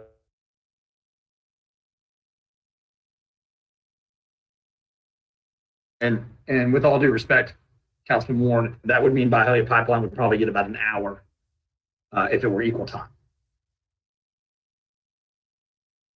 Guys, this is Frank. It seems that Chairman Smiley is frozen. And the vice chair is Councilwoman Swearingen, if she wanted to step in for Exactly. the 3 to 5 minutes. Is she available? Go ahead, Chair. Be my guest. Okay, Frank has the ball until JB's screen comes I'm back, y'all. My internet just went down on me. All right, Chairman Smiley, you have the ball. All right, where are we exactly? How much did I miss? All right, you have recognized Ms. Martin for a 5-minute presentation. There was an objection by Dr. Warren, but in the interest of fairness, she's asked for 5 minutes, and I would think that the pro pipeline would be debited some time. It is completely at your discretion, Mr. Chairman. Would you like to hear the presentation? Yes, I would like to hear the presentation. Ms. Martin, 3 to 5 minutes quickly. Let us know where you are, and then we're going to move on. Mr. Chairman, can we share the screen, please? Absolutely. Meredith or Brooke. One moment, I'll have that up in just a moment.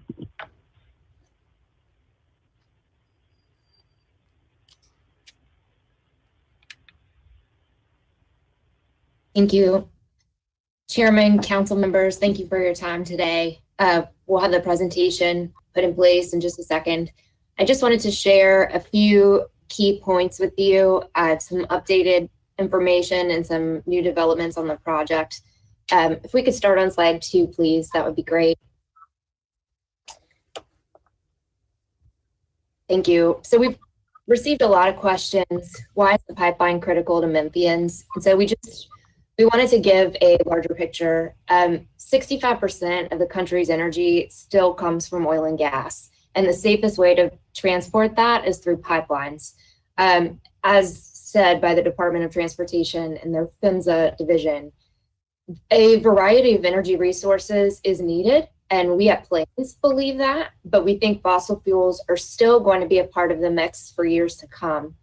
And with that said, we also want to make sure you're aware that over 600 miles of pipeline exist within Shelby County. Some additional information, and I didn't know this even until a few weeks ago, but at the beginning of this project, we actually worked on a bid. We looked at the option to build a large long-haul pipeline. And instead of doing that, because it would impact people, because it would impact more of the environment, more features, we found a way to connect these two existing systems, both of which are already safely operating and close to the city of Memphis. And so instead of doing something that was 550 miles, we came up with an option that would be 49 miles. And again, going through Memphis, it has minimal impact. Additionally, pipelines like this one can take 750 tanker trucks off the road per day. And so what that means is actually a reduced impact to air quality versus some of the concerns that you've been hearing about. Slide 3, please.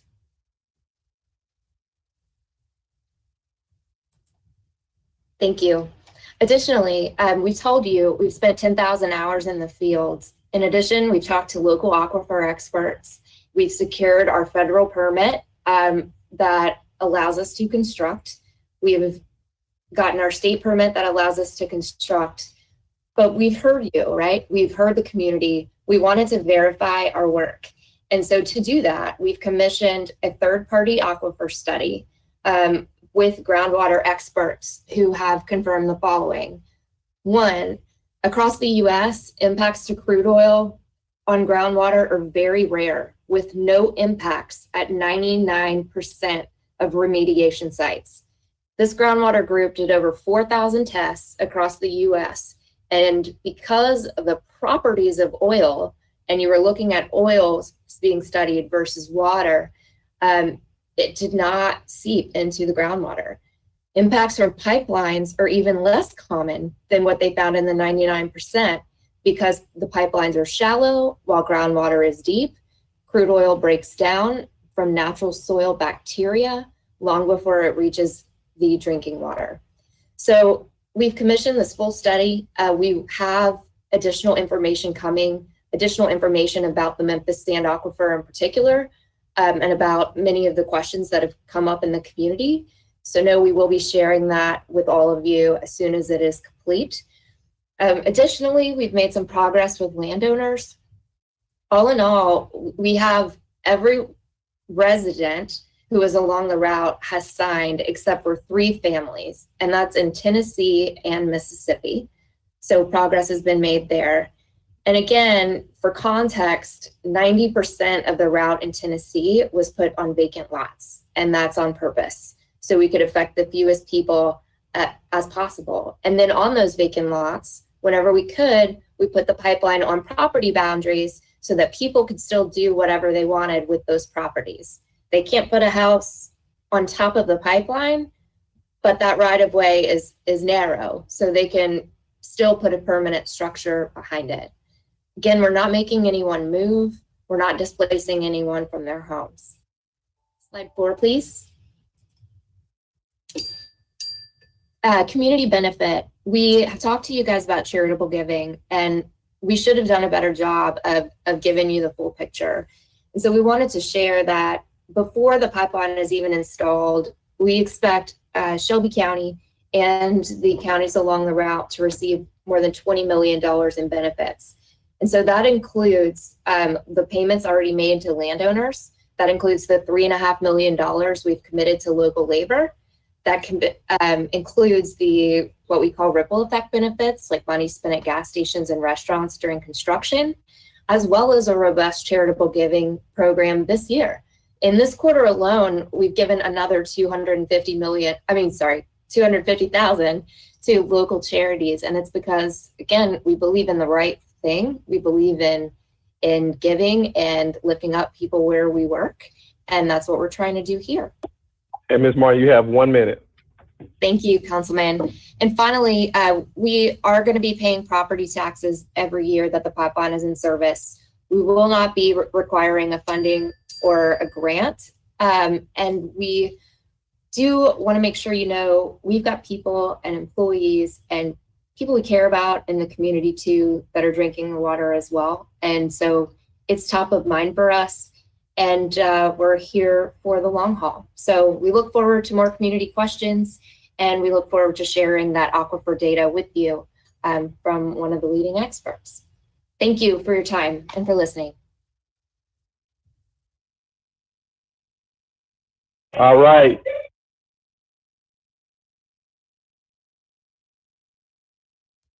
We have one person in the queue, Dr. Warren. Yes, thank you.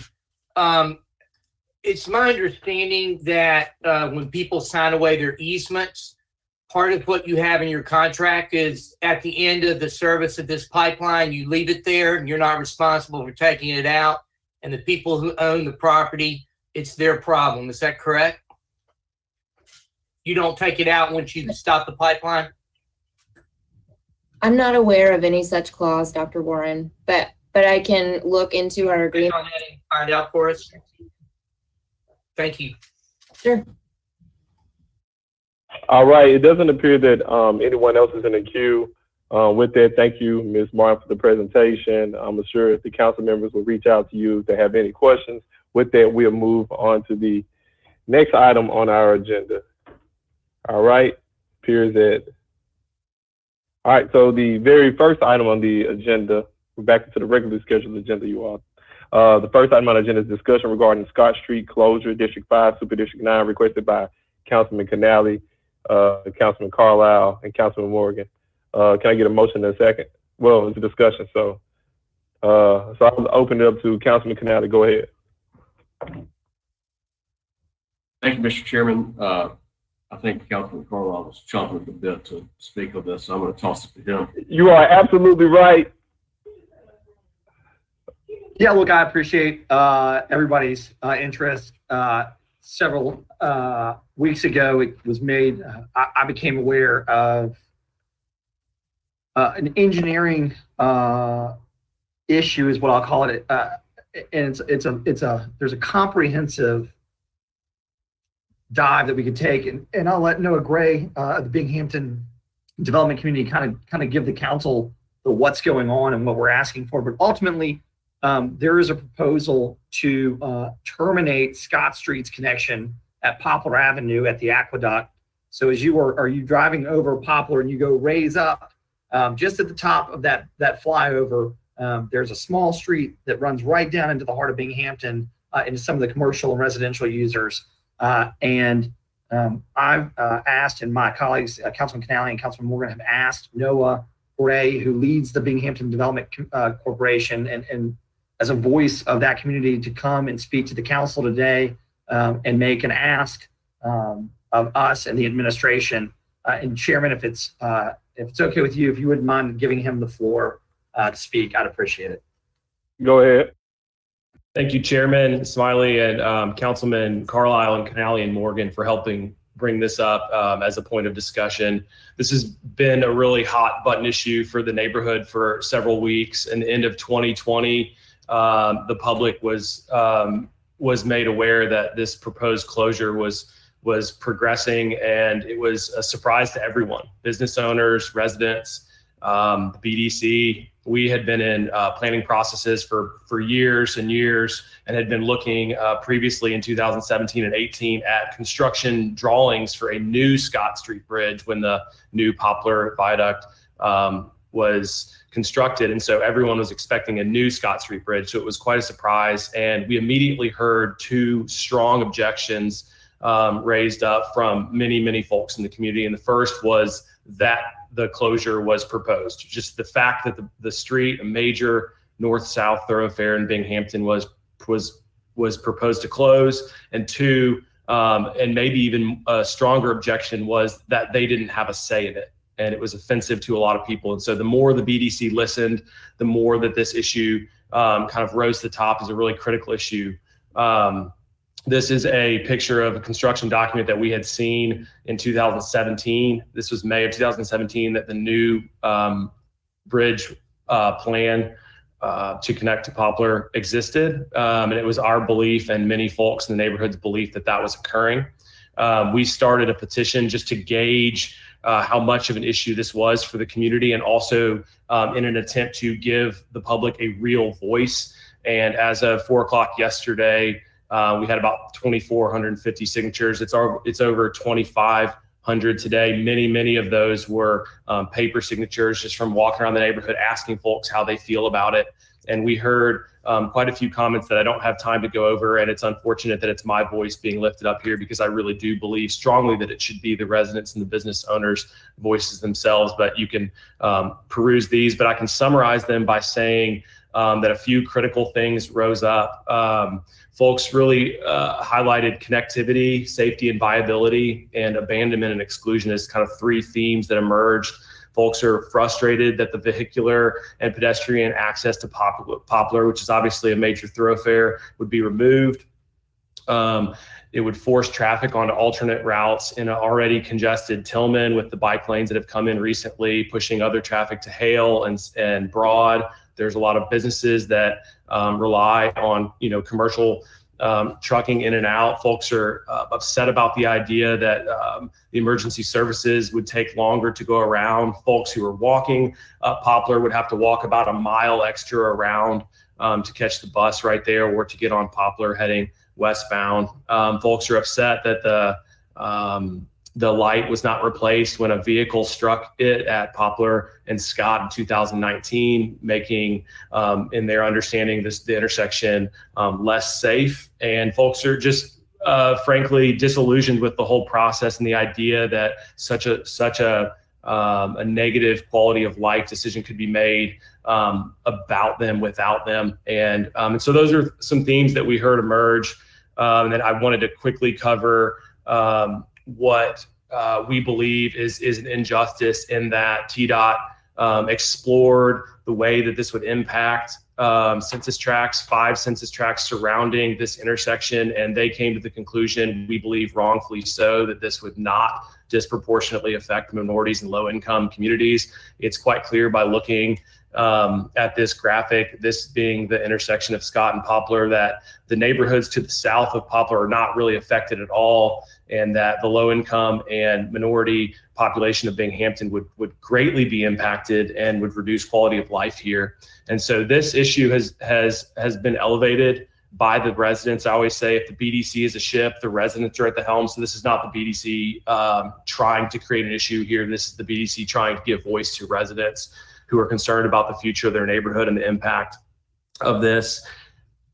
Just to be clear, I recognize that this project has been going on since 1986. It's complex in its engineering implications, design, safety. Everybody wants a safe connection. Nobody wants an unsafe intersection.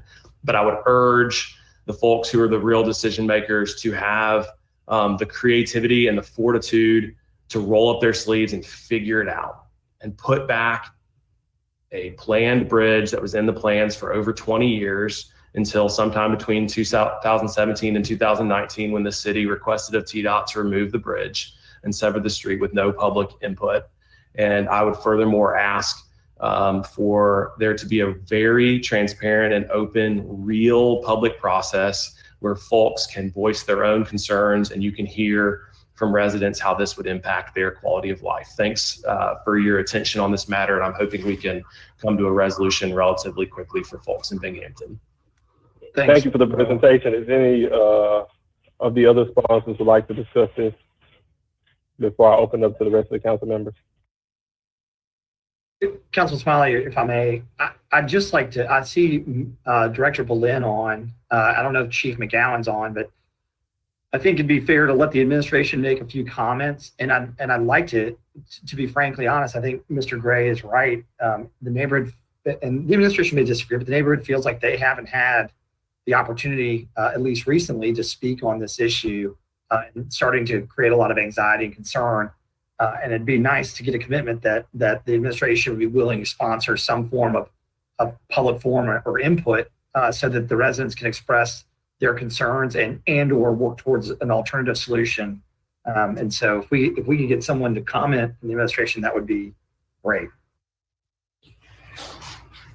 Yes, sir. Good afternoon. Manny Boleyn with the Division of Engineering. So to answer your question, a bit of a context of what has happened in this area. So TDOT, the state, has notified us that they're planning on replacing that existing bridge on Poplar between Collins and just where Tillman is. So when they went through this exercise of having input from the local municipality, they've asked us if there was they presented us the plan. We looked at it based on current design of Scott Street leading onto Poplar. There was some geometric problems with that connection already. Historically, it's always been a challenge for us. When we made the request from the state to evaluate that and eventually make the decision to sever that connection, we conducted a full-blown study. We looked at data supporting, the sever of that connection. We had historical data of numerous accidents in that intersection. As noted, a couple of years ago, that traffic signal at that specific location was damaged. And it wasn't the first time it happened. It's happened multiple times in the past. And so the decision-making on the engineering perspective is based solely on safety. On the second part of that, we would look at the traffic movement in and around that area. So part of our study also conducted a traffic evaluation of potentially alternative routes that commercial as well as residential can maneuver in and around that area. I fully understand the inconvenience portion of it, but it becomes a balance from an engineering perspective, safety versus inconvenience. So with that said, we did send out back in February a public notice of public notification that there is a email and an online version where the public could submit their concerns with the design and the actual decision of that. As of today, we have heard less than a dozen on our public outreach. So not to invalidate what Mr. Gray's notion is in terms of the people that he's gotten required signatures for, but as of today, from our own public outreach, we received less than a dozen. Thanks, Manny. And look, I hear you. I think one of the things that Mr. Gray and some other colleagues can speak better to is when you've got an online system in a low to ultra low income neighborhood, you're probably not going to get a lot of feedback, and especially in the middle of a pandemic crisis. Mr. Gray, walking around the neighborhood has seemingly gotten a lot more feedback, and I think to some degree that's what has to happen in neighborhoods like Binghamton. And to your point, your point as an engineer and your expertise is well received, and I fully understand the scope. But what I would tell you when we talk about life safety, if there's one thing that I've learned in my brief time on the council, is that the trajectory of life safety for those that live in a neighborhood that's cut off from opportunity, especially economic opportunity, will far outweigh a car wreck when people are resorting to crime and violent crime as a means of survival. And that has to be taken into consideration when we talk about equity and justice for some of our neighborhoods.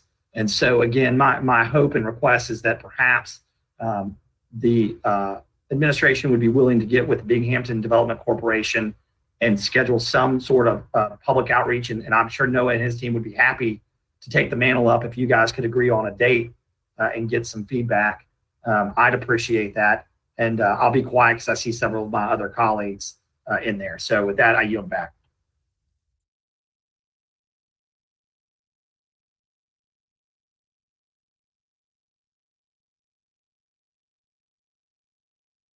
Okay, it appears that we have a couple other people in the queue. Councilman Canales. Thank you, Mr. Chairman. I have spoken with business owners, church leaders along Scott Street, property owners, and if we sever this connection, and with all due respect to engineering and TDOT and everybody, it will be nothing short of devastating.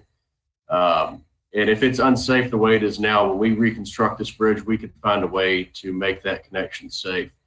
And if it's a financial burden, then we'll find the money in our CIP budget to make this safe. I just don't, I can't imagine what it would do to the neighborhood of Binghamton by giving them no access to Poplar Avenue. It's totally unacceptable on my end. So we got to do better, and we got to find a way to make this work. Thank you, Mr. Chairman. All right, with that, go ahead, Councilman Morgan, the floor is yours. Thank you very much, Mr. Chair. There are, in some instances, where I'm in favor of street closures, but there are certain criteria that have to be met. And in all of those instances, whether we're doing an alley or a street closure, it comes in front of this body for a vote. It's not something that's done administratively. And I think this body is probably better equipped and better in tune with being able to listen to the public. And that's one of my first criteria that has to be met. The people that are most directly affected by this have to be in support of it for me to be in support of a street closure. And it has to improve their quality of life and make things better, and the logistics of it have to make sense. So I hear that there's a concern for safety. If you look at the history of this intersection, there are about 40 to 50 accidents happening here a year, where other three-way intersections on Poplar nearby are more in the 20 to 30 range. And so my priority would be to keep this open, not disconnect Binghamton from a major commercial route and intersection. The practicality of it doesn't make sense, and the symbolic look of it is even worse. And I think it can be demoralizing for a community that is working very hard every day to lift themselves up in terms of economics and jobs and growth. So let's be very mindful of that. And that's not something that's easy to quantify in an engineering kind of input-output.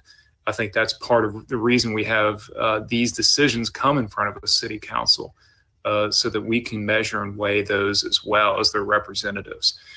So I would like to work with the neighborhood and with engineering how to figure out, there's no intersection that's going to be perfectly safe, but we can talk about what's been going wrong at that intersection, whether it's signage or changing the angles of it slightly here or there, putting a light back in, whatever is necessary to bring it back down to, I believe, a reasonable level.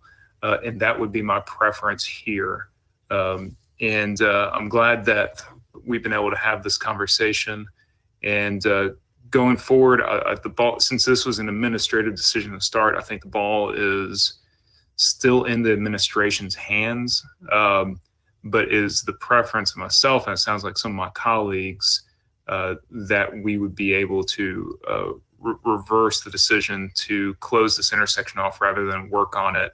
And maybe it still needs to come to a vote in the council, but I would rather this be made easy and plain to the citizens as quickly as possible. Thank you.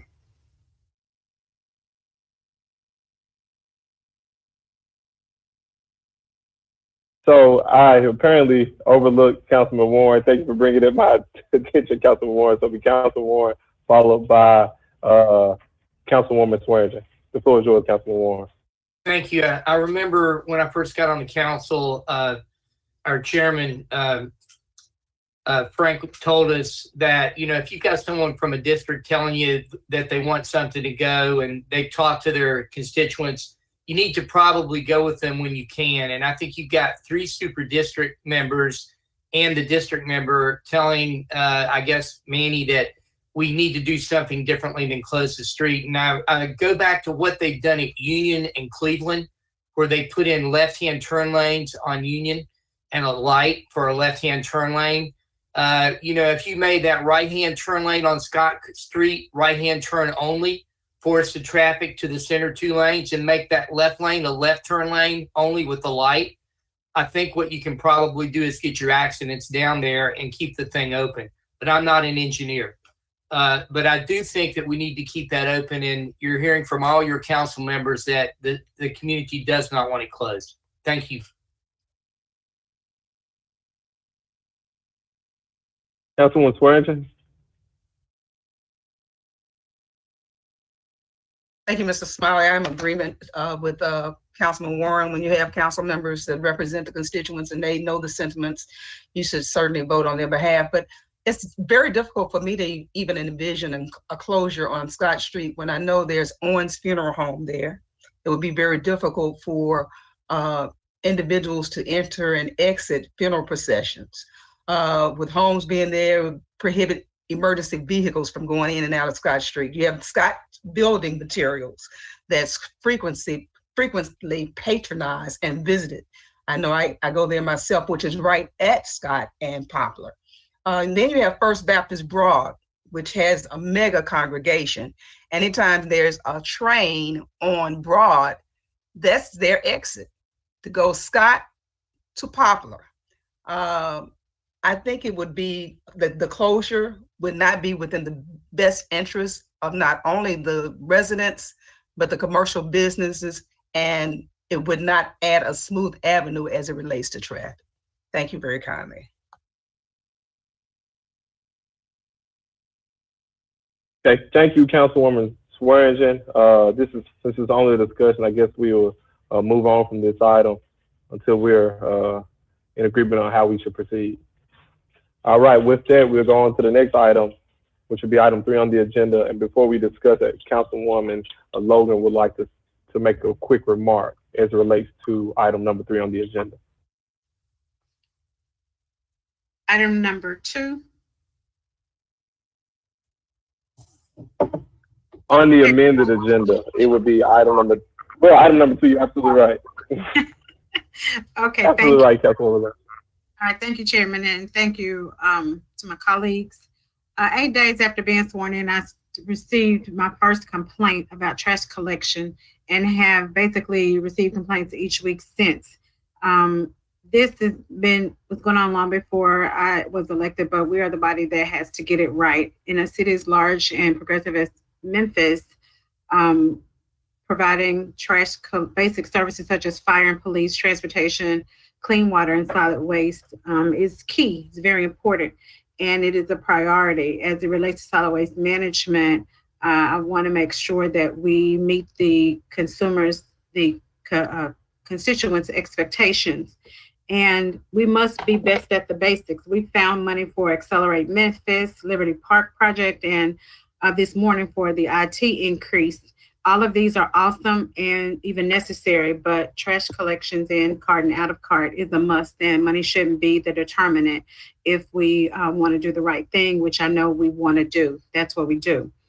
When part of the city, trash is not picked up for 3 to 4 weeks, it's a priority and a problem for all of Memphis, not just Area E, not just Cordova.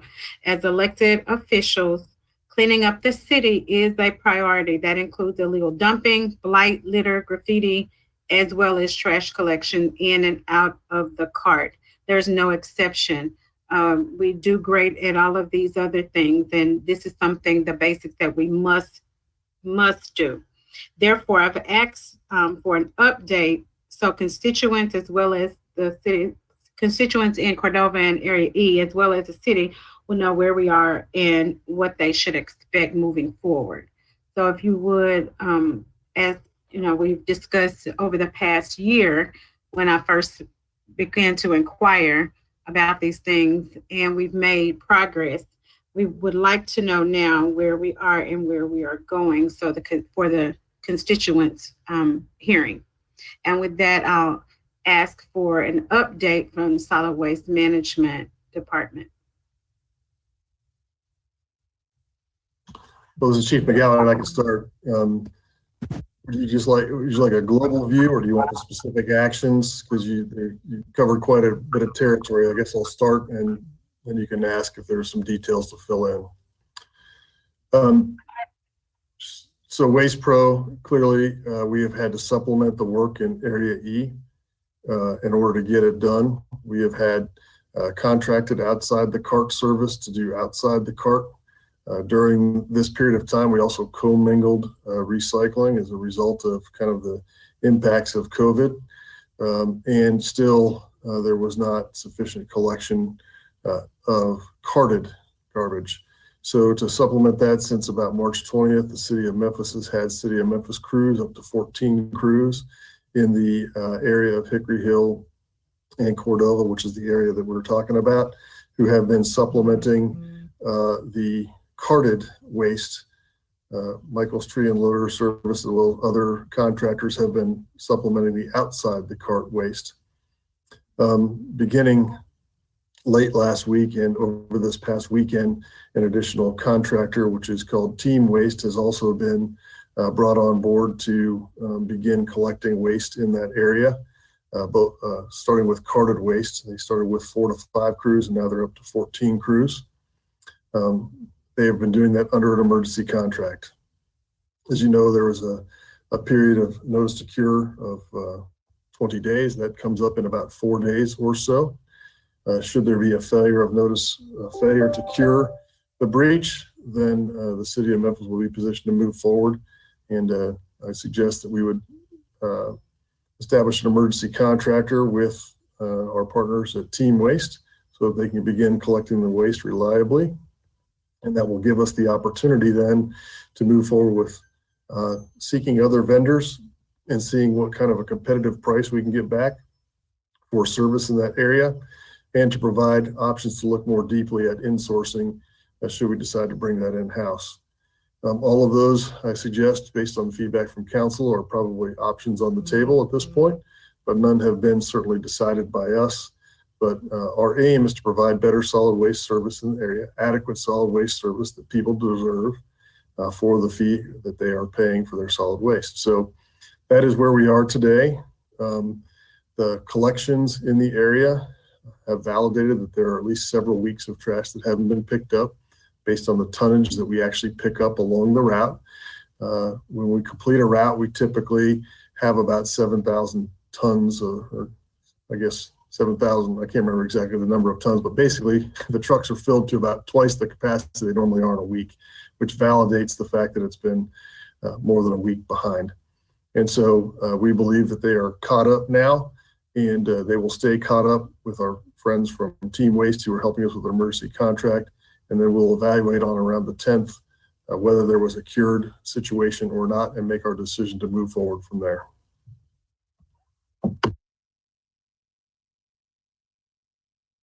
Chairman, I ask a question. Yes, I just want to let everyone know we are about 45 minutes behind the schedule at this pace. We will be well into our full council meeting.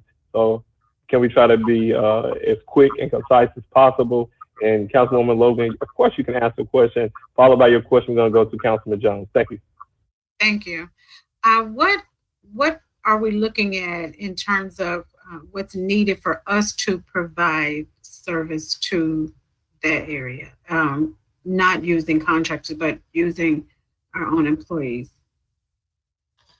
So it will take a bit more detail to give exact answers, but I can give you a rough approximation. So roughly looking at this, you're going to need another $11 to $12 million per year in order to collect revenue in Area E. There will be an additional capital purchase of about $10 million. There will also have to be a capital project to do a transfer station in Area E. And just to explain transfer station, it is incredibly inefficient for a garbage truck to go on a route, pack itself out, then drive all the way to the landfill. That makes it almost impossible to get back on the route. So as you know, in the city of Memphis, we have a transfer station where our trash haulers bring from the truck, and they dump their waste and then go back on the route. Area E doesn't have a transfer station that's anywhere close, so we'll have to build a transfer station in that area. That means a CIP project in order to do that. What we will be left with, you know, when we did the rate increase in 2018, we were on a path that would have paid cash for a transfer station, would have maintained, an adequate reserve in the fund, and would have kept the solid waste fee flat for about 10 years. We will be having to make some decisions if we decide to insource. So, in other words, something will have to give. Likely, we will have to issue bond financing for a transfer station. Likely, we will have to lease much of the equipment that we would get to outfit that area. And then we would likely be in the situation where we were before of dwindling the reserve to a point where we'd be back to the days where either you were choosing to raise the solid waste fee to meet that requirement, or the general fund is supplementing the solid waste fund in order to get that solid waste picked up. And there's a range of numbers, but it's in the millions of dollars that you would be supplementing each and every year without a rate increase. So just to be clear, we'll get some more refined numbers for you, but it means issuing bonds for a transfer station, leasing another $10 to $12 million worth of equipment, either changing the solid waste fee or supplementing from the general fund each and every year.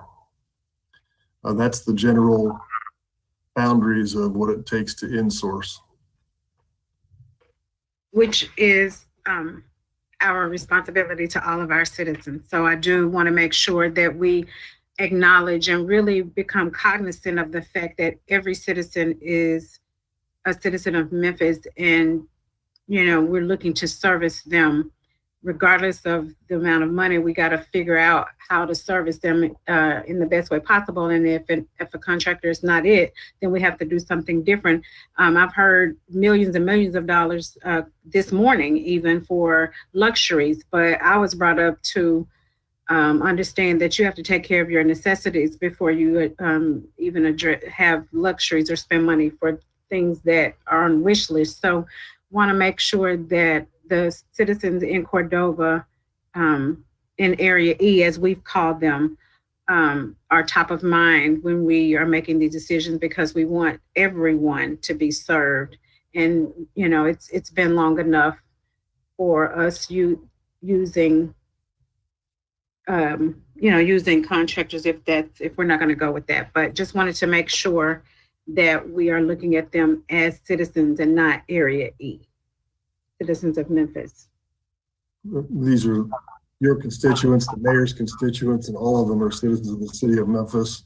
Just like we have police precincts, we have areas of solid waste collection that is an administrative function that we use for apportioning resources. It has nothing to do with the labeling of any particular area. It just happens to be the apportionment of resources to that area. It is abundantly clear to me, my staff, the mayor, the entire administration, the citizens of the city of Memphis all deserve solid waste collection that they pay for. That is a fundamental service of the city of Memphis. It has failed in the areas of Cordova and Hickory Hill, now through 2 contractors. We are on a path to correct that, and it's our commitment that we will do so. Absolutely. Thank you. Thank you, Chair. You're back.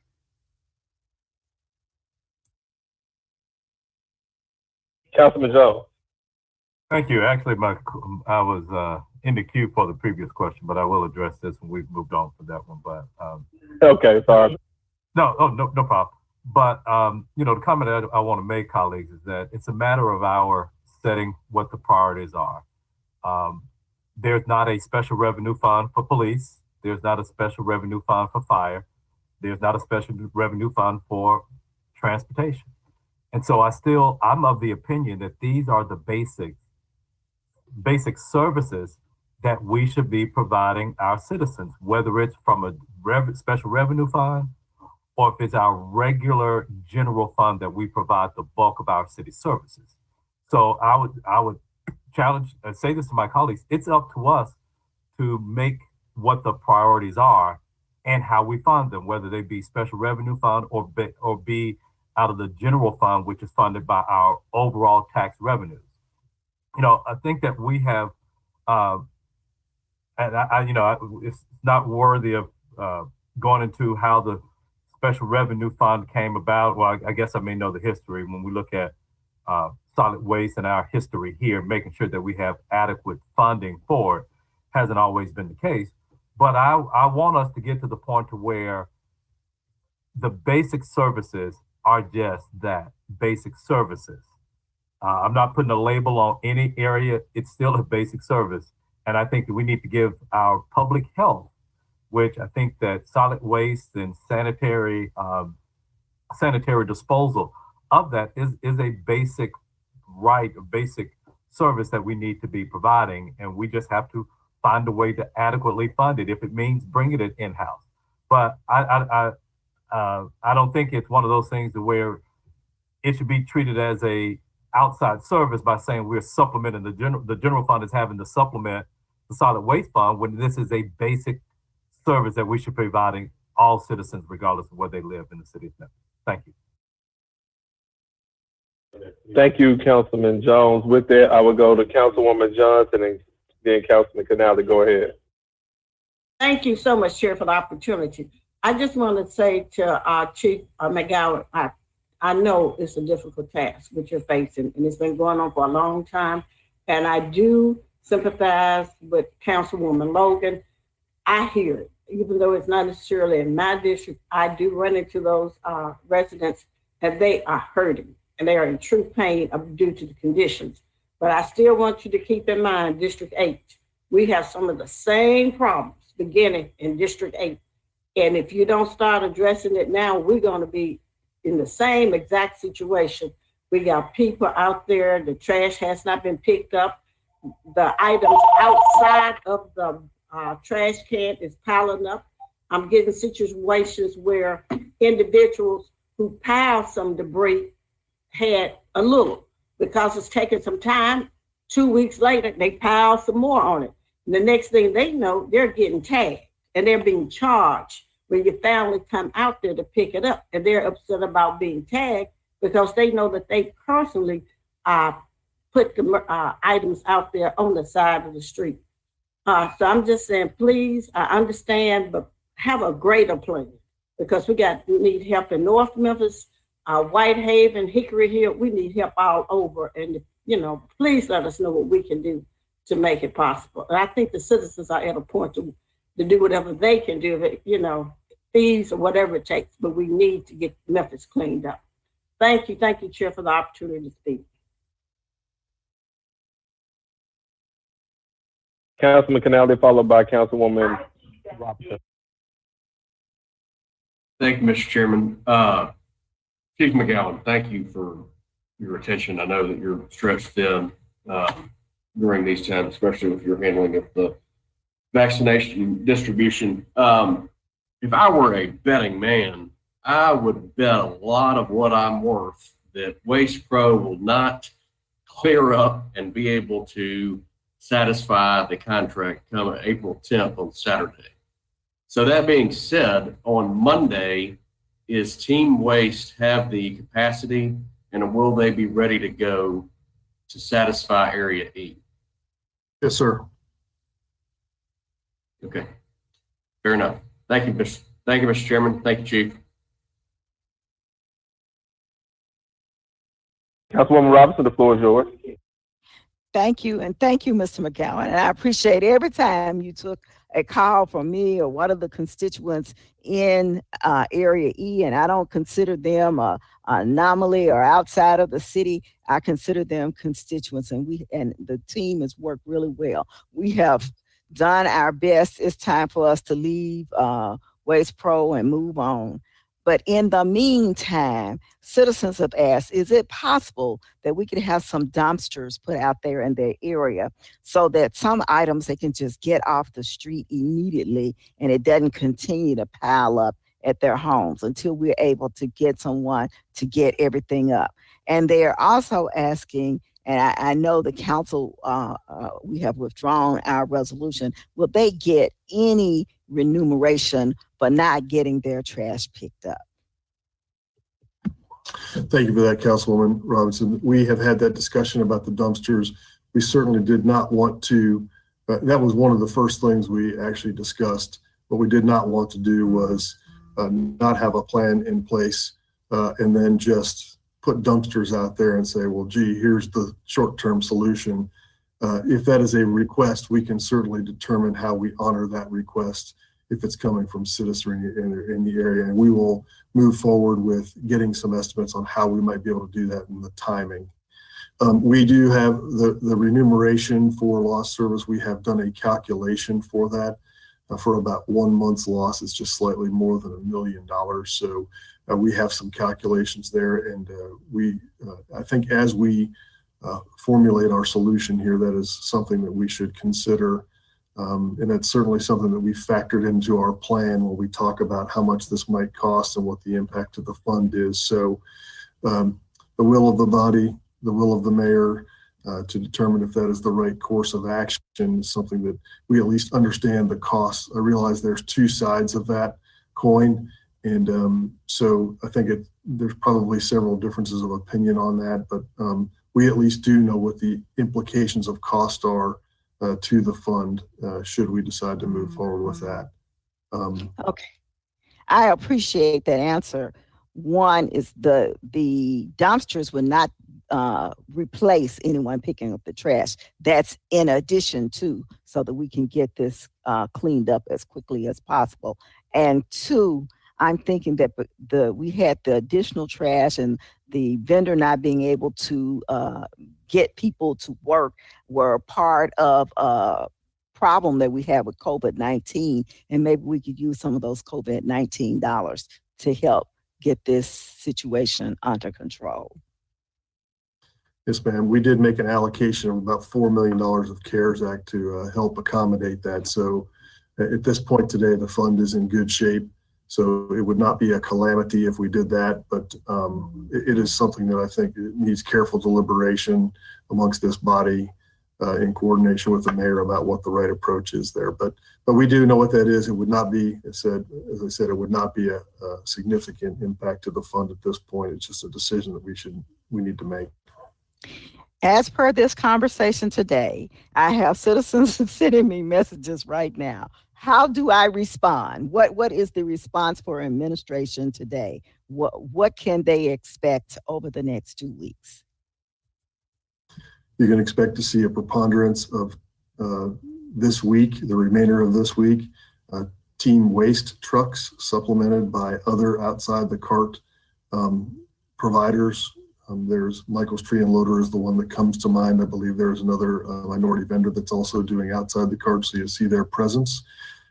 We anticipate them by the 10th or so, when we make our decision, we should be back on the normal routing, picking up the trash I realize it's a new normal because we did change the routes there once we finished the de-annexation of several areas. So on their assigned day is when they should see those trash trucks coming to pick up their garbage.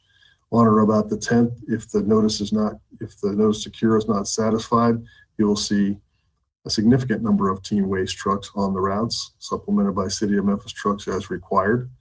And should the notice to cure be cured, it would be a different mix of vehicles on the street. But we anticipate picking up your trash on your day over the next 2 weeks. Okay, I just want to make sure that was clear because they said they don't know when is on their day anymore. What day is on their day? Right. So, well, it's Monday through Friday. we did send out a new notice. Unfortunately, I understand what they're feeling, quite frankly. I have no idea what my day is. You sent me a notice that said it's Monday and you haven't picked up my trash on a Monday since you sent the notice. So I would encourage everybody to, there is an app that we have that you can download, the City of Memphis website. You can go on and log in and say, what day is my trash day? And quite frankly, if you just like to call 311, you can do that and they'll tell you what your day is. But on your assigned day, once you know your day, you put your trash out by 7 o'clock that morning. And our aim with this emergency contract with the city crews is to get your garbage up on that day. Okay, thank you.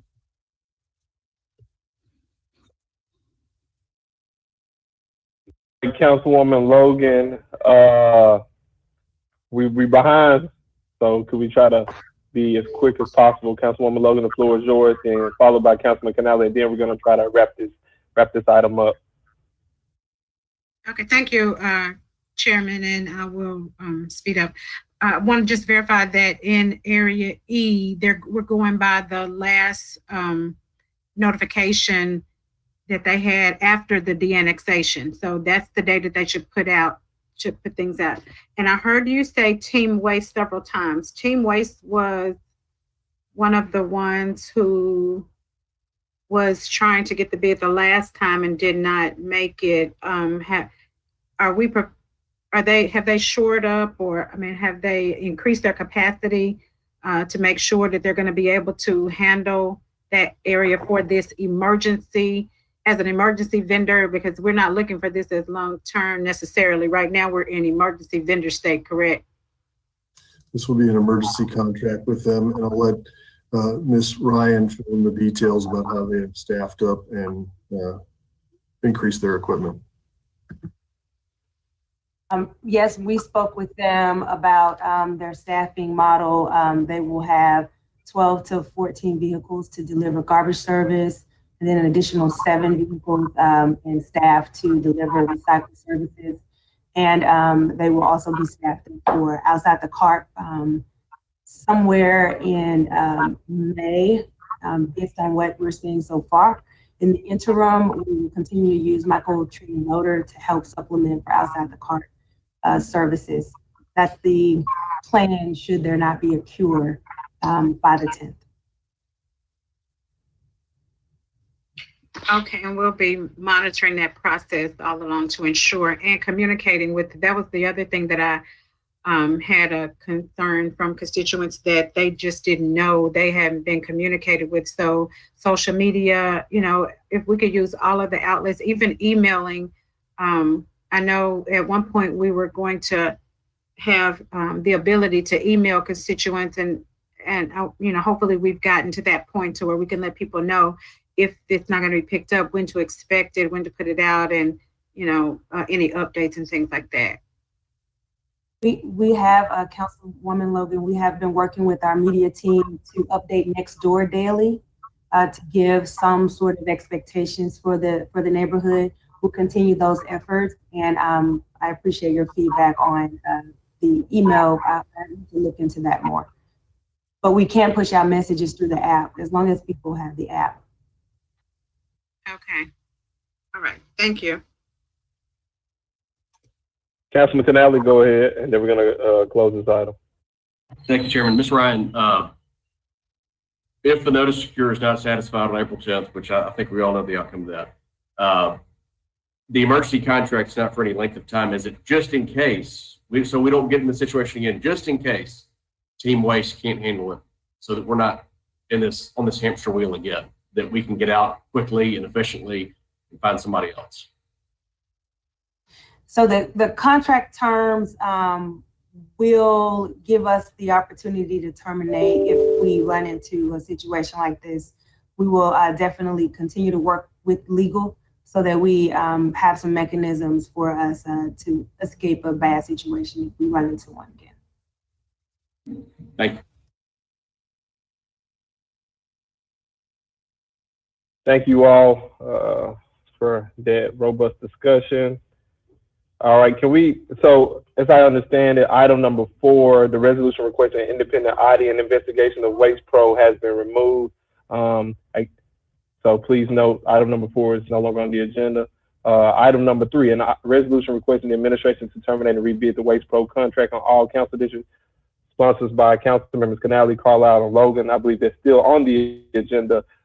I don't think we need to spend too much time discussing the inefficiencies of. I think we can get straight to a vote, Mr. Chairman. Absolutely. I love the way you think, good sir. Can we take a roll call vote on item number 3? Move with same 9 minutes, Chair. Same 9 minutes. Councilman Canale. Yes. Councilman Carlisle. Aye. Councilman Colvette. Yes. Councilwoman Easter Thomas.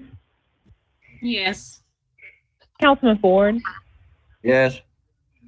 Councilwoman Johnson. Yes. Councilman Jones. Aye. Councilwoman Logan. Aye. Councilman Morgan. Yes. Councilwoman Robinson. Aye. Councilwoman Swearingen. Aye. Councilman Warren. Aye, co-sponsor. Chair Smiley. Co-sponsor, this item is approved. We can go on to item number 5, a resolution approving the sale of 2 city-owned parcels known as 0 Washington Avenue and 0 Joy Place, Memphis, Tennessee, grade 104, parcel IDs number 017-017-00001Z and 017-000-117, respectively District 6, Super District 8, sponsored by the administration. Can I get a motion in a second? So moved. Moved by Warren, Second by Johnson. seconded by Johnson. Is anyone here from the administration to speak to this item? If so, the floor is yours. Mr. Osborne, I see that the mic's green, brother. Can you hear me? Yes, sir. The mic's green. The floor is yours, good brother. This is a resolution for the sale of surplus property at 0 Washington and 0 Joy. The purchaser is MIM LLC, a developer goes by the name of Prentice Mitchell, who is a Memphis resident. He has purchased property from the city in the past. These are 2 remnant properties that he is looking to purchase. He's also in conversation with some adjacent property owners to shore up enough property to build affordable housing on. These 2 properties are selling for $600 and $500 each.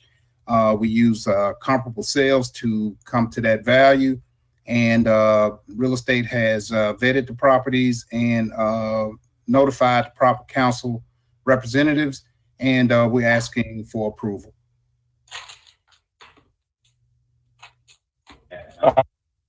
All right. Doesn't appear there are any questions in the queue as it relates to this item. Can we get a roll call vote on this item? Councilman Canale. Councilman Carlisle. Councilman Colvette. Yes. Councilwoman Easter Thomas. Yes. Councilman Ford.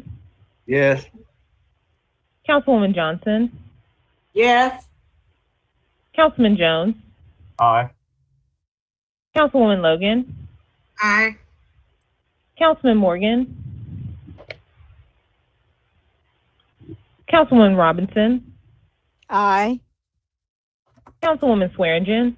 Aye. Councilman Warren. Aye. Chair Smiley. All right, this item is approved. We can move on to the next item. Item number 6, a resolution approving the sale of city-owned property known as 2472 Zenon Avenue, Memphis, Tennessee 38114, parcel ID number 02905300019, District 4, Super District 8. Can I get a motion in a second? So moved. Moved by Warren. We still need a second, someone. Jackie Robinson. Okay, there go the second. I'm assuming it says it's sponsored by the administration. Mr. Osborne, are you here to speak to this item? Yes, sir. Sir. This is basically a resolution for the sale of property at 2472 Zenon. The purchaser is Van Snyder, who's an adjoining property owner.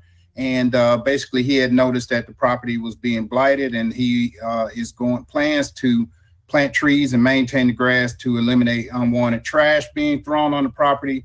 And this property was a housing and community development property, and it was purchased with federal funds. It will be the proceeds will go back to CDBG funds. And we use comparable sales to establish value, and we're asking for approval. All right, doesn't appear that anyone's in the queue. Can we get a roll call vote on this item? Councilman Canale. Councilman Carlisle. Councilman Colvette. Yes. Councilwoman Easter Thomas. Yes. Councilman Ford. Yes. Councilwoman Johnson. Yes. Councilman Jones. Aye. Councilwoman Logan. Councilman Morgan. Councilwoman Robinson. Aye. Councilwoman Swearingen. Aye. Councilman Warren. Aye. Chair Smiley. All right, this item is approved. Item number 7, Item number 7, a resolution requesting approval for the sale of city-owned parcel known as 0 Oakview, parcel ID 031000011, Memphis, Tennessee 38114, the use and benefit of the city of Memphis, housing and community development. All council districts sponsored by the administration. There's a request for same 9 minutes. Can I get a motion in a second? So moved. Moved by Warren. Second, Corvette. Mr. Osborne, you speaking to this item as well? Yes, sir. Or, Yes, Mr. Osborne, the floor is yours, good sir. This is 0 Oakview property that had been held previously because of lack of notification to Council District 4 Representative Councilperson Jamita Swearingen. Since then, we have sent proper notification, and we're asking for approval on this item. All right, can we get a roll call vote on this item? I do not see anyone in the queue. Councilman Canale, Councilman Carlisle, Councilman Colvette, Yes. Councilwoman Easter Thomas, Yes. Councilman Ford, Yes. Councilwoman Johnson, Yes. Councilman Jones, Aye. Councilwoman Logan, Aye. Councilman Morgan, Councilwoman Robinson, Aye. Councilwoman Swearingen, Aye. Councilman Warren, Aye. Chair Smiley, Aye, this item is approved. Item number 8, a resolution to acknowledge and establish communities that are in immediate need of beautification and blight remediation. All council districts sponsored by Councilman Smiley. Okay, can we just skip down to the be it further resolved and move it a little bit further down so that I can see it actually.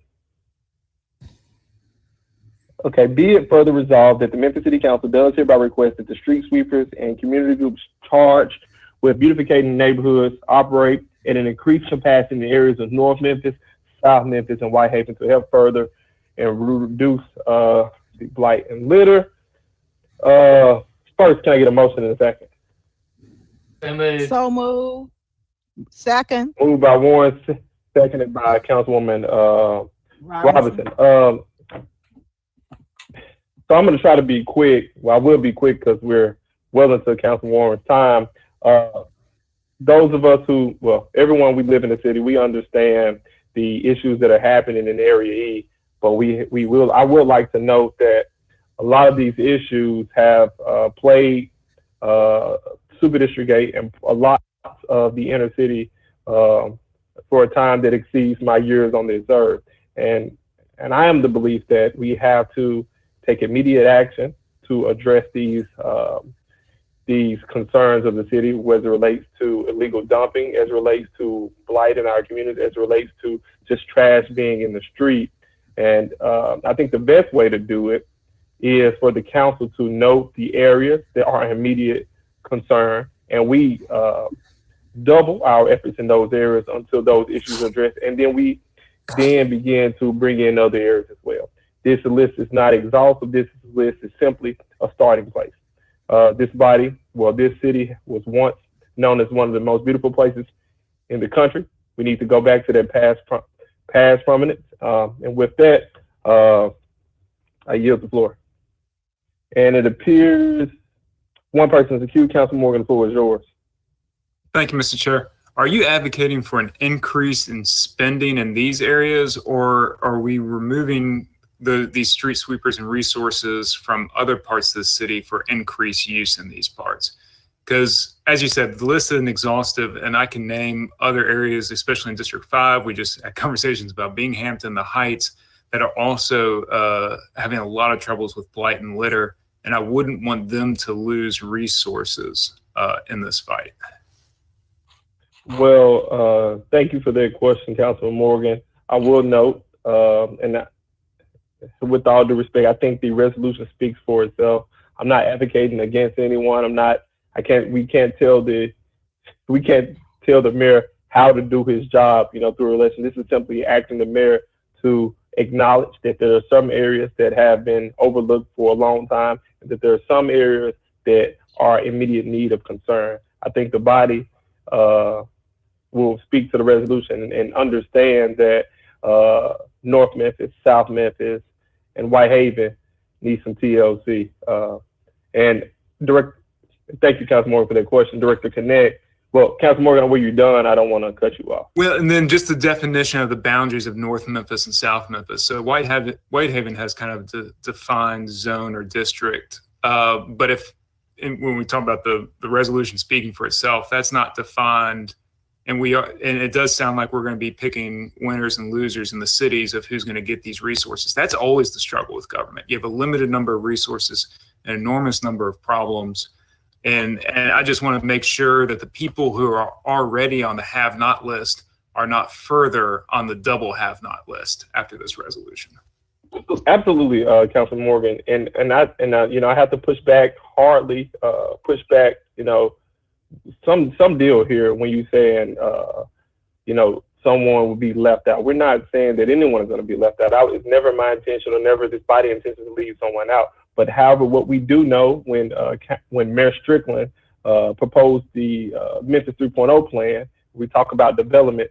What we were told then was we have to start somewhere, and where we chose to start was we start in the bustling downtown, build up downtown. So I just don't understand why there's a pushback when we say start in the inner city of Memphis. That's my issue here. I think we have to start somewhere, and I think this is a fine place to start.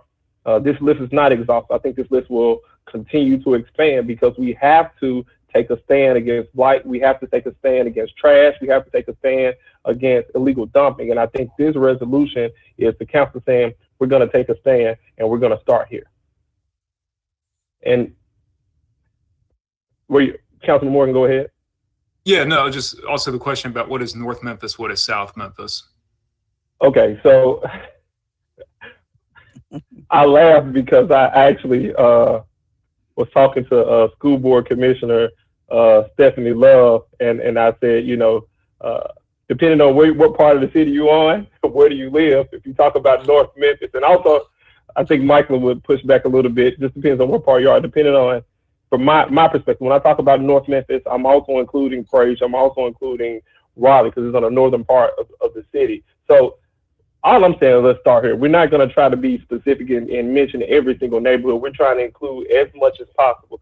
So if we were talking about, if this is a legal seminar, we would talk about broadly construed to include as many neighborhoods as possible because our city needs some TLC. And I don't, I'm not trying to be rude, but I don't want to spend too much time going over a resolution because we know resolutions are simply a request. But Director Connect would like to speak to this issue, and I think it's important for Director Connect to speak to this issue because I think this is going to make his department go overtime. Director Connect. Yeah, thanks, Chairman. Can you hear me, sir? And briefly, y'all, we are at 1:35. Councilman Warren's committee was supposed to start, I think, at least 20 minutes ago. So let's try to keep our comments brief. Thanks, Chairman. Can you hear me, sir? Yes, sir. Yeah, thank you for the opportunity to speak. Obviously, could talk a lot about blight. It's a major issue for my department, as everyone knows, with code enforcement and the streets. All of our efforts to maintain our systems and clean up litter and to work exhaustively on this issue. I would like to speak specifically about street sweeping since that's kind of identified. So just as a clear recap, we have about 22 street sweepers. We have 6,800 lane miles of city streets, 324 square miles. The methodology our street sweeping uses is to sweep every city street twice a year. So, and they do that through circumnavigating the city in sections. They deploy all the sweepers to one area, they sweep all the streets, and they moving in a very systematic approach. And through that approach, we're able to sweep every city street twice a year. Some get more major thoroughfares, heavier used roads. So that is the main methodology. And I mean, I'm obviously, talking about offering overtime is something we would gladly look at as an option.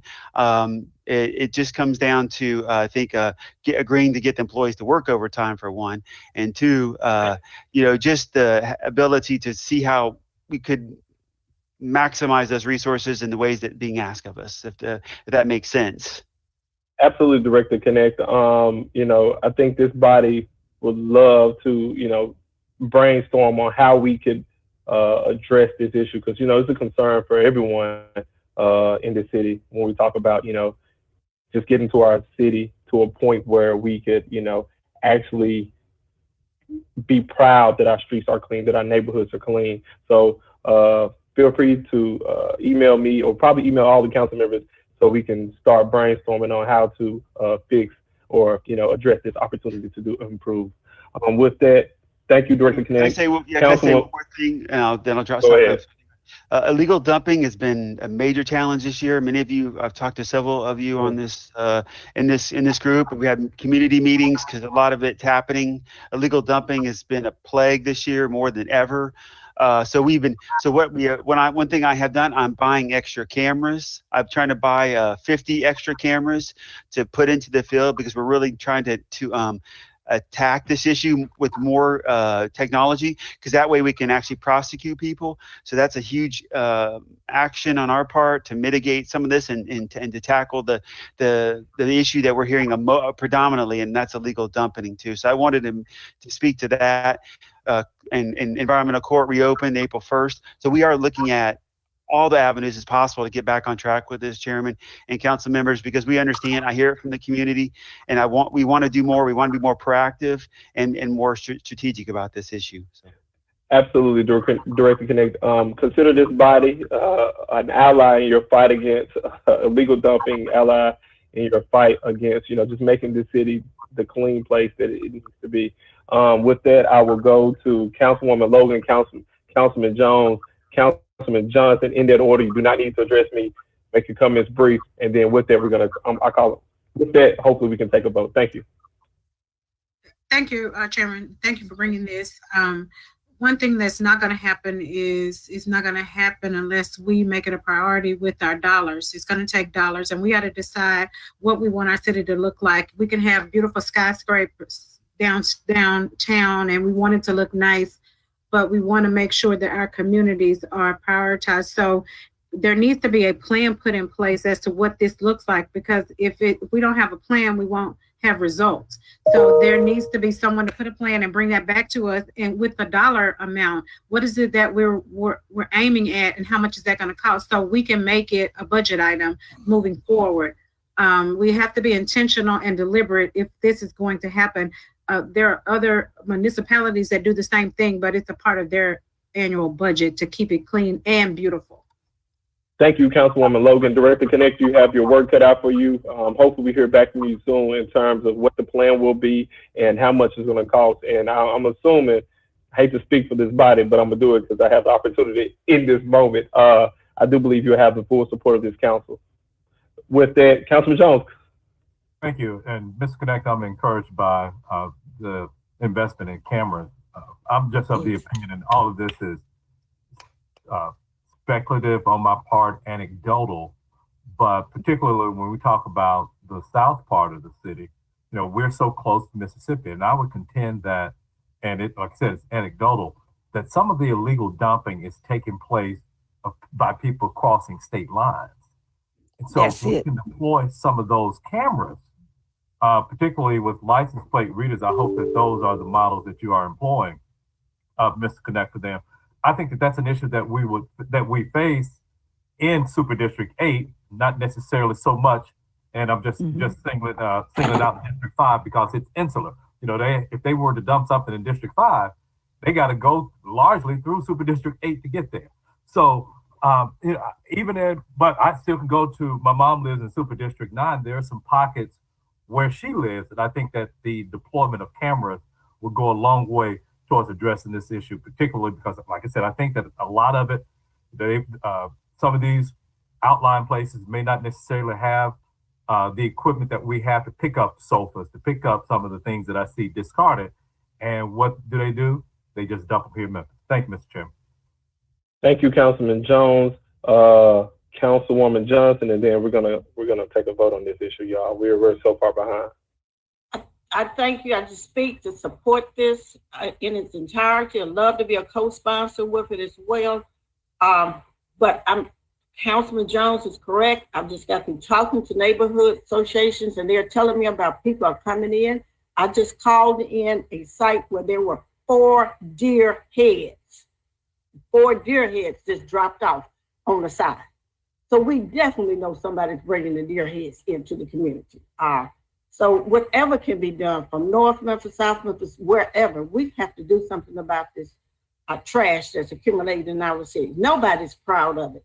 And we just have to be, maybe some stronger penalties, come up with some other guidelines, but action needs to be taken and soon. Thank you, Chair, for the opportunity. Thank you, Councilwoman Johnson. So I'm just going to assume that everyone's the co-sponsor. If you're not, please message Meredith and we will take your name off the resolution. With that, I call for a vote. Councilman Canale. Yes. Councilman Carlisle. Councilman Colvette. Councilwoman Easter Thomas. Yes. Councilman Ford. Yes. Councilwoman Johnson. Yes. Councilman Jones. Aye. Councilwoman Logan. Councilman Morgan. Abstain. Councilwoman Robinson. Aye. Councilwoman Swearingen. Aye. Councilman Warren. Aye, and Colvette's an aye. Chair Smiley. This item passes, and with that, at 1:43, sorry, Dr. Warren, I call my committee to end. Thank you.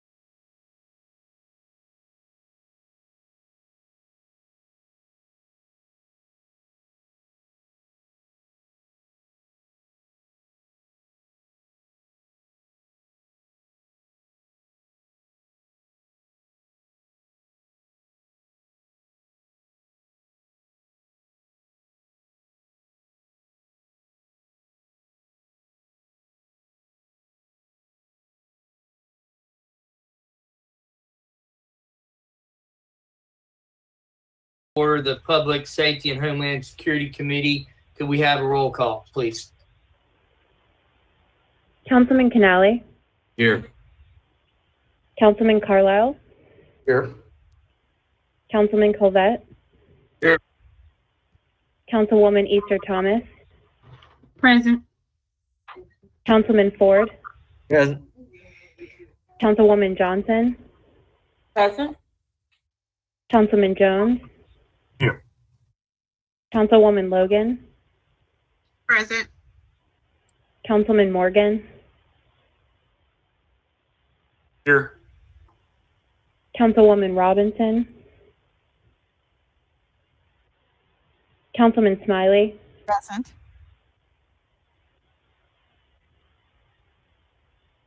Councilwoman Swearingen. Chair Warren.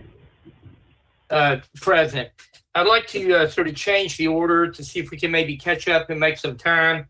And I'd like to go to item number 2 first, a resolution transferring an allocation of $178,560 from FS 02011 replace Fire Station 43 to FS 02029. That's FS5/HQ construction, and appropriate the funds. This is Council District 5, Super District 9, and supported by administration. Do I have someone for administration to talk on this issue? So moved. Oh, thank you. Thank you.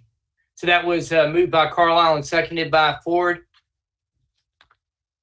I'll second it, Robinson. Yep. Seconded by Robinson. Okay. And let's see. Who do we have from the fire department to speak? Chief Burris. Yes, sir. Good afternoon, council. We're just requesting the funds remaining from the construction of the new engine house fire station 43 be reallocated for the remaining construction left with the new fire headquarters, and asking for same night minutes. So this is a request for same night minutes. We have no one in the queue. Could we please have a roll call vote? Councilman Canale, Yes. Councilman Carlisle, Aye. Councilman Colvette, Yes. Councilwoman Easter Thomas, Yes. Councilman Ford, Councilwoman Johnson, Yes. Councilman Jones, Aye. Councilwoman Logan, Aye. Councilman Morgan, Yes. Councilwoman Robinson, Yes. Councilman Smiley, Councilwoman Swearingen, Aye. Chair Warren. Aye, that item passes. And now, Colvette was an aye. Okay, we'll put that in. That item passes. And now I'd like to go to item number 3, a resolution requesting funding be allocated to the Group Violence Intervention Program, the GVIP Service Center. This is all council districts and it's sponsored by the administration. I need a motion in a second. Move it, Bullitt. Second, Canale. Yes, who will, Mr. Mayor, I see you're on. Would you care to speak to this initially? Yeah, I'd just like to kick it off and I'll pass it on to Doug McGowan. As you'll recall, we talked about this in the State of the City address. This is, we have to increase the amount of targeted help with individuals in Memphis who are, as the literature says, at the risk of shooting someone or at risk of being shot. Either this intensive interactions through the probation office, through hospitals, through referrals from churches and nonprofits. It's really transforming the lives of these individuals so that we can transform our community. The example we gave that I used a couple months ago was an individual had 46 prior arrests, many for violent felonies, including aggravated robbery, which means he had a weapon. He agreed to work with our program that we want to expand. But because he said, I'm going to turn my life around, we helped him obtain housing. He received help to pay his overdue MLGW bills. He received employment training. He's been hired at a local automotive shop. He now has full custody of his child. And he has not failed a drug screen in over a year. It's worked in other cities, and we want to greatly expand our work here. I'll turn it over to Doug McGowan now. Thank you, Mayor. You hit the nail on the head today. On February 2nd, you all passed, I believe unanimously, a resolution to establish the Office of Group Violence Intervention. I told you at that time we'd come back for some funding. While it's not stated as such in the resolution, this is a resolution allocating appropriating up to $1 million. I think Councilman Ward would tell you that this is a jump start of the program. Today, I will tell you we have hard commitments of $250,000 in personnel, programming, operations, and the necessary support equipment that we have to get this started. The balance of the money will be used for, as we enter into contracts with technical training, technical assistance providers. 3 of them I will name our Urban Peace Institute, who we are working with to negotiate how they will come in on the ground with us and train outreach workers, violence interrupters, and violence interventionists. Now that work would be contracted this year, so we have to have the money to do that, but the work would last throughout the balance. It would cross the fiscal years clearly. LISC, which is a community support agency that helps galvanize communities around violent crime and positive responses. Again, we are negotiating a support contract with them. And then finally, HAVI, which is a hospital violence intervention program there would be some funding there to help us align and coordinate the actual approach to hospital violence intervention, which sounds like it's a hospital responsibility, but much of that is external to the hospital, meeting the outreach needs and wraparound services for people who are identified in trauma and their families in the hospital. So those are three that we know that it might be a multi-year technical assistance, but we wanted to have the latitude to contract with them now to get this program jump-started. So I would view this as an up to. You know that the floor is about $250,000 with the personnel and other than personnel services to get us kick-started. The balance of that gives us the flexibility to contract with these folks who are nationally recognized and accredited in this kind of violence reduction work. So with that, I'll close and take any questions that you all might have. Thank you, Chief. I just want to thank both you and the mayor for moving aggressively ahead with this program to save lives and to lower the murder rate. I think this is really just a jump start as we started up, and we've all read the Bleeding Out book. We all understand this is a process, trying to bring everybody in and keep us out of silos and making sure we're working together to help our citizens. And I see at this point, Councilman Carlisle in the queue. Councilman Carlisle. Thank you, Chairman. Chief Mayor, thanks. You know, to be philosophically, I voted in favor of this. I think I get it. I see a lot of, you know, high level organizing language, so I'm not entirely sure I understand exactly what like $1 million gets me, in addition to, you know, how we're going to coordinate through other groups for a strategic effort. The cynic in me wonders if we're just throwing another $1 million out there towards a, you know, very large goal versus very specific. And I'm sure we can sit here all day and have a robust discussion. Don't want to sound too cynical, because I want to be optimistic that this is going to start to have a direct impact, and how it really differentiates all the other organizations that are out there, or if this is supposed to be the parent company, so to speak. And so anyway, I don't know. Chief, you touched on it a minute ago. You mentioned personnel costs, and so a part of this resolution is the personnel, which I see Joy on. Who else is going to be? Who are the two people that are going to be heading this up? Chief. So Joy Tuliadis is heading this effort. She'll have a staff of 4 individuals who are actually doing the work of focused deterrence, coordination. There's some real data analytics and also coordination of the efforts around the wraparound services. There's a data analytics person that will be doing the broad ranging data for the overall effort, someone who will be doing specifically the violence intervention work, and then folks who are doing the prevention work, which is finished filling out the paperwork. Let me see that right there. Commissioner Ford, your mic's on.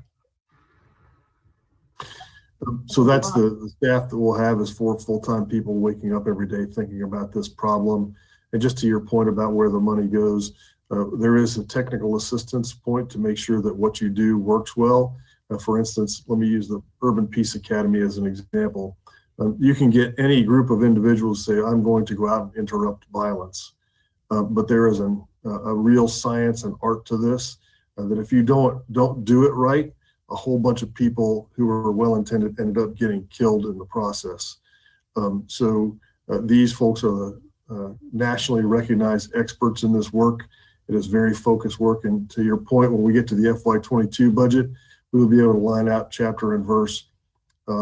Here's the personnel cost. Here's how much we're allocating for physical bodies and numbers of outreach workers. Here's the number of bodies that will be funded through this work that are actual on the street intervention and interrupters. So these are in the FY22 budget. That's the kind of staffing model that you'll see, and you'll be able to point directly to it. So this is not sitting behind a desk looking at things. This is actually funding people on the street, and that becomes the smaller part of this coordinating body. Chief, I hear you. I'm going to the last line where it says in complement of 2 full-time appointed roles and $1 million. And I'm just trying to figure out of the $1 million today, what is going to salaries, and then what's the total compensation, and then what's going to these third-party services that are mentioned earlier on. I'm just trying to understand where the money's spent. And then, specific to Ms. Giulianis, and this is just a question, it says these funds are coming from excess sales tax revenue. Why would we not reallocate her salary from the Public Service Corps to pay for this initiative? So I'm just trying to track where the money's coming from and where it's going, because it is a mid-year jump. Well, it's not even mid-year; it's end-year jumpstart. Again, it's not me being in opposition to the program. It's just trying to understand the flow of cash. I can start with that a little bit. So there's $70,000 in new positions. We will be taking her position with us, but we do also need to keep the Memphis Public Service Corps rolling because that is an important program as well. And then I don't know if Miss Ryan is on. Yes, she is. I see her. She has a somewhat more of a breakdown of that initial $200,000. That's kind of the hard cost we've identified. So Chandel, can you give a few more numbers there? I can. Yes, it's about $70,000 for the 2 full-time staff members, and about $50,000 for 2 contract staff members that would come on board to help with what Chief McGowan explained. And an additional, the remainder of that is focused around part-time staff that may be needed to help support this effort. All right. Hey, I'll yield the floor because I know we got to go. And Chandel, will you email me the personnel cost, salary, and benefits as you guys have it today going forward? Yes, sir. And I know there's not a request for 79 minutes, so we can have a vote today, but it won't be on the main agenda until the next meeting. Thanks. Thank you, Councilman. Councilman Morgan. Thank you, Mr. Chair. Some of my questions are the same, that this is $1 million for the less than 3 months that we have in the fiscal year. So if it was because we're encumbering contracts that are, long-term contracts, we're paying for them now at this beginning, and I guess in fiscal year 22, or are we going to be looking at something that's a $4 million spend for this program? And I know the overall goal is the reduction of violent crime, but there's so many factors involved in violent crime that it's going to be difficult to point to this being the X factor or this being the reason why it went up or down. What was the lever? What will be the measurables for this program? How will it be presented to us or the public on a quarterly or a biannual basis? And what are we going to be tracking? What is the goal for this program? We say this is a success.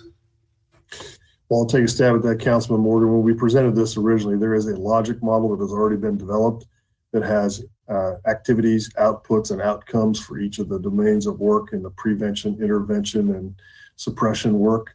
I don't have it at my fingertips, but I can try to pull that up, and I'm happy to share it with you. That is a work in progress, but it is taken from some of the best practices from Office of Juvenile Justice Delinquency Prevention, from the Department of Justice for comprehensive approaches to reducing gun violence and gang violence in your city. And so there are an array of metrics. The other piece that we put forth is that we're happy to report to you on a quarterly basis, but we also asked the Memphis Shelby Crime Commission if we could hold ourselves accountable to this work by reporting out monthly at their Crime Commission meeting the metrics and outcomes from this work. So there will be things like recidivism. There will be things like, was there motive, means, and opportunity, and was a shooting prevented? So there was an opportunity for a shooting to happen that didn't.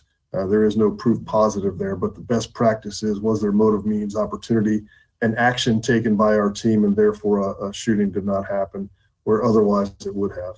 So again, this is not as clean as identified suspect, arrested suspect, jail time, but there is a very detailed logic model that I'm happy to share with all the council members after this to give you an idea of how we will do this. Thank you. Very good. Councilwoman Logan. Yes, thank you, Chair. My question is around the contract, the services that you're going to contract.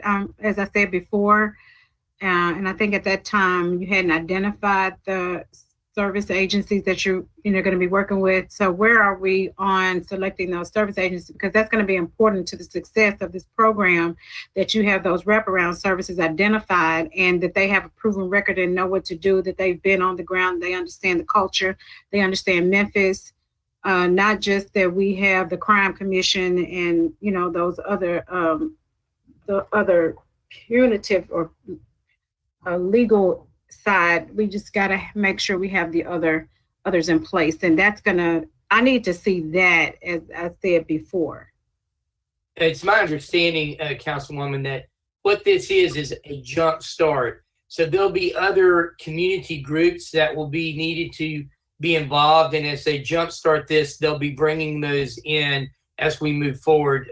Chief, can you talk a little bit about just the jumpstart component of this? Sure. So this is the Jumpstart is about contracting with agencies like Urban Peace Institute who can train those outreach workers, Councilwoman Logan, that you're speaking of, the folks who actually have the license to operate in the neighborhood. This gives them the tools and resources they need. It also gives the people who are the violence interrupters the tools they need to operate in the neighborhood. As you know, we have teams like the 901 Block Squad who've been on the ground for a number of years. We have, you've seen youth villages and Pat Lawler, the work that he's doing, and they're eager to be engaged in this outreach work, and they have a very strong presence in the community here. So those are the kinds of folks that do the wraparound services for the people who we identify in the program here. There is more to follow on that, but this is guided by a very high level from folks who are funded to do this kind of work across the country. We are following a model that has been successful in other cities in reducing this kind of group and gun violence. And the partners, as I mentioned, we're zeroed in on our kind of Urban Peace Institute, LISC, LISC, and HAVI, which is the Hospital Violence Intervention Model. They are the technical assistance folks that when Dr. Warren talks about the Jumpstart, you need some folks who are experts to come in and help train your folks who are going to do the outreach work and train your folks who are going to do the intervention work. And that's what we're securing with this initial slug of funding of up to $1 million. Thank you, Chief. I had a follow-up question, Dr. Warren. Thank you, Chairman. So you're saying that you all are going to train individuals to be a part of this group as opposed to using, because I thought I heard you say you're going to be using organizations that already have trained personnel that's doing this all the time, or are you saying you're going to use different agencies to train employees of this group to do the things that the boots on the ground are already doing? Well, there's a mix of both. So there are boots on the ground that are doing community organizing. We do not have enough violence interrupters. We do not have enough interventionists. And we do not have enough outreach workers. There are folks who are doing this work, but not in a specific way to be focused on reducing group and gun violence. And so there will be bringing on more outreach workers, more intervention workers, and then the group that we're talking about here are the trainers to ensure that those folks have the appropriate level of training to be successful. And we are partnering with groups like, as we mentioned, Youth Villages is really engaged in this kind of work to do wraparound services. So they will be, a partner agency who can work alongside us to do that work in the community. Thank you, Chief. Councilwoman, can we go to Councilman Jones? You have any more follow-ups? I'll give someone else an opportunity, but I do have another follow-up. Go ahead with your follow-up then. So in terms of, and I do know Joy from dealing with the other organization, the Public Service Corps, and I appreciate the work that she's done. She was exceptional help in assisting whenever I called on that. But in terms of group violence intervention program, I wanted to know more about the background or the being able to be suited for this work of this type of group. When you spoke just a minute ago about people in the community or boots on the ground not having the type of work, experience to lead this type of team, what experience is there to lead this organization, this program? Councilwoman, I think what we're doing is setting up a framework, and there are groups that have been doing some work on the ground already. And I think there'll be an opportunity for those groups to probably be the people that help fill this, but I think what we're trying to do is to make sure that everyone has a common training and a common purpose, that we're all working with the same system. And that's the way I think it will be the most successful. So I don't think we'll be hiring individual groups to go out and do whatever that is they've been doing. I think we'll bring everyone in and have everyone trained in the same manner. So there should be an opportunity for people to apply to come and do this, but I don't think that they're just going to hire groups to do it. I think it will be through this system that they're setting up. Am I misquoting how this is going to work, Chief? I think you're right. Joy's going to run the office, and she's had a lot of years of experience of running the office. She will not actually do the gun intervention. She will not be on the street talking to gang members to try to turn their lives around. Those are the people that Dr. Warren is talking about.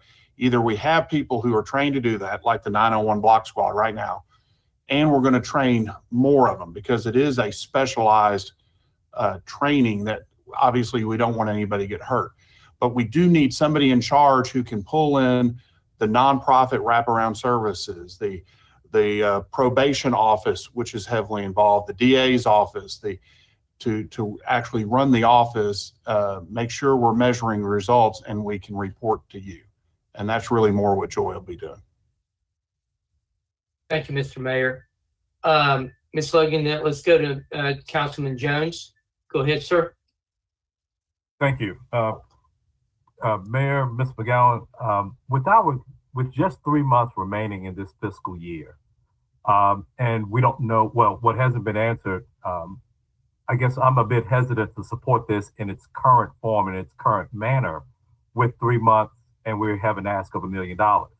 What I don't see here, and what I would be more comfortable with, is an overall spending plan for this $1 million, particularly if we're talking just the 3 remaining months of this current quarter, the 4th quarter of this fiscal year. So when we talk about other cities that have used this, what type of ongoing funding expense does this program look like in other cities? I don't know if this is not answering your exact question, but what I can tell you is within the next 2 weeks, we will get you a budget for this $1 million. Okay. Before you vote on it. We can also come back with you on what the overall cost is in other cities that use this. I think those are very reasonable requests.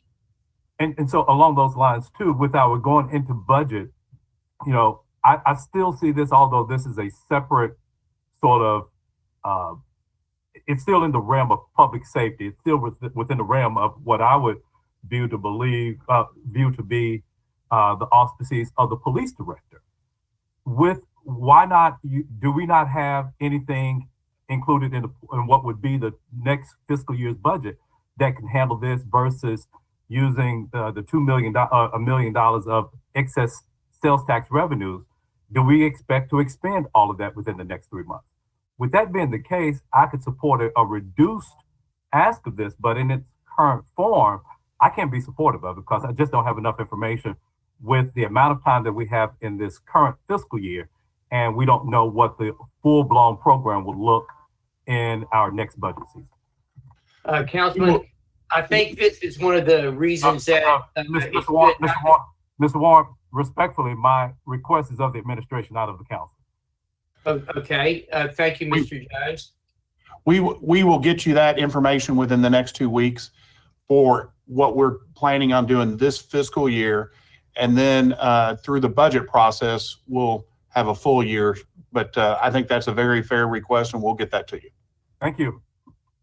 And Mr. Jones, what I was going to say was that this is one of the real good reasons that we don't have same-like minutes, and you can get that information by the time we have it next time. So that was my comment. It wasn't anything other than that. Do we have anybody else in the queue? Ms. Logan, did you have any follow-up questions? No, not right now. Thank you, Chair. Very good. All right, with no one else in the queue, can we have a roll call vote? Councilman Canali, Yes. Councilman Carlisle, Abstain. Councilman Colvett, Yes. Councilwoman Easter Thomas, Abstain. Councilman Ford, Councilwoman Johnson, Yes. Councilman Jones, No. Councilwoman Logan, Abstain. Councilman Morgan, Yes. Councilwoman Robinson,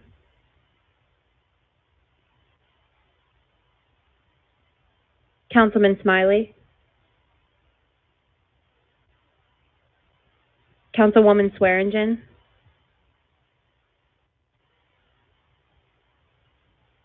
Chair Warren. Yes, and that's with 5 yeses, 1 no, 1 abstention, and the rest absent.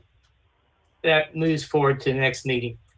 Now we have our first item on the agenda, which is a report on the Deloitte audit for the police department. You have someone to speak to that? Councilman Warren, this is Chief McGowan. I will do that just to tee this up. We have representatives from Deloitte with us. As you'll recall, last year when we began talking about reimagining police, one of the things I think Chairwoman Robinson requested was before we start reimagining and asking for a higher number of police, shouldn't we take a look at how they're being deployed today and what efficiencies we can gain? At that time, we talked about the early 2000s. We had a number of studies that were conducted of the police department. One of those was done by Deloitte. One was done by what was called a PERF report. We had a number of those. The idea was of the body that we should perhaps ask someone to come in for a quick hit refresher on that efficiency study that was done and give us some recommendations about how we might make the forces that we have even more efficient than they are today. And so that's what we tasked Deloitte to do. There were some challenges during COVID, obviously, to get some things done quickly, but they're here today to issue their findings of that report, which they undertook from approximately, I guess it was November, December this winter, and have refined their findings and presenting them to you now. So with that, I'll turn it over to Mr. Brent Phillips with Deloitte to give you their findings. Hello, and just a real quick thank you, Chief McGowan. Can you hear my mic okay? Yes, sir. All right, and Councilman Warren, can you see my screen? Yes, your screen looks good. Go ahead. I think you have to hit the slideshow thing on it. It looks good. Make sure. How about now? If you could go to the top right and click on the slideshow icon, file, you see it, mouses go down just a tad, click, and then click from the beginning. Start us on your slideshow. Yeah, unfortunately, I have a split screen remote going here. What I'll do is So, minimize. if I'm gonna walk you through this, I'm gonna take away presenter rights from you for just a second, and Okay. then give them back to you. Got you. And Mr. Phillips, when I give it back this time, you're gonna see an icon that allows you to select the screen. And since you have it highlighted, you know which screen it is, pick the screen that Will do. Perfect, that has the full display on it. Okay, perfect. Try again. Okay.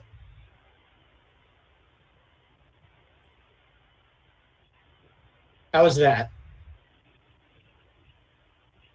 That is perfect. Thank you. Okay. All right. Well, first of all, I'd like to thank the council, Chairman Colvett, Mr. Mayor, Councilperson Logan and Morgan, who assisted with this as well, and Councilperson Robertson. Today with me, my name is Brent Phillips. I'm a manager with Deloitte Consulting. Today with me, I have Pat Nealon, who's a managing director with Deloitte in our human capital practice and leads organizational transformations, as well as Kelvin Lamonte, who led the primary team that performed this analysis. So what I'm going to go through today is the background for the study, the methodology that we used, and the findings and the recommendations. The core question on the table that the council asked to the mayor's leadership team, and in turn asking Deloitte to provide a third-party assessment, was, are the Memphis police being as efficient as possible with the resourcing that they have in terms of people and staffing? And this is primarily focused on patrol officers. So I will take you through some background and then our methodology, and like I said, the findings and recommendations. So some of the background elements, just like many other cities in the United States, Memphis has seen an increase in violent crime across 2020. However, the overall crime rate is down about 1.5%. The challenge with this for police is violent crimes are going to require more of a police presence and longer times to resolve, respond, and follow up.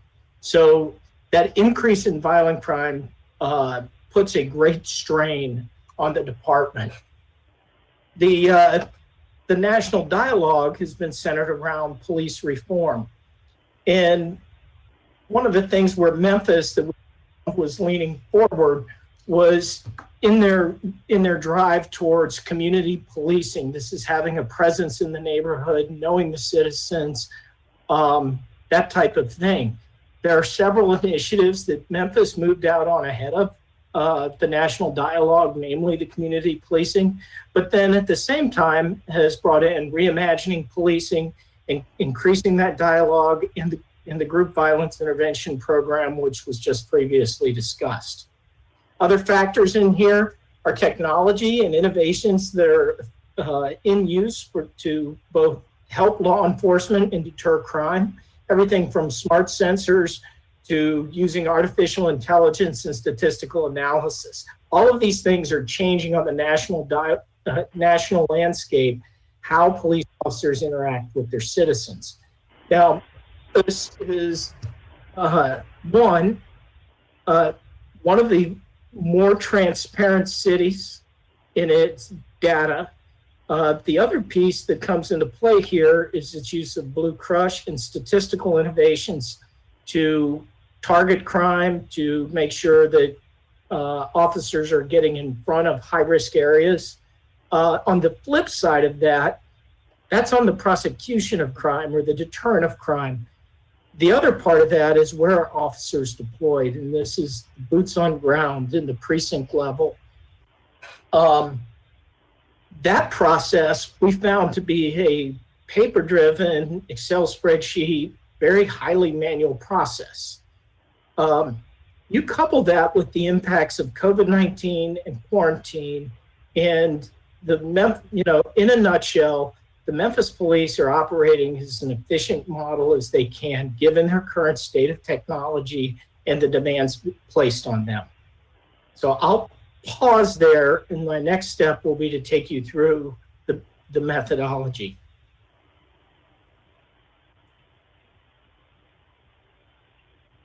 Hey, Brent, this is Kelvin. Just a heads up, we're still on the cover slide. Oh. Well, that would have been helpful. Thank you. Okay, so I just talked through crime trends, the national dialogue on reform, technology, and the impacts of COVID.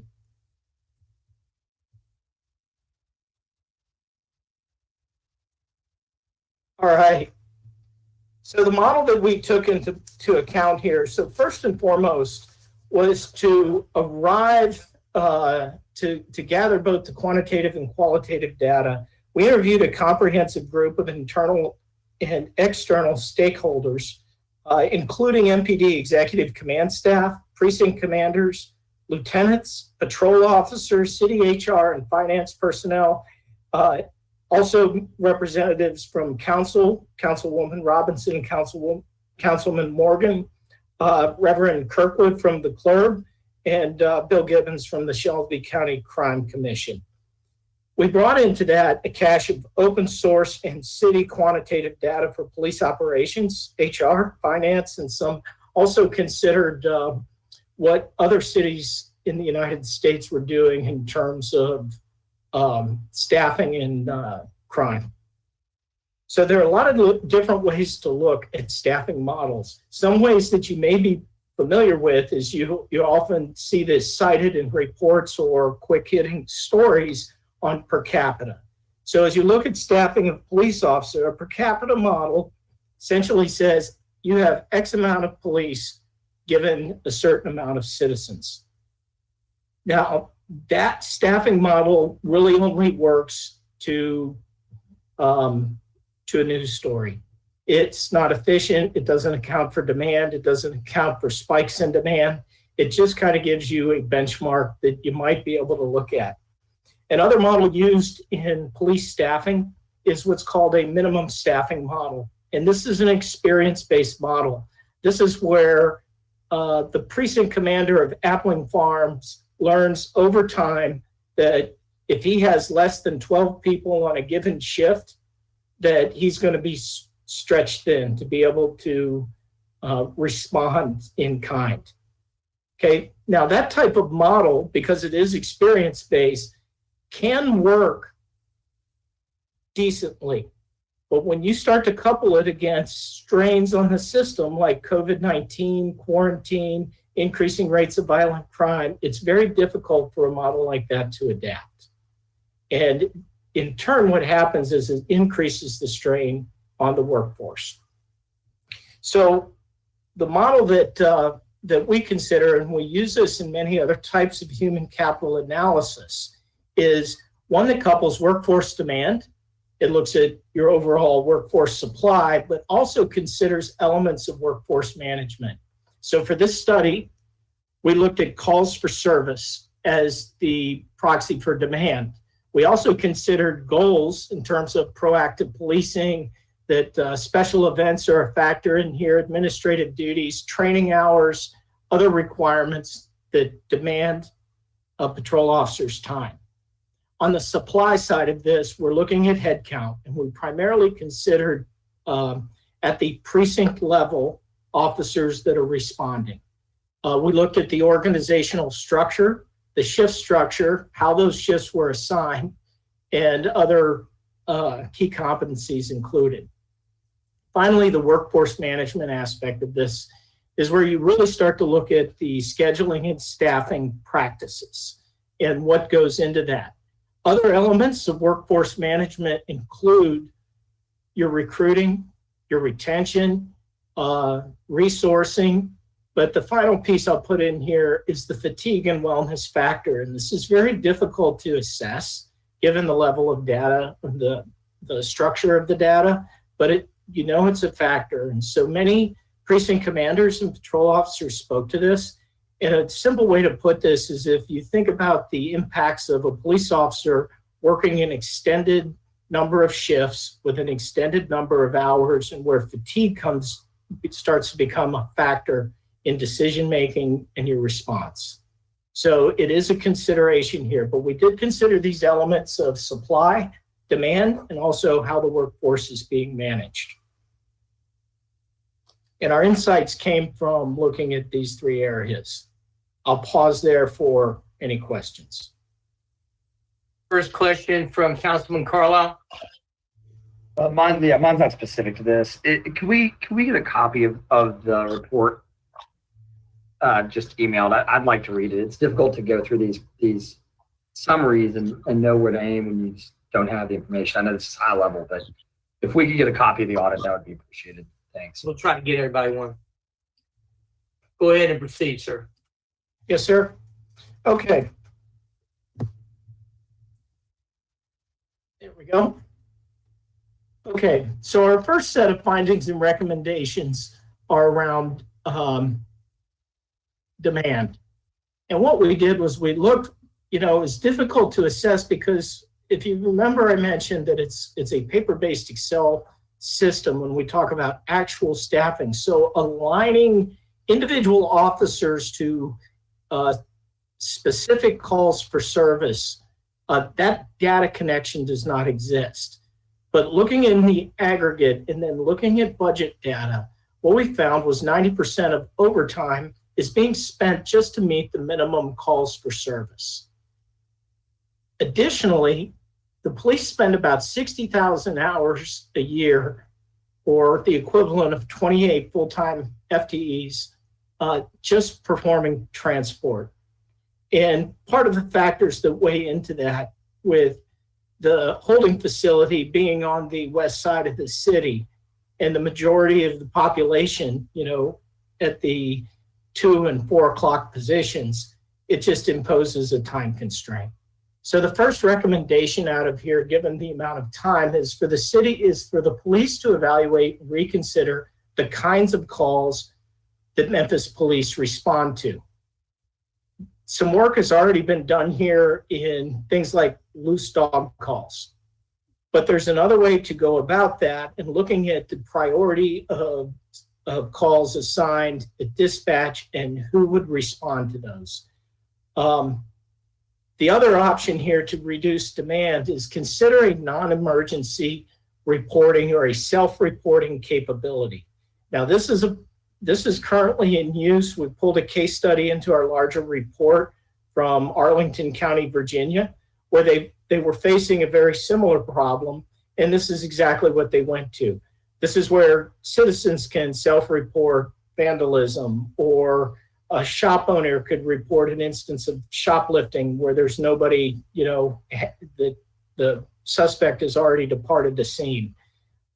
There are several options in here, and it's something that warrants deeper investigation by the city. The other aspect of this, of a time demand, is the transport. We recommend that the Memphis Police Department explore alternative methods for performing transport. This is in order to enable freeing up officers' time.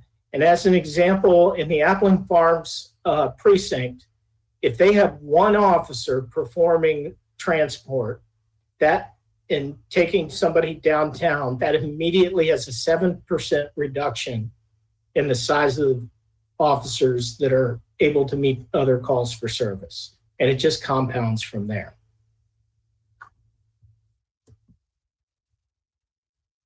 The next series of findings and recommendations were in regards to this workforce management. Like, how do you actually determine where and when you're going to deploy officers?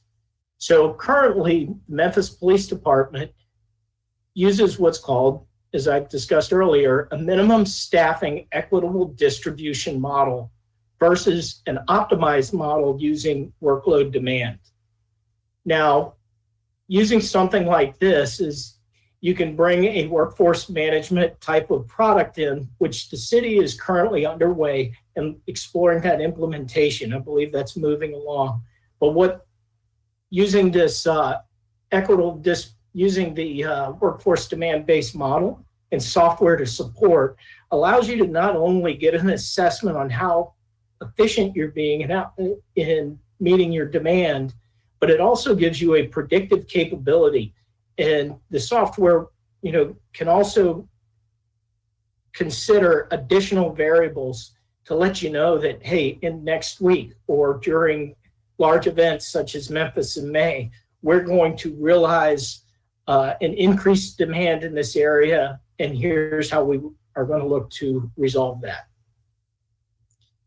The second finding in here is, I mentioned Blue Crush. Blue Crush is, using a statistical-based model to get at how you're going to minimize crime, reduce crime, deploy your officers, and think about, what a system like Blue Crush tells you and is used to inform, along with improvements like the Real-Time Crime Center. It speaks to a very data-driven thinking approach.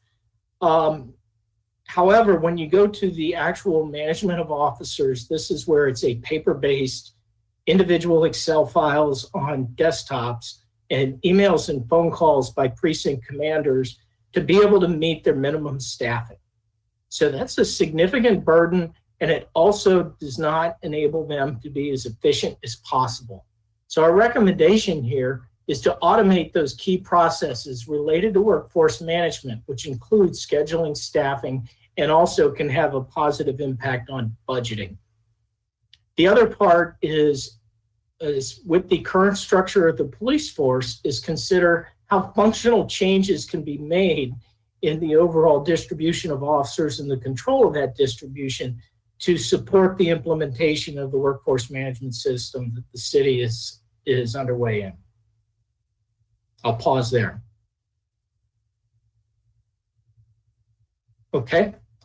Any questions? I guess go ahead and proceed. And our final slide, this is part of the supply piece. So recruitment is not keeping pace with attrition for the Memphis police to backfill existing vacancies. They're running 9% below their 2021 approved end strength and facing a 23% decline in overall applications and a 54% drop in new hires from 19 to 20.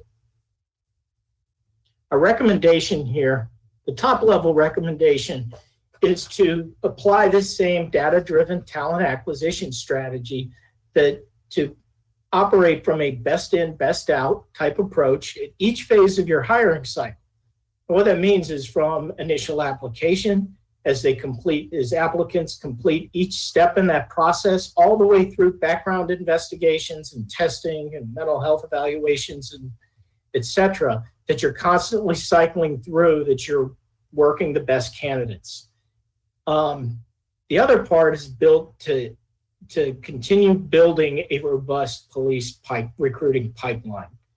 I have a background in military recruiting and recruiting law enforcement where you're trying to find individuals that meet the moral, mental, and physical requirements to enforce the law is a difficult hiring piece to face. If there's one takeaway from here, it's never take your foot off the gas on recruiting police. Once that pipeline stops, the timelines to reestablish, repopulate, and cycle people through the system will not keep pace with attrition, and that's proven out over time with the data within Memphis. So I'll pause there. Are there any questions on our findings and recommendations? Councilwoman Logan, then Councilman Jones. Thank you, Chair. Would you repeat what you said about the Blue Crush? Or elaborate on that? Yes. So when you consider Blue Crush, it is a statistical analysis of crimes and predicted outcomes. And it's used at the precinct level to allow officers to focus where officers are going to be, where they could anticipate spikes. And so it's a data-driven, smart approach to looking at curtailing crime. So when you think about the data-driven approach at that piece, what I was saying is on the other side of it, when you're trying to deploy officers, because you need people that are going to be able to get to those areas. And that part of it becomes a highly manual process. Does that answer your question, Councilwoman? Yes, I just needed you to repeat it. So when I look at the presentation, I can refer back to your explanation. Thank you, Councilwoman. Councilman Jones? Thank you. Mr. Phillips, can you give me an idea of what other cities that you've performed this work for, or that Deloitte has provided this information to? I have to think about if I can say this specific. I know that we have looked at large metropolitan cities in the Eastern Seaboard. We're also supporting a city in Colorado. Okay, how large would that city be on the Eastern? On the Eastern Seaboard, 1.5 million, I believe. The city in Colorado is on a comparable size. But let me caveat, we did not perform this exact analysis. This was tailored to meet the needs of the city of Memphis. Okay. Well, what I'm trying to get at is you probably can provide a perspective that is based, that looks at other cities, not just Memphis, and be able to provide some comparisons that, you know, I'm just living here in Memphis, I wouldn't have an idea about unless I had somebody like you who worked in and looked at other cities' concerns. So yes. The question is, how are, and the first note that I took down was MPD should explore alternative methods for performing transport. How have some other cities addressed this? Brent, I can jump in here. So this is Calvin Lamonte. I was a project manager. In our study, we looked at about 15 or so different cities of that were comparable to Memphis on a variety of dimensions such as size, population, distribution, residential versus commercial, et cetera. To your question, we do outline a lot of these specifics recommendations in the report. So these are very high level, but as an example for transport, there are other cities that have more than one jail drop-off location. There are some that have units that do specific transport. There are a variety of different legal questions that need to be figured out before you can really dive deeply into that, into defining that option set for Memphis. But we did provide a couple of different, potential solutions in our report.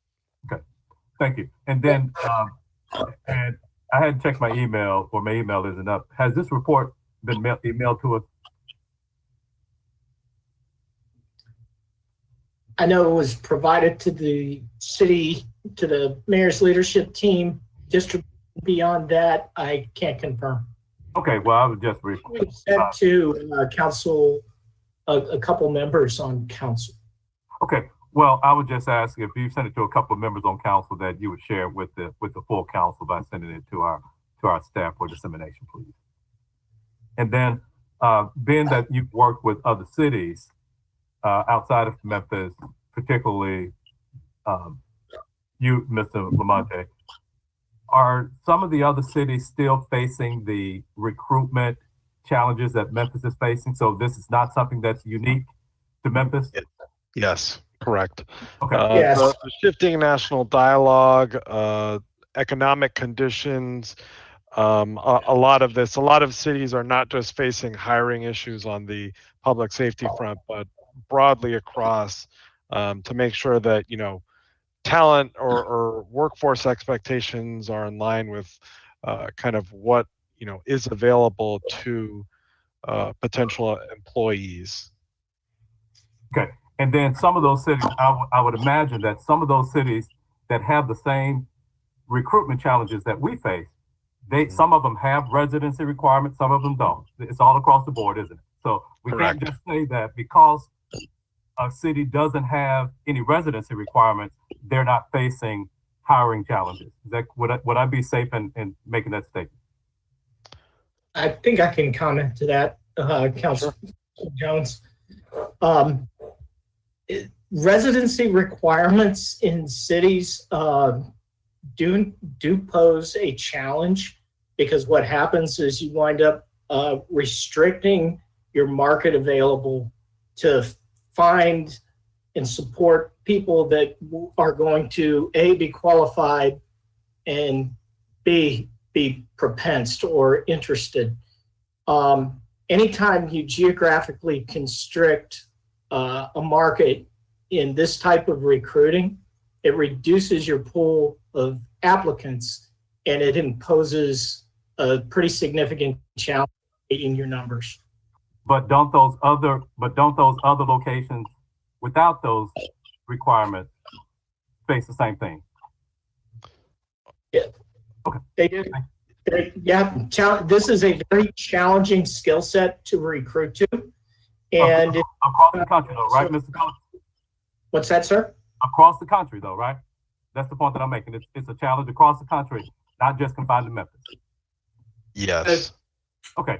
Thank you. I'll also add that there's another factor of geographic location, which is that callbacks where officers are needed in surge events, being able to, for somebody to respond to an incident if they were off work and have been called back to work is also a consideration for where they physically are located, and that's another dimension that cities typically consider in addition with kind of residency.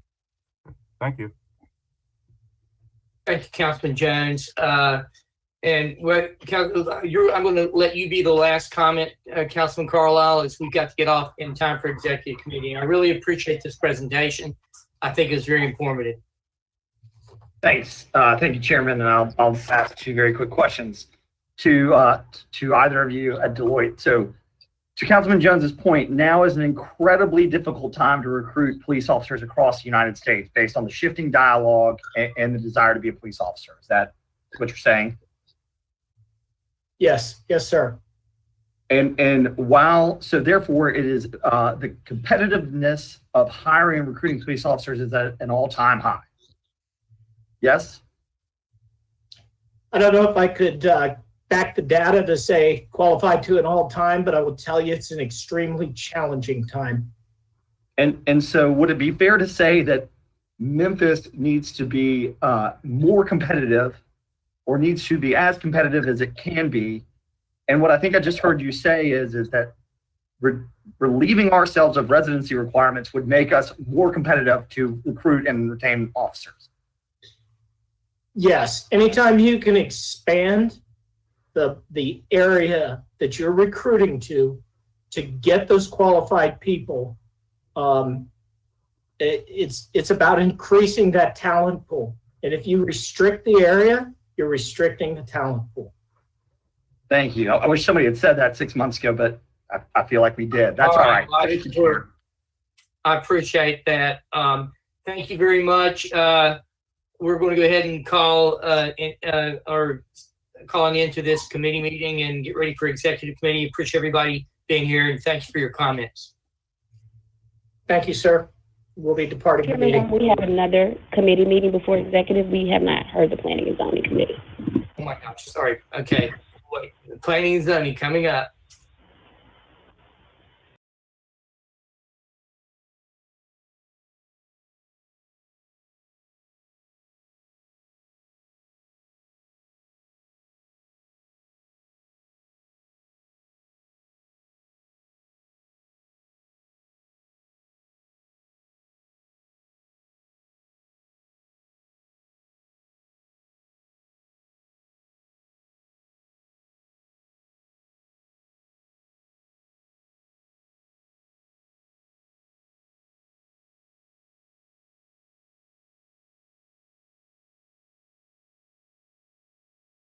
This is the April 6th meeting of Planning and Zoning. Time is 2:45. We will get through this quickly. Ms. Hayes, would you please call the roll? Councilman Carlisle. Councilman Covett. Here. Councilwoman Easter Thomas. Present. Councilman Ford. Present. Councilwoman Johnson. Present. Councilman Jones. Aye. Councilwoman Logan. Aye. This is a roll call. Councilman Morgan. Here. Councilwoman Robinson. Present. Councilman Smiley. I'm here. Councilwoman Swearingen. Present. Councilman Warren. Present. And Chair Canale. Here. Thank you, Ms. Hayes. Colleagues, I'll give you a brief overview. Items 7, 8, and 9, honorary street name changes. Obviously, there is no opposition to those. Item 1, we do have 2 opposed. Item number 2, we have heard before in committee. Traditionally, we do not hear the item again, but in the full meeting, I would defer to Councilwoman Logan. It is her district. Items 3 and 4 are cell towers that were previously approved in 2014. Their special use permit expired because they did not have a builder or a contract for the service at the time. Items 5 and 6. Item 5 is for storage for a company that does business with Shelby County Schools. And item 6 is activating a piece of a strip mall property that is currently unactivated and is a grass strip.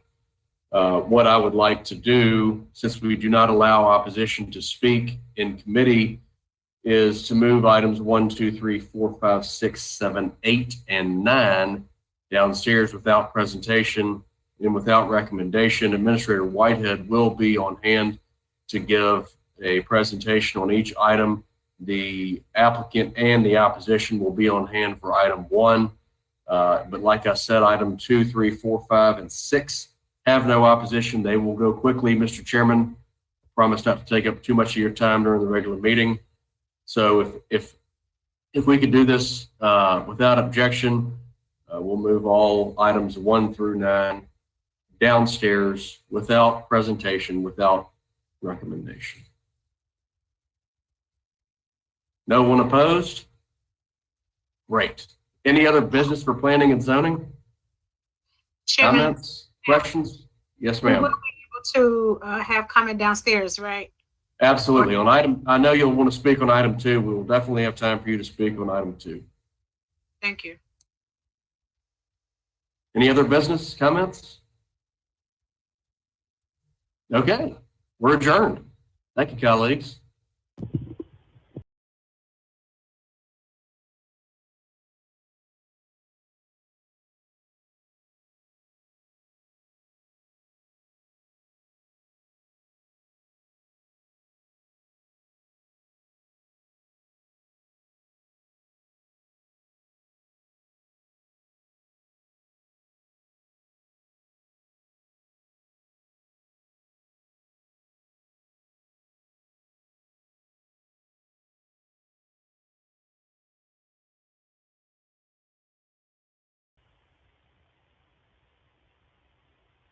Councilman Corbett, you are muted. Gotta love that. Good afternoon, colleagues. It's April 6th. This is the executive session of the Memphis City Councilman. Brooke, give me a roll call. Councilman Canale, Here. Councilman Carlisle, Present. Councilwoman Easter Thomas, Present. Councilman Ford, Councilwoman Johnson, Present. Councilman Jones, Here. Councilwoman Logan, Present. Councilman Morgan, Here. Councilman Smiley, I'm here. Councilwoman Robinson,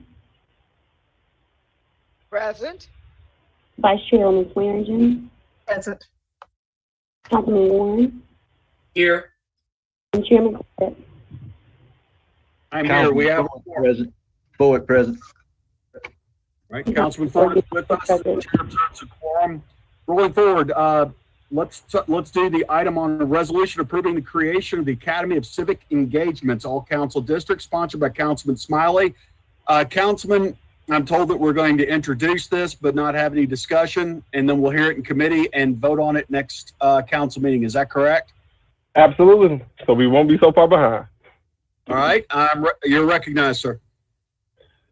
So you want me to speak to it and just move it down with no recommendation? That's exactly correct. Just to take 60 seconds to bring it to us. Okay, so this resolution is approving the creation of the Memphis Academy of Civic Engagement.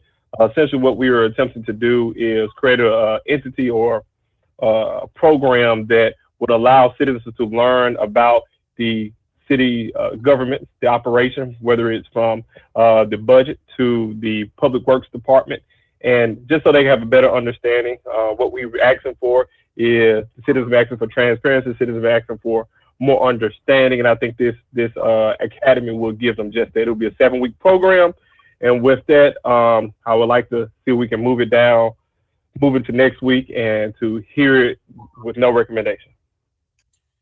All right, I have a motion of no recommendation to be heard in council committee next council Tuesday, and then heard in full council meeting that very same day.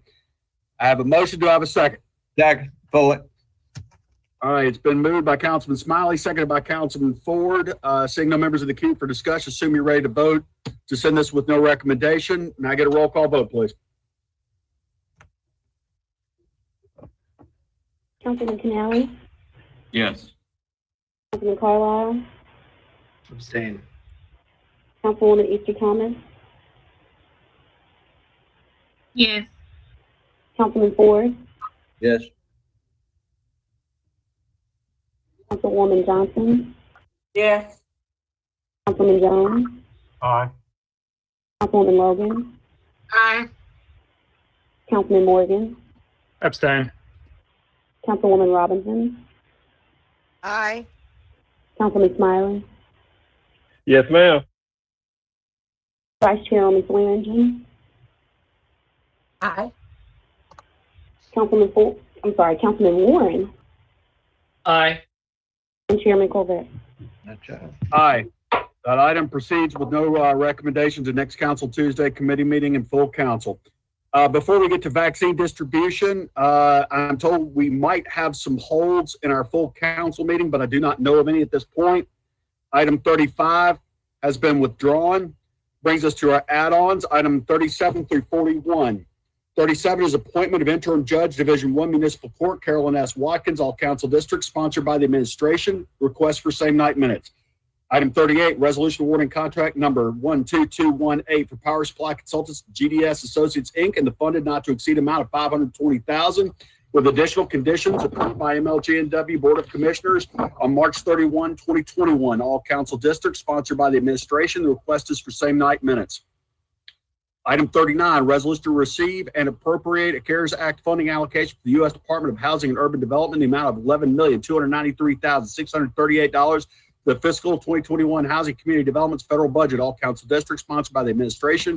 Request for same night minutes. Item 40, resolution requesting the administration to terminate and rebid the Waste Pro contract, all council districts, sponsored by council members Canale, Carlisle, and Logan. Request for same night minutes. Item 41, resolution requesting approval for the sale of the city-owned parcel known as Zero Oakview, parcel ID number 03103100011, Memphis, Tennessee 38114, all council districts, sponsored by the administration. There is a request for same night minutes, and I'm to note that the caption has changed slightly. We'll get into that in council. Item 42, resolution transferring an allocation of $178,560 from FSO 2011, replace Fire Station 43 to FSO 2029, FS5, HQ Construction, appropriating the funds. Council District 5, Super 9, sponsored by the administration. The request is for same night minutes. Also, same night minutes requested are items 13, 15, 16, 17, 18, 19, 20, 21, 22, 23, 24, 25, 31, 37, 38, 39, 40, 41, and 42. And a reminder that item 35 has been withdrawn. There's no objection? Seeing none. All right, let's go to our City of Memphis vaccine distribution update. All council districts requested by the City Council. I see Chief McGowan is with us. Do you want the floor?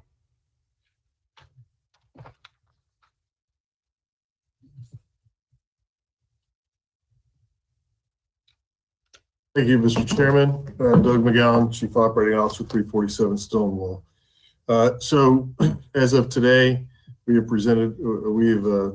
administered more than 375,000 vaccinations in Shelby County. That means more than 250,000 people have been vaccinated, some with 2 doses, some with a single dose.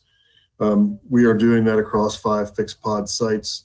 We also have at least 1 community pod site that we do almost every day. And those community pod sites are largely in concert with our churches. And you'll see here that we have a list of 23 or so that are coming up between now and the end of the month, beginning of May. Councilman Jones asked last time if we have a 1-sheeter for you all to share. I believe that this has been shared out with the council members, and hopefully you'll find this useful as you're out in the community, steering people to a location in their neighborhood where they may choose to go receive their vaccine if they don't want to go to one of the community pod sites. So I will stop sharing this. You all should have received this, and we'll have this on the website, and we'll send this to all of you as well. As you know, this week we are standing up. Tomorrow will be the first full day of expanded operations at the Pipkin building at the fairgrounds, where we will administer, at least have the opportunity for 3,000 appointments a day there. The provision of additional vaccines is being provided directly to us by the federal government. That's over and above the state allocation, and our state allocation is growing. So whereas we have been doing 30 to 40,000 doses a week, we'll be doing 50 to 55,000 doses per week across the city. The allocation of additional doses to Pipkin directly from the federal government frees up an additional 1,500 doses for us to put into those community-based pods, into the other fixed site pods. And we continue to add private party agencies who can administer vaccines, that would be at Church Health, Christ Community, the local pharmacies, as well as doctors' offices, clinics, and outpatient clinics, dialysis centers. Again, on the breakdown of age, we still have, of demographics, men are still lagging significantly behind their female counterparts, to the tune of only about 30% of the vaccines have been administered to men. We continue to see an increase and an uptick in the percentage of African Americans that are getting vaccinated as a part of the whole. When we started, it was about 20%. Now it's north of 35%. And that's across the county. And as you know, across the county, we need to get to about 54% to be representative of the demography of our county. There's a lot of efforts being undertaken for outreach into the community, bringing vaccine to neighborhoods where people are. And you'll see this week, given the number of vaccines we have available, the number of community pods we have scheduled, we're actually reaching out to churches and to MATA and other providers so that we can schedule blocks of appointments and that folks can use their means of transportation to bring people to us to the sites. So we're trying to do everything we can to get as many people to get a shot in the arm. The final piece I'll say is our work continues with the homebound population. We have our team with the city doing that work. We have a couple of private providers who are doing that work. And we also have a nonprofit Maritan doing that work. And our homeless outreach through the vaccine machine, which is a vehicle that we have specially outfitted to get to the neighborhoods. We're doing homeless outreach, homeless vaccination. So we're trying to reach everybody where they are and try to provide as much opportunity as we can for people to get the vaccination. The very last thing I'll share with you is that I really need folks to be an ambassador for the vaccine program. We still have 10,000 or more vaccine appointments available this week. That's first dose appointments or second dose appointments. I have Pfizer, we have J&J still available. So we need folks to get out there and take advantage of the vaccine opportunities that we have, realizing this is our first big uptick and big jump in vaccine. But as I shared on the press conference today, we have been for at least the last 4 weeks, and we continue to lead by a wide margin the state in the number of vaccinations that have been administered by the county. And so it's time to put our foot on the accelerator and really get out there in front of this. It means a lot to our community to have as many people vaccinated as possible. So I'll stop there and take any questions that you have. Thank you, Chief. Councilman Morgan, you're recognized. Thank you, Mr. Chair. Really surprised by that 10,000 number of appointments still available, because my question was going to be about our march towards herd immunity and whether or not we were going to be able to get there and by what time frame. But it sounds like demand is going to kind of slouch off well before then. We've done some surveys. Now we're getting field, data back from the field in significant numbers without a major push to get more, I guess, to change some of the discussion and feeling around the vaccine and its safety. where do we think our number would really start to tail or dive off in terms of percent of the community that's been vaccinated? I'd say Memphis or Shelby County numbers. What's the feel? You're as surprised as I am, Councilman. The survey that we did, which is a statistically significant survey, shows that 72% of the people in the county have every intention of getting a vaccination.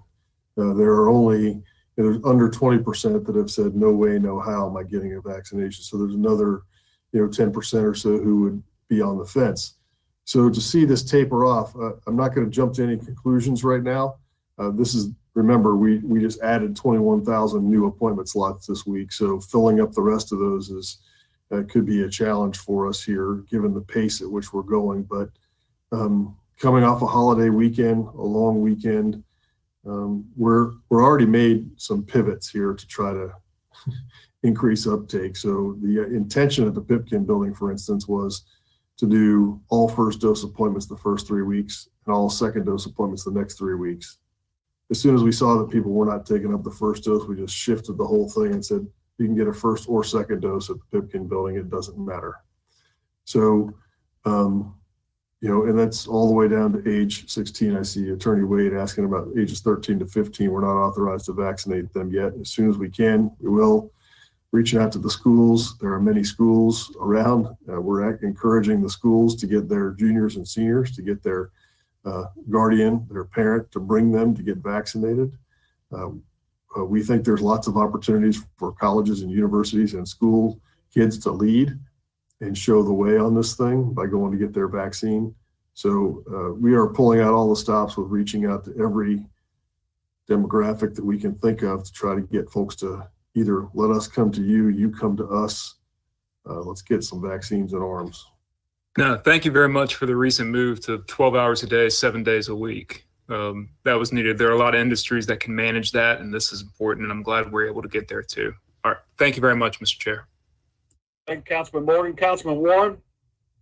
Yeah, I just think people need to hear what we're doing to try to reach that 16 to 30-year-old age group. And I'm wondering, have we talked to Penny Hardaway about doing a public service announcement? I think that might really go a long ways and just seeing. But I mean, if everyone on this call needs to tell everybody that they know that's 16 to 30 to go get a vaccine, because that's the group that's going to be spreading this variant.